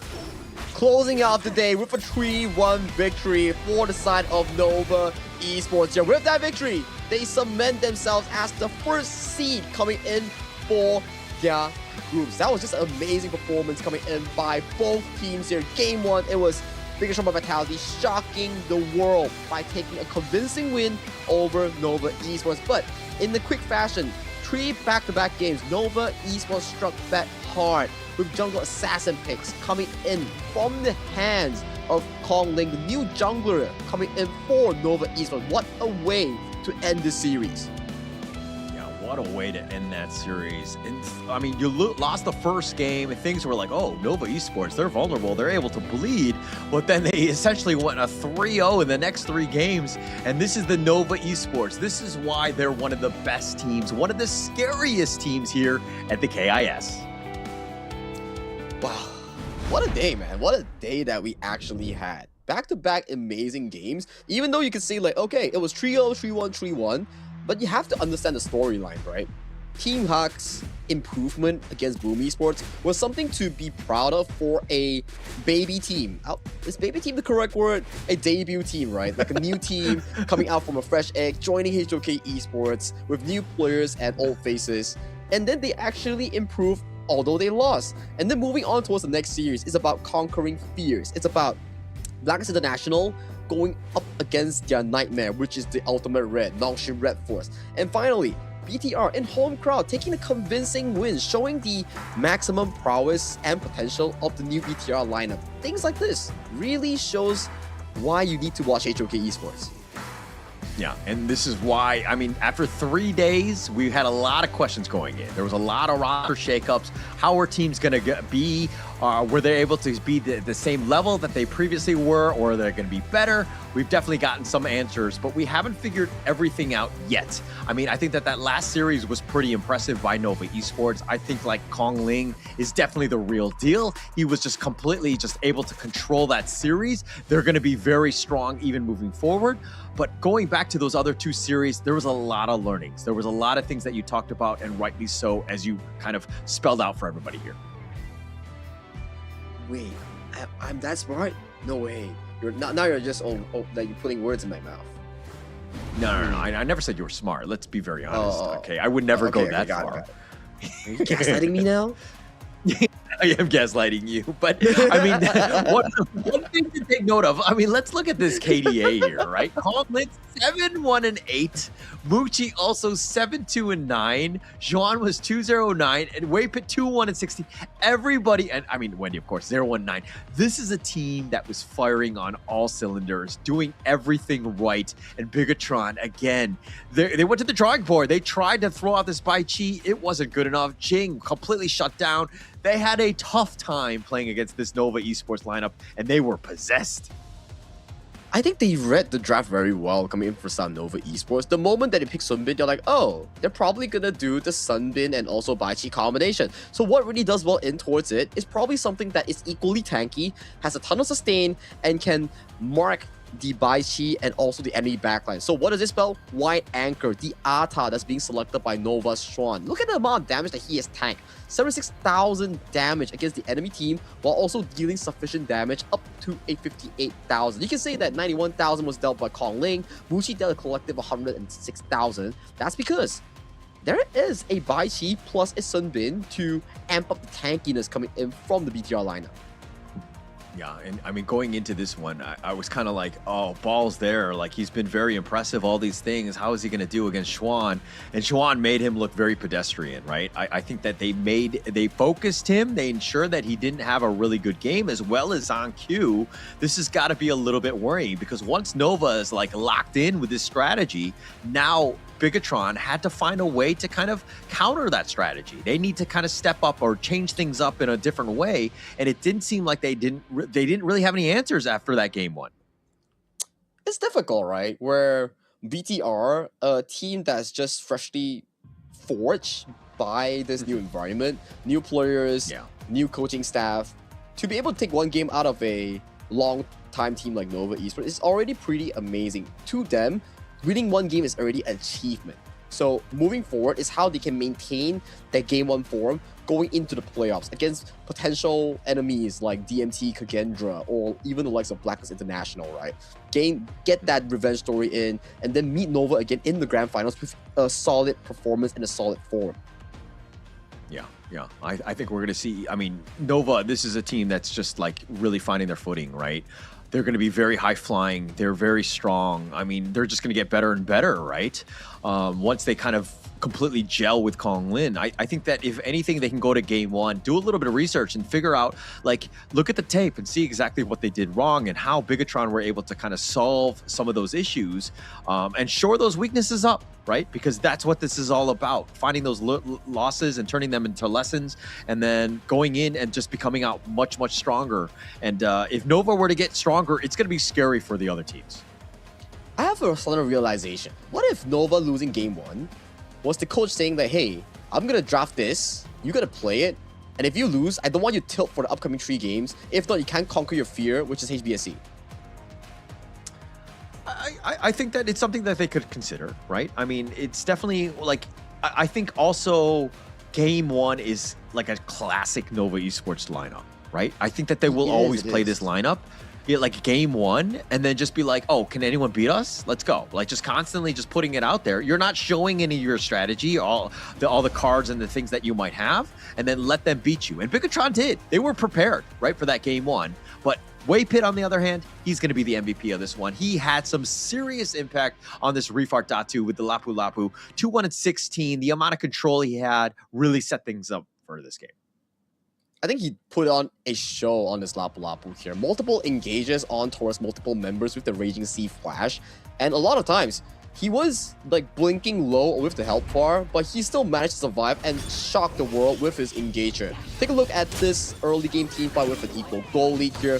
We see the fact that Gem Myth came in with a beautiful root engine on towards Waypit and also Tong Ling, but see how Waypit managed to survive and still provide value in the team fight. These are moments on why roamers actually matter. Yeah. I mean, as a former roamer myself, I wish, you know, people were a little bit more appreciative then, but this is that highlight reel. Kong Lei just barely staying alive. His skill 2, just enough to just be there. I mean, he had everything. And diving onto that tower, Bigetron threw everything in the kitchen sink to kind of deal with him. And they finally do end up getting on that kill, but at what cost, especially since Lanfeng had gone down? It's okay. you need to do whatever it takes to get back kills in desperate situations like this. And for me, to be able to fight and to be able to consistently try your best to find a lead towards back the game, it's honorable. Is it the best decision? Maybe not the best decision, but you're forced into a position by Nova because of how much gold they have on towards you. Okay. Yeah. I think going into this one, I think that's something that they'll have to look into, right? Just kind of how they want to play this one out. But an impressive game. I mean, Bigetron really brought it. I think that, if you're a fan of Bigetron by Vitality, you're going to be happy with their performance. Nova is a Titan, right? And it wasn't going to be easy to kind of deal with. And they stuck to them in terms of game one, but the other games are the ones that they really need to look into. And they'll use those losses as lessons, especially moving forward. And it is not the end of the world, right? Where this is only the group stage. In KIS Force group stage format, you don't get eliminated even if you're a dead last, or like 3rd or 4th place. You still advance to the knockout stage, just like everyone else, but you may lose the privilege of being able to select your opponents. But let's pass it over to Mara to check out the interview with Nova Esports. Oh, it's hard to beat a supernova. Nova showing us how it's done. And here with us, congratulations, Weipit, Xuan. Oh, you guys are so fantastic. So good. Weipit, let's talk about what everyone's talking about. Game 1, we were shocked by what happened. It was a huge difference because BTR, for everything that you guys made, BTR had an answer to it and they were punishing you. Huge difference to game number 3, where the game finished a little bit over 8 minutes and you did not allow BTR to get even 1 kill. Let's talk about the difference between the two. What happened? Game 1, BTR play very well. Their rumor Zhangfei play very good. Very good. Yeah. Game 3, our Luna play very good, so we win. So it's the roamer, the Luna. Were you guys surprised with BTR? Is that what happened? I think no surprise because they are very strong. Oh, very strong. I love the respect that you guys are giving. Now, speaking of very strong, if we think of the word strong, we think of Nova. Xuan, let's just pretend that you guys are gonna go to the grand finals because you guys are showing dominance. It's very likely that it's gonna happen. So let's say we get there. Which team would you like to face the most and tell us why? Boom Esports. Boom Esports, okay. Why is that? Because I want to fight to Carl. You want to fight Carl. Carl, get ready. He's got his eyes on you. Now, speaking of the grand finals, Weipit, you have one more opponent for tomorrow to seal the deal for the group stage to get that first place benefit. And that's going to be Nongshim RedForce. Last year, Nongshim RedForce gave you a hard time and almost stopped you from getting the trophy. What would you like to say to Nongshim RedForce now? We will beat you tomorrow. You will beat them tomorrow? Okay, I'm gonna put you on the spot, all right? Prediction. Let's do a prediction. Prediction 3-2, 3-2. 3-2, oh, okay. 3-2. Okay, so you're giving Nongshim RedForce a lot of credit with 3-2. Now, Xuan, you got people clapping over there. You got people online cheering because of the win that you had today. What would you like to say to all your fans? Keep support us. Kita akan buat yang terbaik. And for sure, they're gonna keep on supporting you. And you seem to be the tournament favorites, and you have the whole world cheering for your win. Once again, congratulations to both of you. Congratulations to Nova Esports. We got a lot more to talk about, so we're gonna head back to our casters. Lead the gorge.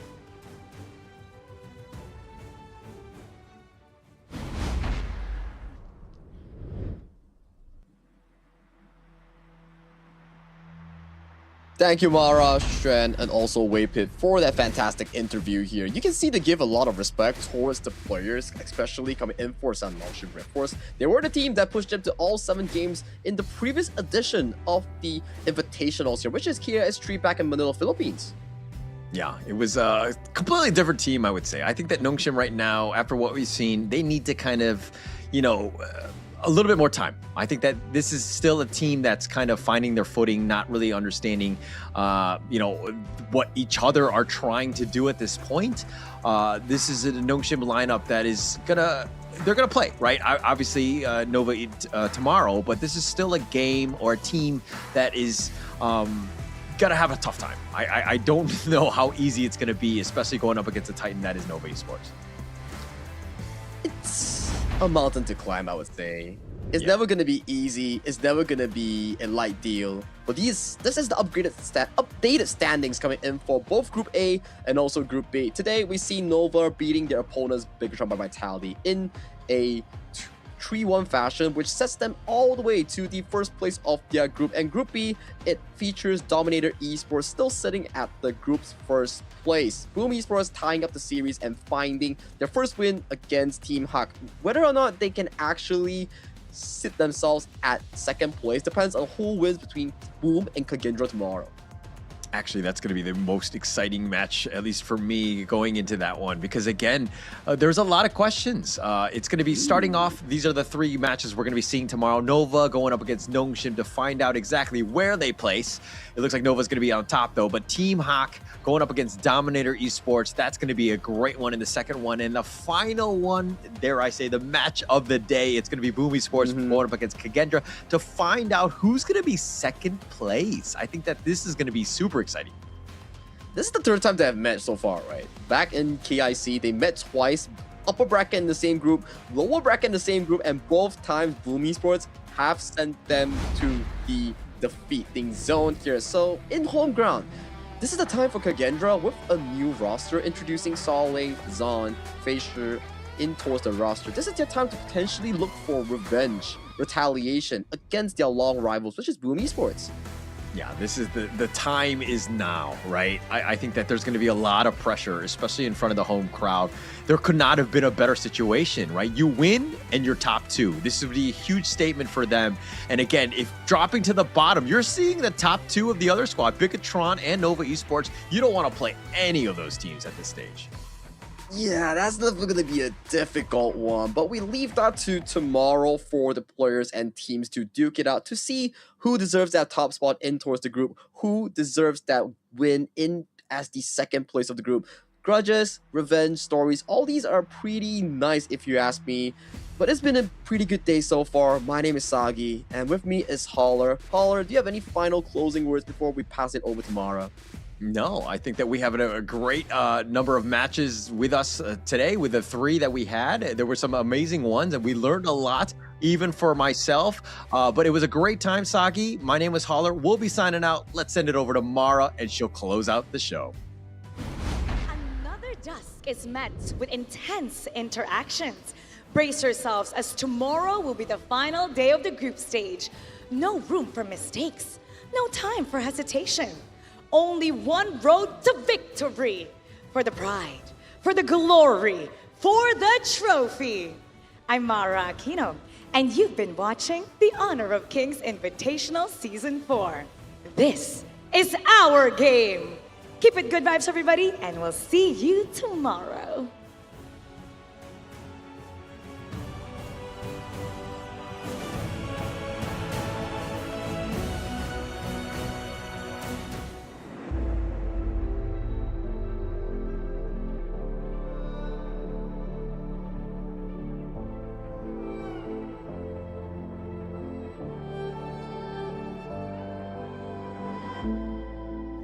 Strangers to the fallout, it's what got us here.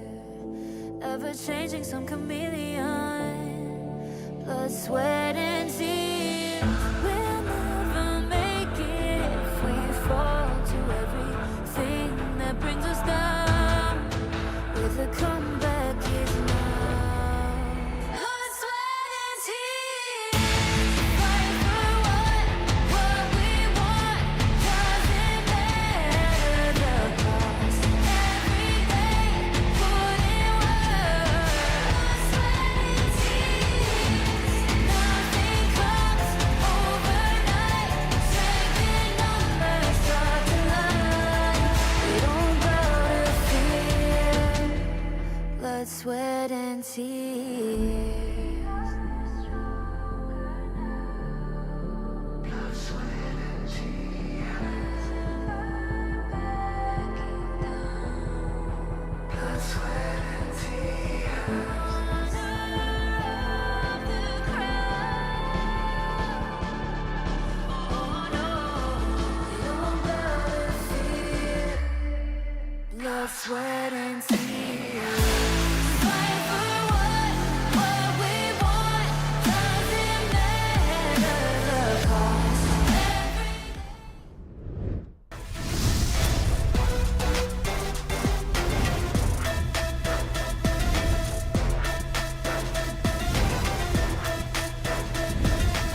King's Invitational Series, let's go.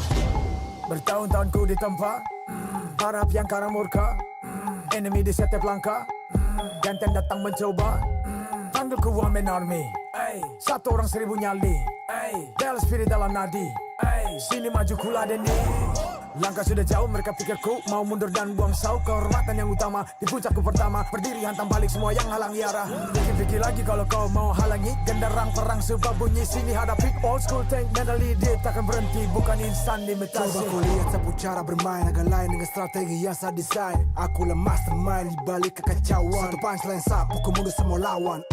Insting tepukku deteksi ancaman, enemiku libas seperti Anoma. Yo satu pukulan tangan kosong, musuh jatuh runtuh panggil aku Wukong. Masih strong di power hantam lawan yang menghadap. Sapu cakar lebih tajam lebih dari kopong pedang. Yang saya incar turawana bukan tata singgah sana. Maka wajar apabila dong bilang saya bijaksana. Siapa yang berani mendekat kemari? Sayang kesana atau kau yang kesini? Jutaan kalian pun saya terakan lari. Seranganku cepat sulit kau hindari. Dominasi, ku kendali, berotasi ke tiap sisi, ku ambil alih. Saatnya kita untuk eksekusi. For my party, push, push, push, push, push, push. Everybody move, move, move, move, move, move, yeah, move, move. Saat datang dengan mode brutal, kendalikan setiap titik vital. Damage magic, serang mental fisik, 1000 taktik, kau kalah cerdik. Mau coba jatuhkan sama mana bisa, siasatmu sudah saya analisa. Terdapat selak, gerak, geriku sulit dilabrak. Game over, hancurkan semua tawa. Kombinasi skill dan power, teleportasi ala Enoku yang LOK. Kau tahu ku tak bisa redam, pula tekadku yang takkan padam. Tuh kehormatan yang tak bisa dibeli, saat saya genggam jangan harap kembali. Adu mekanik tingkat tinggi, siapa paling berani? Aku paling gigi. Pedang raja yang kuhulus, tebasannya bak angin menghembus. Long life the king, akulah raja, dentuman zira, ini mental baja. Akulah hukum dalam wujud nyata, seni tempurku susah tuh kau baca. Y'all better run, I've already won. Nowhere to run, your time is done. Tidak bisa kau atasi, berat untuk kau hadapi, kalah pedangku menari, kau balik kanan dan lari,